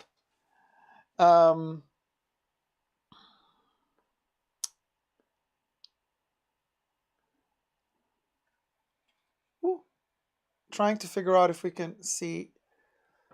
There you have the top, the markings at the top, the mermaid marks. I know, Patricia, not fishing for compliments, said the mermaid to the chat. We'll go. Yeah, we'll go. So, I don't know. I think we're good to go. Like, what more do we need? I mean, this is as much as Chanel is going to offer us when it comes to pearlescence or coverage. It's not like, you see what I mean? You can't go much darker with this. This is more about glow and shine. It's not about intensifying contrasts unless we don't start using the brown. But I don't want to use the brown here. I don't want to ruin this kind of little dreamy pink vibe. What do you guys think? Let me know in the chats. Good morning. Hi, JLB. The glow is insane all around, says A1H. Audrey says it's juicy. Cecilia says nice color combo. Teepa says yes, the pearl is gorgeous. Oh, Avatar says, oh man, I wish I have a full beard, not just a Disney villain goatee. I mean, I love a Disney villain goatee. Oh, I love a Disney villain goatee. Also, what could be a villain? No, this can be a villain. Villain mermaid. It could be a good one or an evil one. You don't know. We're keeping it very tight. You don't know if she's gonna eat you or if she's gonna save you from the shipwreck. She might be causing the shipwreck, but she might be saving you from a shipwreck. We don't know. It all depends. A mermaid never tells. Also because you never lived to tell the tale of the mermaid. You know what I mean? Because if you see a mermaid, chances are you're not going to survive. And I have my little tail, ponytail, fish tail. It's not a ponytail. It's a fish tail, honey. It's very much the fish. Wait, I have this thing. Maybe we can play with this as well. Oh, you know what? Hold on. Let's do the hair as well. Let me do a double. Wait, you know what? Let's do this double here. Like that. And then I'm going to catch it in the back with this hair clip. You guys, I'm gonna catch it with the hair clip. Okay, it's gonna look double as large. Ah, now it's staying. Okay, kind of staying. We would have to work on, but I'm elongating the head backwards. That's what I'm trying to, I'm trying to get that kind of fish elongation, almost alien-like. You see what I mean? That's the vibe I'm going for. So the hair kind of plays a little bit into that. It factors into that little fishy look. And I'm trying to do this without having extra, I don't know, adornments, like adding, I don't know what, ribbons or stuff to hang. And then, of course, we have our little mermaid Barbie box, also with the glitter. Oh, also Chanel. Well, Chanel is inside of it, but look at this little cute little box. That's the same kind of colors, going from that pink to that baby blue, oceany vibe, the seashell. You can use it as a brooch, or it is an earring. It's a big earring. Baby mermaid. What do you guys think? Perfect, the hair like this, right? It's a vibe. It gives us a vibe. And also this thing can kind of look like fish bones in the back. It's like one of my family fish that they passed. I'm so sorry. But I had to use, this is my great-grandmother's spine, you see. Who am I quoting now? You see, this is the best costume for the day. You understand. Points if you guess who I was quoting there. Kind of paraphrasing, really. So there you have it. I hope you enjoyed.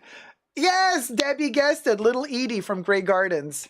Bling, bling, bling, bling, bling. Debbie, 1 point. A seashell brooch would have been so gorgeous. There you go. Seashell brooch. It's Pop-At. You understand. Love you loads, guys. If you've enjoyed this crazy look, thumb it up. Let me know if you enjoyed it. And again, I'm so happy that Chanel, and I love Chanel, right? I'm happy that they made an actual collection that is just playful. You can just have fun with it. And don't take yourself too seriously, guys. Really, you don't need to. Life is too short, okay? Okay, so make that eyelash extension. Make it work for you. All right, love you loads, you mermaids. Okay, see you very soon in my next video. Thumb it up and subscribe. Bye. So there you go. Fun times. We needed this. Yeah, it was so cool. Just enjoy life a little. I think that was the mermaid H.C. Andersen had in mind. Aw, Hans Christian Andersen. Yeah, he wanted to do this little. I am that little mermaid. I am. It's cute though, right? I mean, why not, you guys? There you go. I'm not gonna do this makeup again. Obviously, I just hope that I didn't mess up too much. It's okay. But it's so beautiful. You don't see it under this light, how much it really changes color. Maybe there's one more video that I have that showcases more in close-up this gorgeous ocean highlighter. Wait, hold on a minute. What did I do with this? Uh-oh. Uh-oh, you guys. Uh-oh. Oh, okay, found it.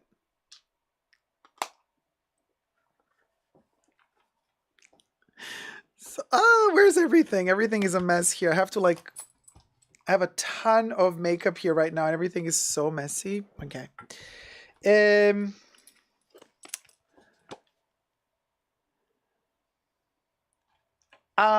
I buy backups?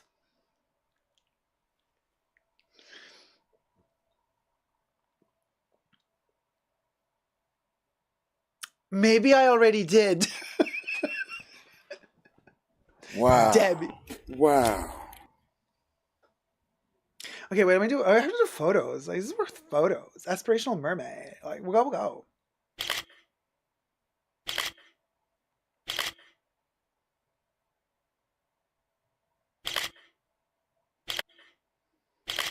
That's the evil look, right? And then I want to make a weird head pose that looks kind of alien-like. Mm-hmm.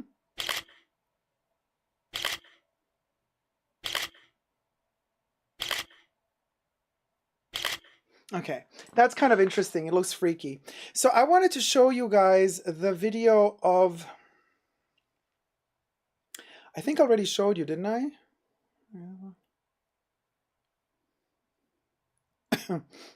I think I already showed you the, I think I did.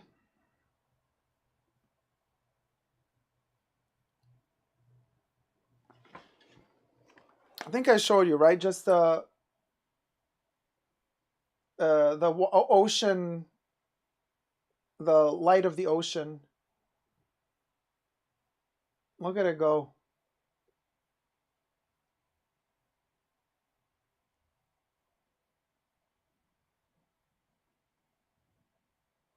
I think we've seen this one already. But see, it goes from that green, that weird kind of, you see those green particles? It almost looks like somebody hit you.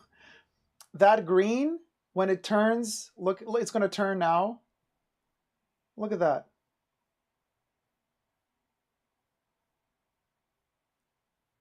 It's really cool. I love shit like this. I just love it. It just does like this weird effect on me. I'm just like, woo! Glitter. Glitter. Sparkle. Pink. Blue. Green.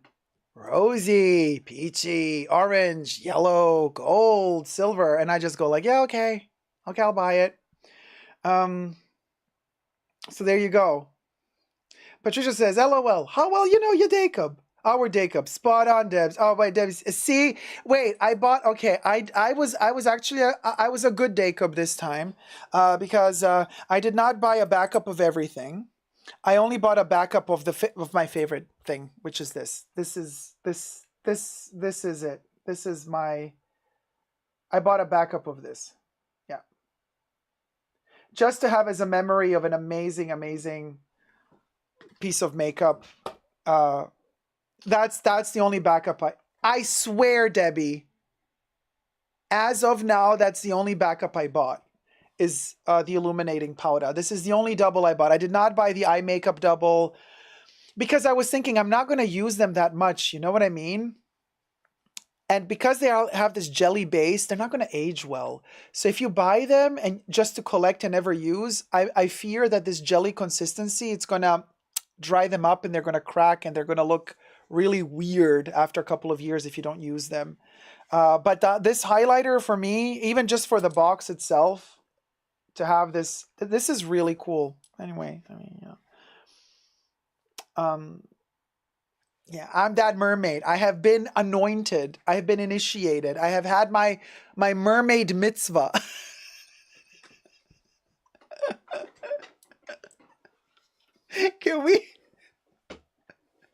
Can we talk? I had my mermaid mitzvah. Hey Nadine, how's it going? I just woke up, so happy to catch your live. Ah, you're looking fabulous. Thank you, darling.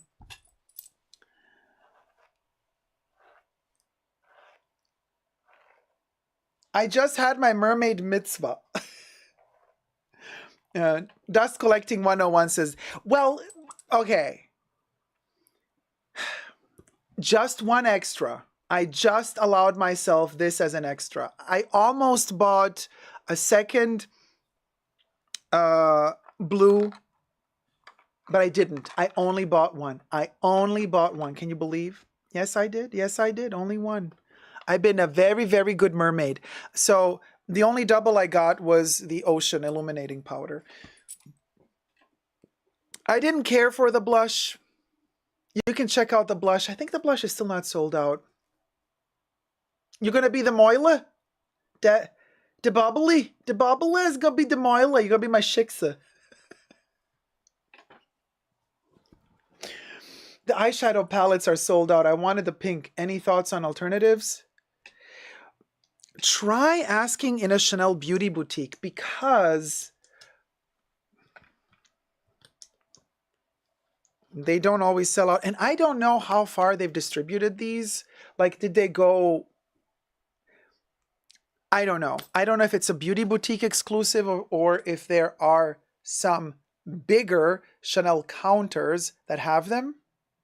That's a possibility. I don't know if they do.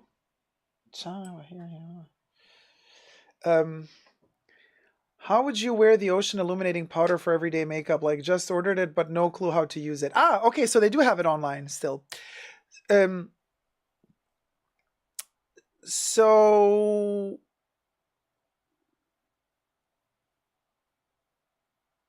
oh, okay. Patricia asks, ask Debs what a moile is, Dacob. Debbie, what's a moile? Patricia wants to know. And so how would you use the highlighter? I mean, I would press it on the fingers because it has a very flaky consistency. It's not dusty. It's more like scaly, like fish, you know? So you rub it with the finger and then you apply it here, and you can also highlight under the eyebrow, this area. That's it. A little goes a very long way. I mean, I overdid it. I did the whole face, and look at me. I'm like weirdly glowing. Oh, moil. Well, why? Well, tell Patricia what it is. There you go. Yes, Debbie, I know. But the just like, so when you say boob to a little kid, you also add the E and you say boobale. So that could be moilale. Oh, during a bris, moil. So wait, we're gonna bris ya?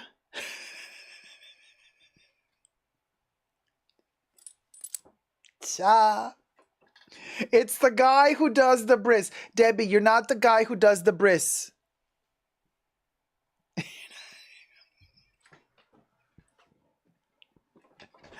You might be the bris that does the guy, but not the guy that does the bris. The green is pure magic, right? Yeah, I agree with you. Yeah, we'll go. I mean, totally we'll go, T-Pal. What can I tell ya? Chat. I'm going to leave all my mermaid stuff on my glass now.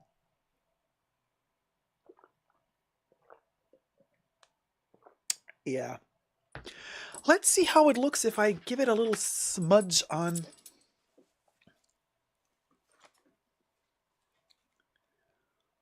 Ah, you don't see much. Oh, no, you do, but you gotta like put a big close-up on it. Let me see.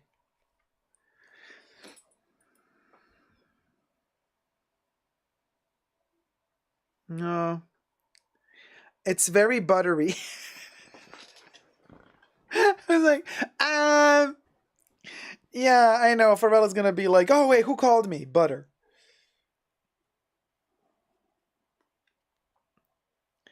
I think if I tone down the light, then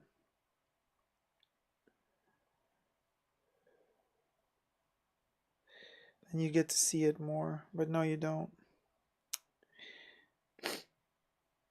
You don't get to see the sparkles because it's white paper, you know, so there's no contrast. So I just kind of put it on white paper, and you don't really see the contrast on the white paper, unfortunately. You know, maybe if I lift it up. See the little speckles. Yeah, you don't really get to see it that well. I mean, I tried, but you see, the This glitter. is like butter. No, you don't really see it. It's really hard to see. I tried to enhance. No, doesn't matter. But yeah. So yeah. The mess. Oh, let this mermaid eat a banana. I've earned this banana. Well, let me eat this one. This one is the one that's damaged. Poor thing. We don't throw away a banana, even if it's damaged. Okay? Sustainability.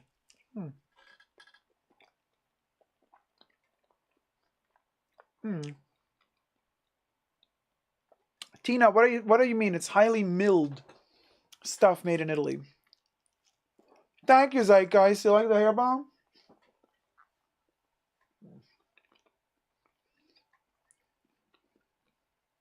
Oh, thanks, Jackie. Full mermaid look, baby. I just came out of the ocean to eat a succulent banana. And then I'm going to dip my toes, well, tail, back into the water and swim right back downstairs. Oh, baked kind of makeup is best, says Tina. Is this baked? I don't know. It's jelly, kind of. Well, Strawberry, you know how it is. When I'm out of water, I get feet. I go into the water, then my tail comes back.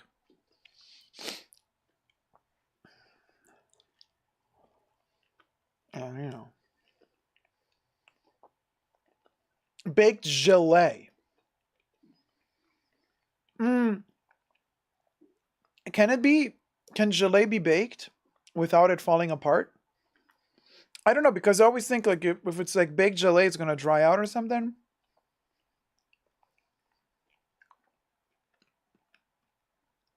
Tina, we're not makeup artists. How are we supposed to know?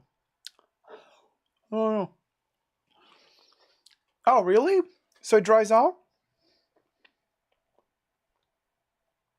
So what, it dries out? What costs more, Tina? The Italian makeup costs more or the French?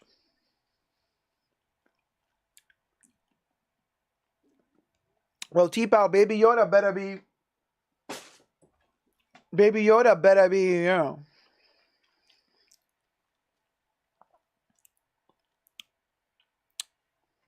Better be prepared, because I don't want Baby Yoda getting all smeared up with makeup. Oh, Italy's good at making powders, says Straw Betty. Katie says the eyeshadows were baked always. And the Chanel eyeshadows are the only ones I have which can be used dry and wet. Oh, Tina says baked, highly milled eyeshadow cost money. Tina is like, money, baby. Is that so, Tina?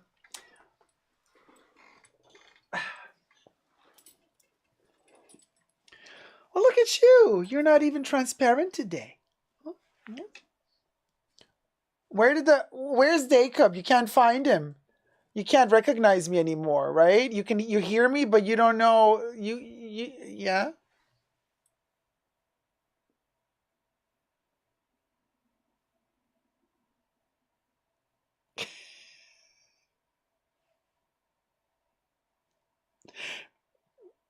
Okay, he's not recognizing me, you guys. He's like, where's Dacob?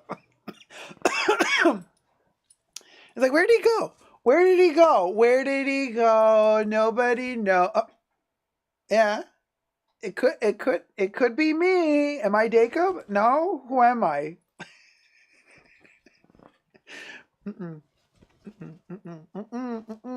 And you're not gonna eat me. I know what you're thinking. You're thinking I'm a fish and you're gonna eat me. No, you're not. No, you're not gonna. No. Oh. Oh. Very sad. Very, very sad. He wants to eat the fish. I'm not a trout. You had fish for lunch. You're not gonna have fish again. And I'm not a fish. Stop it. Okay, let's sing cha-cha-cha-cha. I know, we usually end with cha-cha-cha-cha. Let's begin with cha-cha-cha-cha. How about that? Boop. Okay. Hit it, baby Yoda. Chow, chow, chow, chow, chow, chow, chow, chow, chow, chow, chow. He's so not interested now that I'm like not me anymore. He's just like, whatever. We'll go, you guys. Thank you to the mods for keeping us safe. This live stream. Special thanks to the mods in the fashion bunker. Thanks to Debbie, Jesus, Creation, Nicole, Kevs, and Gloria. Bubbles loves you.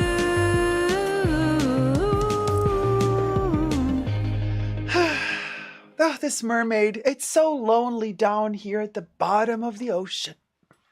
So what do? Hey, Diamond Diva Princess. How's it going, sweetie? Oh, thank you. Love the pastels. Thank you, sweetie.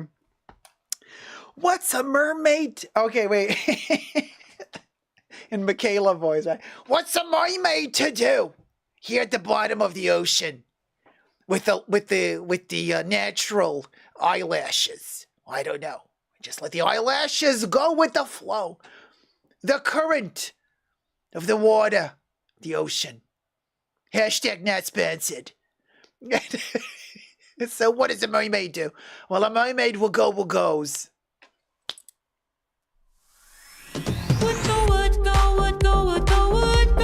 Michaela and her smoker's voice.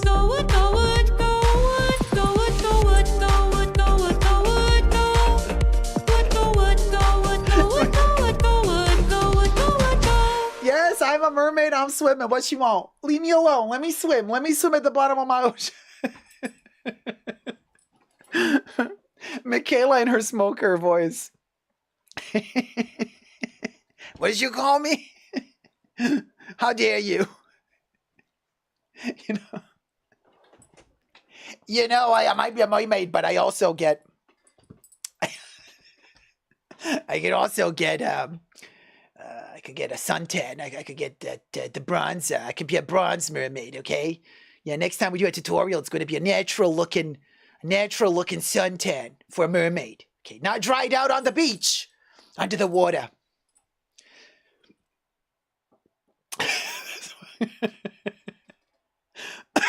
Carol Channing improv. Oh man, I mean, I can't. Okay, well, Michaela, I can't do the Boston accent without doing the I don't know why. It doesn't come natural to me to do it otherwise. Natural. Oh, if I do Peter Griffin, maybe then. Or Ted. Yeah, Seth MacFarlane. Seth MacFarlane. Ted. That's the Boston. That's a little bit best Boston accent. Yeah, the Boston accent. A little bit. I'm going into the smoker. I'm going into the smoker. Going into the smoker voice again. No, just the Boston accent. Seth MacFarlane from Boston. Yeah, Cliff from Cheers. Nadine says, I missed most of the live. Did you review the Vivienne Westwood fashion show? No, Nadine, we're going to do Paris Fashion Week on Wednesday because we're waiting for the Chanel fashion show on Tuesday. So on Wednesday, we're going to do the review. Yeah, I don't know. I'm going to have a selection of a few shows. One of them is going to be The Row.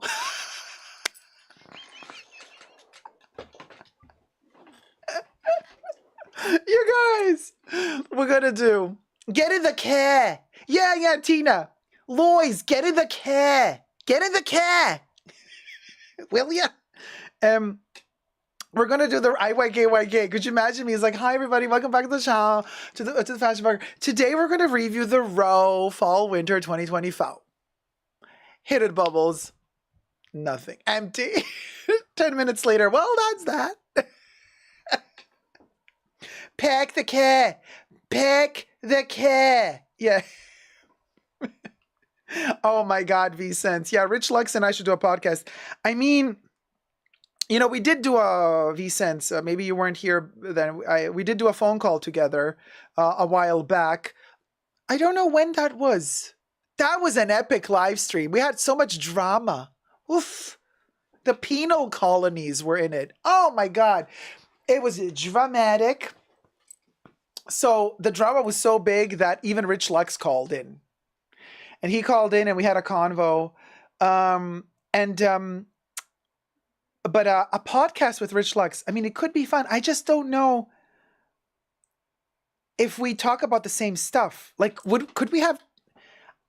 I think we could have things we can talk about. And, like, be funny about. But, like, I don't know. Is Rich Lux funny, though? Can he... Like, I love him. He's really, really amazing. But like, is he funny? Does he have a sense of humor? I don't know if he could crack a joke. Could he be so weirdly not taking himself so seriously like I can? Can he? Can we do that in a podcast? Like, if I go into the Michaela talking like Michaela, he would probably just freeze and be like, awkward.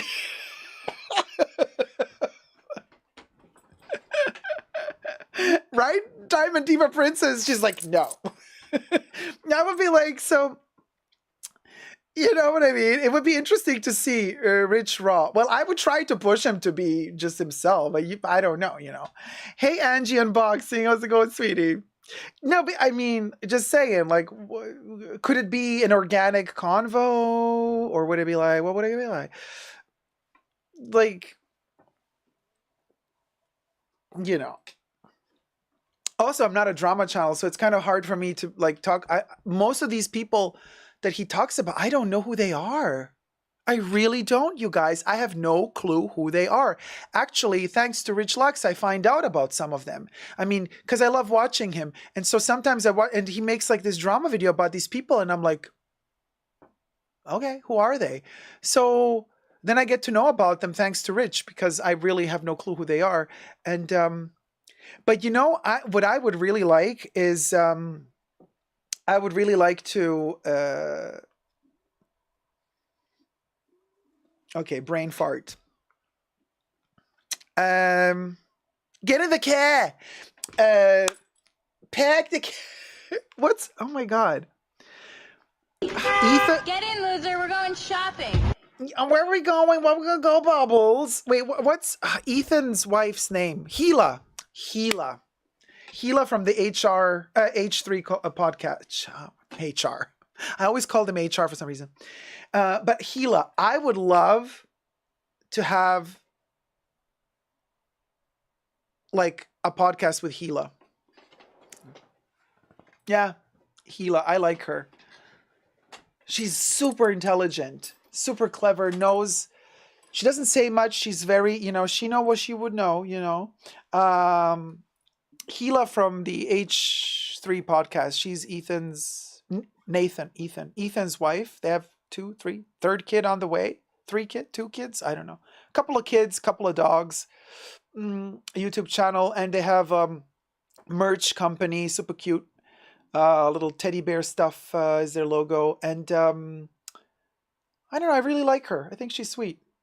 Oh, T-Pal, I can talk to anyone. Yeah, make them feel very comfortable. Oh, thank you. I try. I try my best to make people feel comfortable. And like, oh, really? You look a little bit off. Well, I'm wearing Chanel. What's off about Chanel? Get in the car. Chanel! Wait, what did they call the parakeet? From the Chanel. What was her? What did she call her? Oh, she's African gray. Did she call her African gray? The clothes, the designs are really cool. Actually, mostly menswear. Yeah. They're cool. The quality looks really nice. Plus, I love the teddy bear. Good morning, Kari. I think you can talk. Sorry, no, Red Sacks. Go Sacks. Red Sacks. She's behind the Moich. Yes, Moich. And Diamond Diva. You should do it. Would love to see it. What about Trisha Paytas' podcast? Okay. Yes. But this is the problem, you guys. I love all these people. I don't think they could keep up with me. I'm not trying to be an asshole here, but I'm like, Trisha does... Okay, what do we talk about? Fashion? There's not much we can... Perfumes? I mean, like just a couple of weeks just before she had a baby, or before she got married, somebody told her about Baccarat Rouge, and she's like, "Oh, I don't know, let's try it." Yeah, okay, whatever. Like there's like, what do we?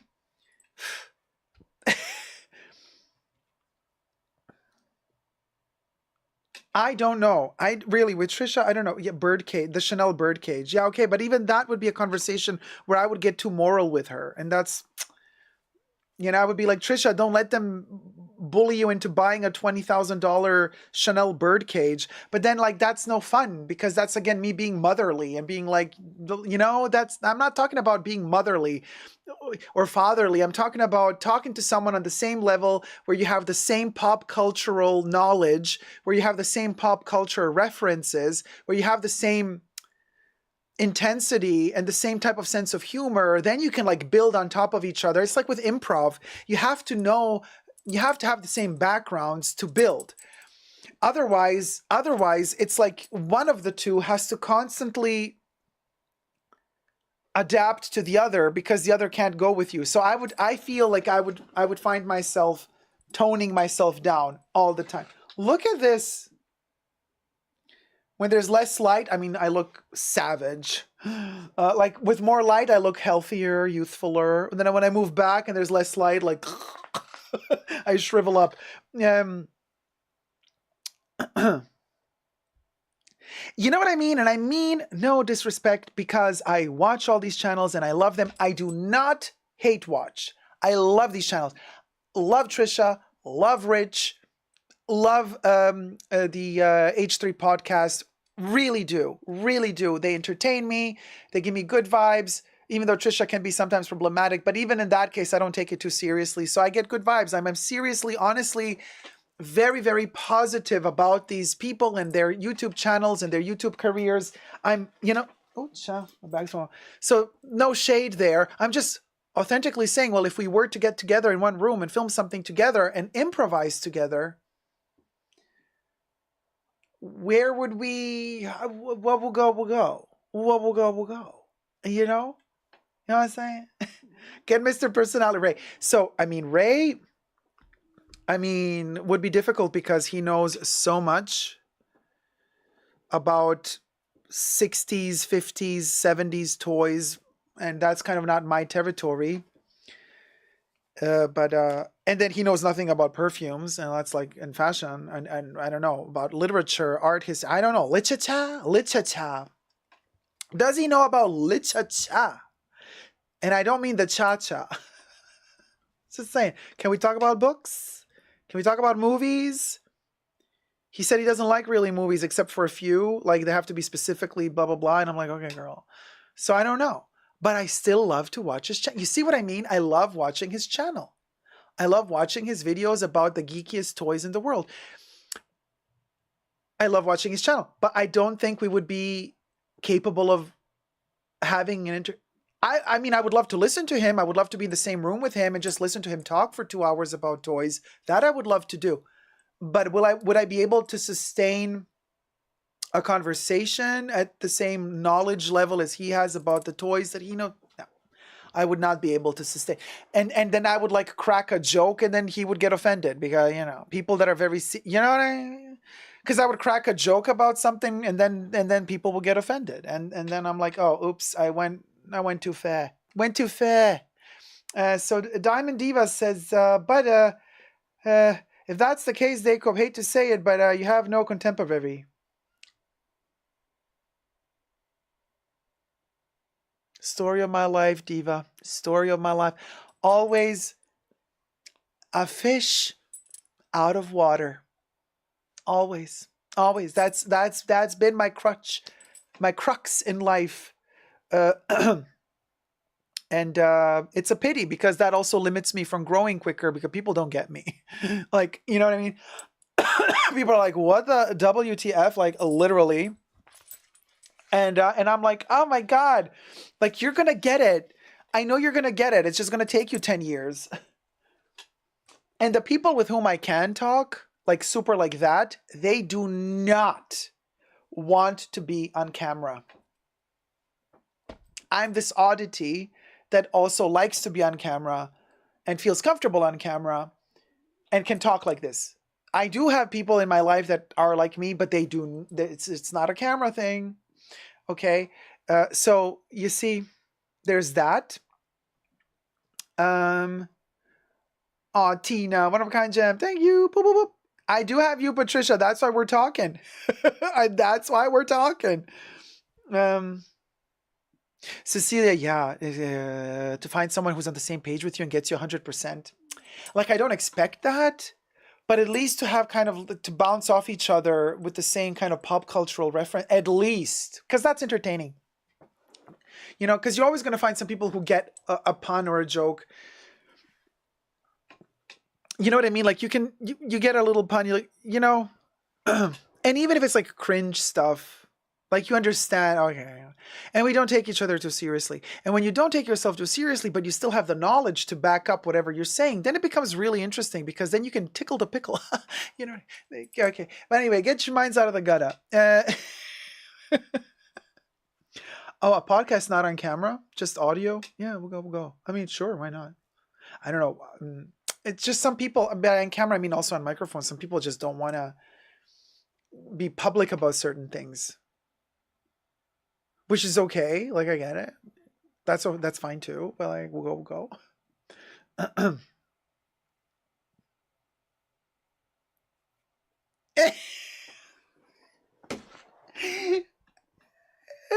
Yes, heaven. Somebody said gutter, the gutter. You say the gutter and heaven appears. And film. I forgot that one. Just love to be able to discuss 3 things with my people who are equally excited. Yes, Nay. Love talking about movies. Saika says, I've been learning a lot from Dacob and I've been feeling way more confident about having long hair thanks to him. Oh, enjoy. You live only once.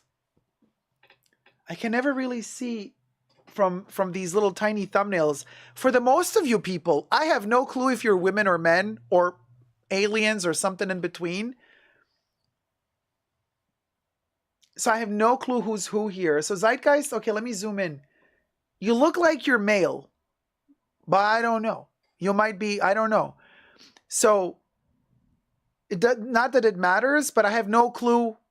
Growing hair, not growing hair, women, men. For me, it's all like, but if you are biologically male, okay, then chances are that your mom passed you the gene of hair loss. You know that the hair loss gene is passed by the mother, not by the father. It's the mother. Your mother. Your mother passes you the gene of hair loss. So, if you are biologically a dude and your mother passed you the gene of hair loss and you're very young, grow your hair out now. That's what I'm saying. Enjoy it as long as you have it, is what I'm saying. So, let it grow. Let it grow, Elza. Let it grow, Elza. Your mother. Your mother. And that's what I say. Enjoy it as long as you have it. Oh yeah, Ava. Yeah, Ava. It's the mother that passes on the gene to the son of hair loss. Yeah, look it up. Oh, wait, let me do the Madonna. Look it up.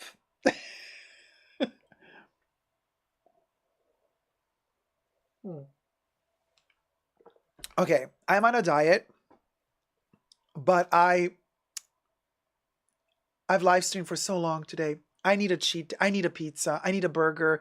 Can I have a cheat day at least once a week? Can that always be like after the live stream on a Saturday? Okay, Zeitgeist. Okay, so yeah, when I zoomed in, you looked male to me. Okay, because I don't want to offend anybody. So you know what I mean? Like, you're you, whatever you feel you are, you are. But I'm just saying, if you are biologically a male, your mom might have passed on to you the gene of hair loss. And if she did, at a certain point, that gene might get activated. And if that happens, you're gonna say baba to the hair. Now, before that happens, I say, if you want to grow your hair long, grow it. Enjoy. Live the happy moment. You know what I mean? That's all I'm saying.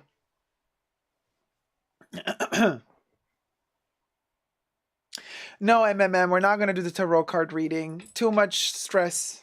Too much stress. Too much stress, because then people get upset they didn't get a reading, and then, you know, I don't want anybody to be sad. Because I don't have enough strength to do everybody's cards. And then if I start reading one, then I feel bad that I couldn't read somebody else's. And then I just get sad about it. You know, today's not the day. Today's not the day. You understand. Because, I mean, look, we've been also saying everybody's been going through stuff. This has been a hard week on everybody. You know what I mean? Yeah, Tina. Yeah. Grow it. If you feel like you want to grow your hair, grow your hair. Don't listen to what other people are telling you. Feel what it is that you love about yourself and embrace it. You know what I mean? Because, Zeitgeist, this is the thing. You can always cut your hair. It's so easy. You don't even have to go to the barber shop. You can just do it at home. So cutting the hair, it's done like this. Growing it is the challenge, because that requires luxury. Luxury being time.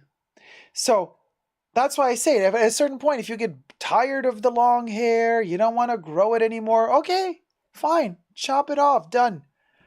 So that's why I'm saying it's not a big deal. It's not like we're doing some huge thing like that is not changeable. You know what I mean? It's an easy change. And you do whatever you feel comfortable with. Yeah, Avatar loves his short hair, and like perfect. And that's also easy to maintain. It's easier to wash, super easy to dry. Like when you have shorter hair, like life is easier. It's easier to sleep. You know how many times I wake up in the middle of the night because I pulled my own hair, just try. This mermaid trying to turn around. You know, I was sleeping and the hair's, and then I want to turn to the other side, and I just go, oh, and I wake up because like my hair is like stuck under my shoulder. I mean, the poverty. Just saying, right, Diva? Yeah, 100%. Yeah. Debbie says, I'll learn to read cards. They foretold a whole bunch of shit that landed this way. There you go, Bubbles. There you go, Debbie. Nat. Yeah, I did it myself. Yeah. Wait, I have Bubbles. Can you play Julia Fox? No, Bubbles cannot. Okay. Also, it's natural things to let it grow. Yeah. No, for sure. Zyka, just chill, chill, enjoy it, whatever. Zyka says, yeah, thanks, Dacob. Yeah, long hair is difficult, but I love it. Yeah, no, it's a lot of fun. Long hair. And also, I mean, of course, the longer it gets, the harder it is to style it. But look, we just improvised what is this? I don't know. Just, there you go. It's a hairdo. And just like that. Nice hair, though. Can I call you Mista? So, are you a Mista? Can I call you Mr. Gay? Do you know the meme? No. Anyway, whatever. Nice, Cecilia. What, Cecilia? Yana Clown. Oh my God, just woke up. Hi, what happened to the mermaid from the pre-show? Well, she went through a mer mitzvah, and she is now, you can see, anointed, and I've passed my, Debbie, what's it called?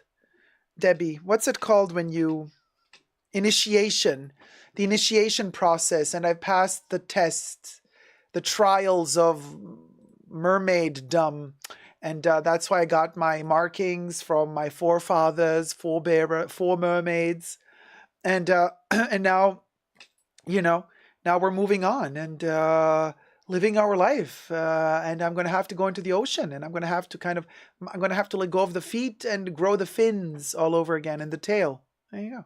Coronation, deep. Hit it, Bubble.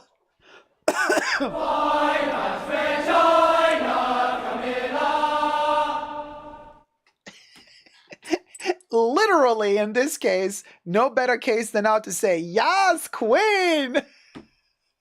Yes. Yes, Quinn Camiller.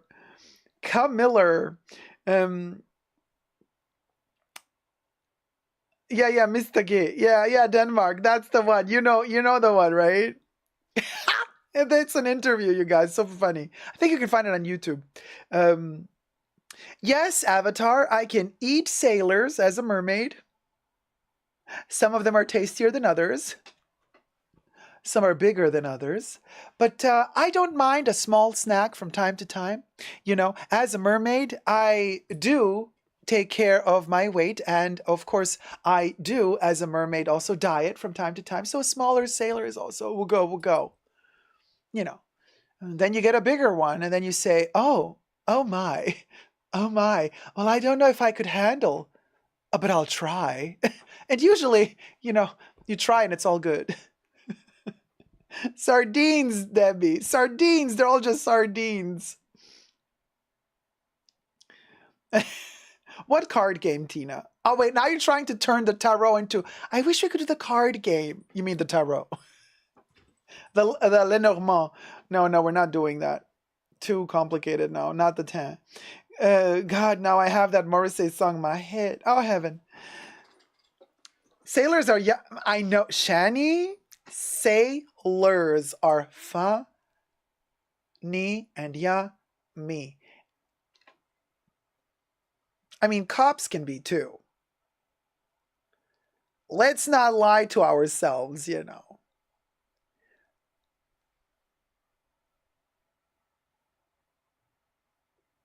Oh, Shani, you married a sailor? Ooh, you know what you did there. Brenda, yes, we are live and alive. Good morning, Brenda.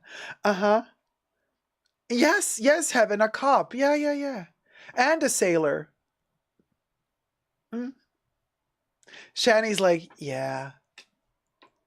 Shani, are you going to do the Julia Fox thing? Like, yeah, I did it myself. Yeah. Oh, T-Pal, your brother was a sailor. Perky.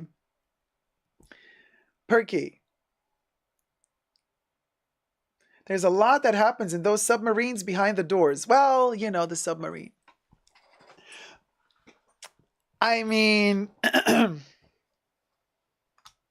oh, honey, there ain't no submarine big enough for this mermaid. Oh my. Oh, Mr. Sailor, your submergible is really big. I mean, Queen. Oh, now you even made me more wanting to rewatch the main show I've missed. Oh, Yana, you best believe, honey. Yeah? I was like, you don't live on the coast? Well, you know, you can always travel. Oh, Gilligan wants me, Debbie. Let's all go to Gilligan's Island. Boy, oh boy, are we going to have fun there. Not. I had a fireman too, and I'm satisfied. Oh, yes, Yab. We want that scenario, that fireman scenario from Sex and the City. Samantha eyeing that one guy, ending up in the fireplace, and then ending up having a relationship with him. He seems to be dumb as bread. But as they say, damn F-U-C-K is good. And he did, and she had fun as long as it lasted. I don't know if it's a real island, though, Shani. I mean, should we go to the Pacific? Listen, we can go to the Pacific, but it has to be where there's not a lot of, tides, not a lot of weird hurricane, tsunami seasons, something peaceful where there's, you know what I mean? No weird jellyfish that are going to unalive you right off the beach. Something where it's safe to swim in shallow waters. This is like, you know what I'm saying? That's right, Pharrell. And then, we just chill, safe, no mosquitoes because it's a tiny little island. Mosquitoes don't live there. And then, beautiful sandy beaches as far as the eye can see. And then you go into the water, and the water is so crystal clear you can see the bottom of it. And there's no weird fish down there or crabs or parasites of any kind. Super safe for humans. Slight windy breeze every day. No hurricanes, no weird rains or tsunami, none of that. Everything super chill, amazing, cozy. Butter. Exactly.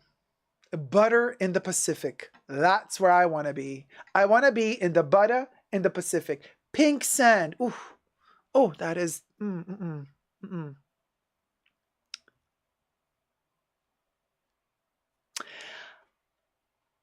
I know, T-Pal, it's paradise. I know that a lot of people say, oh, Seychelles. Well, I'm thinking Mauritius Islands. I think the correct depends which country, but Mauritius, the Mauritius Islands. That's where I want to go. Because they got a few of them, and they're all really peaceful. And literally at the end of the world, you're in heaven. Mauritius Islands. Another Madonna moment. You don't know where they are? Look them up. I have nothing to sip. Huh. Nothing. Last drop. So there you go. Ciao. Oh, no.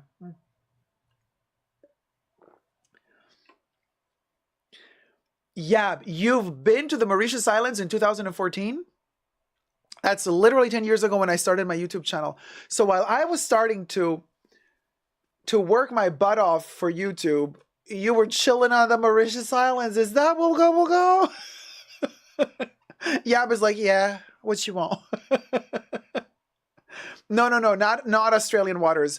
We are not going to the penal colony, and we are not going to get bitten by weird animals, eaten by weird animals, bitten by spiders the size of your head. We're not going to do that. Absolutely not. No, I don't want to get caught in a spider web with a lethal spider that's going to eat me because the web is so big that it can catch a human. No, we're not going to do that. We'll go. Absolutely not. Absolutely not. Sharks, jellyfish, the weirdest creatures. And they're like, oh, look at Chickens.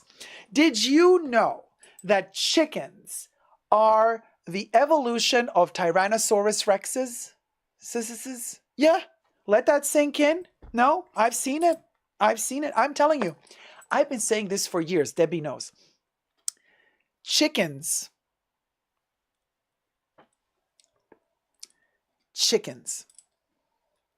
They're going to conquer the world one day. There's a simulation online where chickens are battling T-Rexes, and there's like less chickens to T-Rexes, and they always win the simulation. The chickens win over the T-Rex. Yeah. Huh.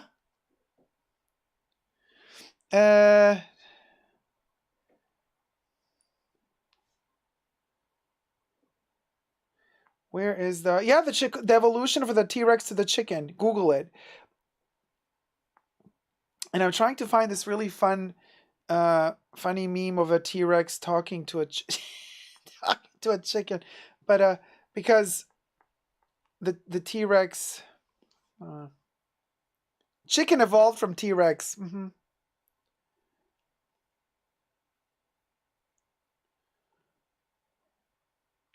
So there's this one scene where the T-Rex is coming from heaven. And he says to the chicken is alive. And the T-Rex talks to the chicken, says, "You have to carry my legacy. Carry forth my legacy. The evolution is now in your hands." Where is that meme? Oh, man, that was so funny. Hey, Stanley. Yeah, they're part of the same species. Yeah. Some humans live without head as well. Well, yeah. And, unfortunately, multiply. There you go, Angie. Yeah, chickens are genetically closest to dinosaurs in modern world. Shani says, "We have lots of wild chickens here. Come get them." Oh, wait, are you talking about the wild turkeys? Because those are dangerous. I have Big Java open and just asked about you, Dacob. Oh, on what? I don't know what that is. Wait, hold on. T-Rex, chicken evolution. I found this meme the other day. Why didn't I save the picture? Because it's so funny. Maybe I have to describe it better to Google, because you know how Google is. T-Rex talking to chicken from the sky.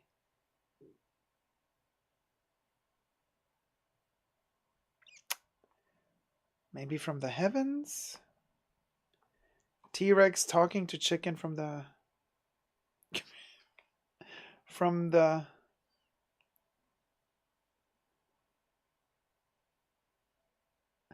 It's not the one that I originally found. But this one will do. It'll do. Oh, here it is! Okay. No, not AI. I don't know if it's AI, but it doesn't matter. Okay, found it. What? I have open and just asked about you, Dacob. Oh, it's AI? Super Dacob. Oh, okay, so Diamond Diva Princess asked AI about me. And AI answered, "Super Dacob, a captivating figure in the digital realm, weaves a tapestry of luxury, fashion, and intrigue. Let us delve into the enigma that is Super Dacob." Oh my god, that's perfection! In the hollowed halls of designer boutiques, Super Dacob unveils the secrets of luxury. Chanel, Louis Vuitton, Hermes, their names resonate like symphonies. He dissects their craftsmanship. Oh my god! Deciphers their allure and dances with their price tags. Dances with their price tags? Whether it's an unboxing of a coveted Chanel piece or an expose on unsold Louis Vuitton bags, Super Dacob leaves no stone unturned. Well, we'll go. Bubbles did a good thing. Thank you, Diamond Diva Princess. Bubbles, AI Bubbles, baby. AI, that's all I'm gonna say. Dances with price tags. Diamond, are you a writer? No, Heaven. Diamond got this from AI. Okay. But there's more to this digital impresario. He peers behind the velvet ropes exploring the intricacies of luxury's underbelly. The end of luxury? The growing pile of unsold products? Oh my God, it's amazing. Yes, come through, AI.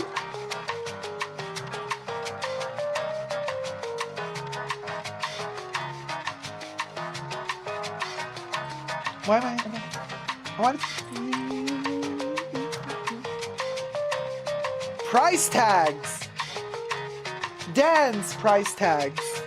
I don't get it. Okay.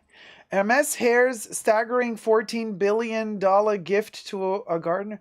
Oh, I remember that video. Super Dacob unravels these mysteries, revealing the pulse of the industry. And as he pronounces Yves Saint Laurent, Louis Vuitton, and Bulgari, with finesse, he bridges the gap between aspiration and reality. Aspirational merch out today. Get yours at www.superdacob.com or on Amazon. Just search Super Dacob Aspirational.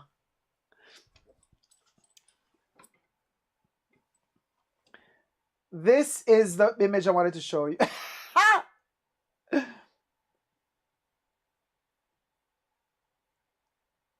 Oh, thank you, Brenda, for buying the merch. It talks about everyone else here too. LOL. Ready? Oh my God, Diamond Diva Princess. It finds everyone, huh? The AI. Look at this. Look at the ghost of T-Rex. Remember who you are. And then there's a more ratchety version of it with the chicken being dumb. This is so funny. This is by an artist, I suppose. Schrödinger Shkajuji 87. Remember who you are. And the chicken goes, bonk. This is, okay. This.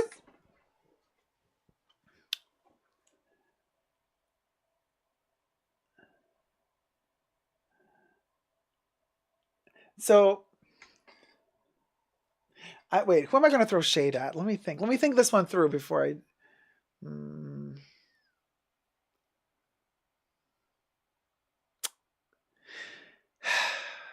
Oh, okay.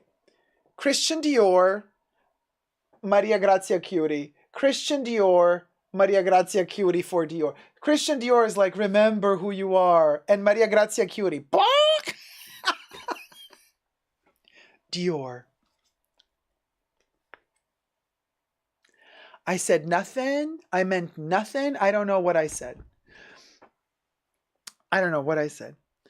Isn't this like a reincarnation of like, you are going to come back as opposite of what you were? Possibly, but chickens are not to be underestimated. Not to be underestimated. Diamond Diva says, from Chanel lawsuits to Louis Vuitton's sold-out conundrum, he dissects it all. And when he dons his financial dominatrix hat, the allure deepens. For Super Dacob, luxury isn't just a label. It's still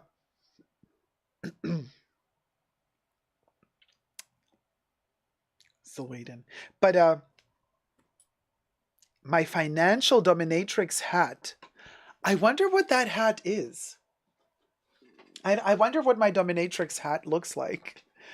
Hey, Helen Merch, Helen French. There's also Helen Merch, by the way.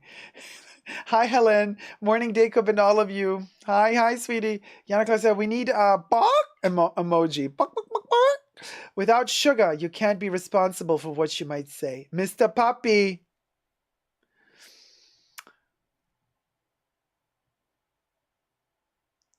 Dean DiCaprio, I'm loving the unicornish colors. Hello, everyone. Hi, sweetie. I'm a mermaid. How dare you? Unicorn. Unicorn. Those beasts. They're so subpar, darling. It's the mermaid is where it's at the moment. You know, the mermaid is where it's at, and it's an IYKYK moment, and we deliver the sophistication of the mermaid. Unicorns. Unicorns are so yes today. Lol, mermaid, honey, mermaid. Thank you, Dean. The mermaid, yeah. And the world of opulence unfolds before your eyes. Opulence. You get everything. Chickens are smart, says T-Pal. Some breed smarter than others. They have personalities, too. They also taste differently depending on how you, I mean, Queens. I mean, yeah, I love chicken.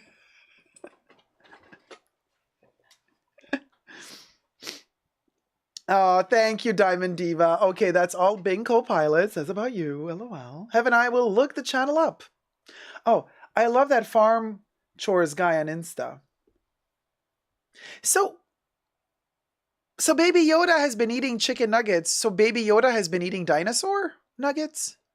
You guys, you know you could go to Walmart and buy dino nuggets. Somebody has been trying to tell us something all this time. And they were right. When you buy dinosaur-shaped nuggets, you're eating dinosaur. Now we know. This mermaid's brain has been blown.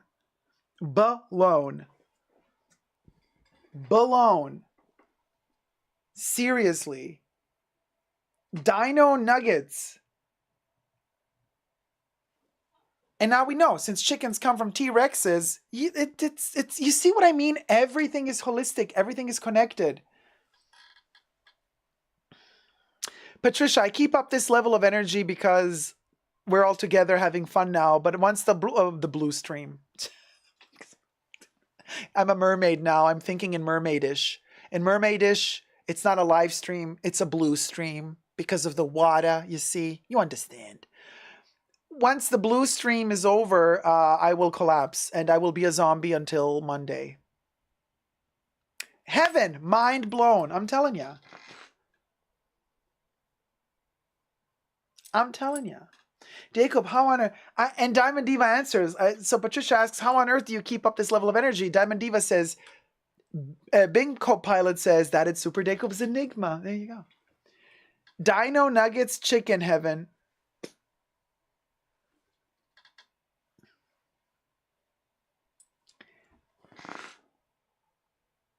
Well, no, Debbie, it's not real chicken. It's dinosaur. Duh. Anyway, I'm living ferret. Hit it, Bubbles. I'm living ferret, living ferret, living ferret, living ferret, living ferret, living ferret. And yes, after that, we're also dying ferret. Dying ferret, dying ferret, dying ferret, dying ferret, dying ferret. So that's it. We sang all the other songs already. We did the cha-cha-cha already. We did the other ones. We did thank you to the mods. So I hope you've enjoyed this time together. V-Sense, we most certainly do. We most certainly do have ADHD. Our conversations jump from topic to topic. I know. It's insane. It's insane. That dinosaur chicken cartoon art was hilarious. Blue Egyptian lotus, let me tell you. Now we know the truth. And now that we know the truth, we can kind of sleep peacefully in the knowledge that dinosaurs are not extinct, which kind of makes me feel good about the future of humanity. 1,000,000 years from now, when some amoeba roams the planet, it might just realize something like we've realized today, that chickens are dinosaurs. The amoeba might realize, oh, I used to be human. Isn't that reassuring? Isn't that reassuring? And then some other amoeba 1,000,000 years from now is going to make videos on YouTube about the eyelashes not being extended. Okay? It's just the mascara working for it. And look at that. Double the size of the eyelashes on their own. I swear to God, I did not buy amoeba extensions. Anyway. Love you loads. I hope to see you all soon next time in the next live stream. And until then, Natasha Leone. Oh, no, Natasha. No. Wait, hold on. I can do Natasha Leone. Oh, no, that was kind of like, no, Natasha. She's more like, it doesn't matter, really. Whatever I say, you're not going to listen anyway. So give me a cigarette. Give me a ciggy. No matter what I say, you're not gonna... Hold on a minute. Here you go. A cigarette. No matter what I say, you're not gonna listen. So let me go to the casino and play all my money. I just got all the money for the Blue Navy commercials for the Christmas. Yeah, I don't know. It was okay. You know, they filmed me double. It was Natasha talking to Natasha, and I was like, yeah, what are you gonna do? But that's okay. It's okay. I did the commercial, got the money. I played all the money in the casino. I'm gonna do a TV show. I'm gonna be good. Oh, Cindy Lauper. No, Cindy Lauper. Cindy Lauper is from New Jersey. She's not Boston. Cindy Lauper. Cindy Lauper is from New Jersey. She's a New Jersey girl. Cindy Lauper is still so unusual. I love that TV show, by the way. Cindy Lauper's reality TV show. Cindy Lauper, still so unusual. Love you all, guys. I hope you had fun with this crazy mermaid.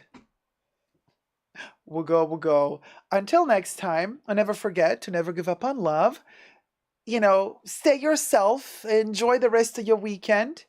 I hope you have a wonderful beginning of the new week. You know, stay safe, think positive, you know, positive thoughts for everybody who's, debilitated at the moment. You know, for all of us who've been to doctors, hospitals, wishing you all a speedy recovery. Hope everybody's doing well. Happy birthday to all the birthday kids out there. And I'ma see y'all next week. Love you loads. Never forget to never give up on love, and bye! Mwah.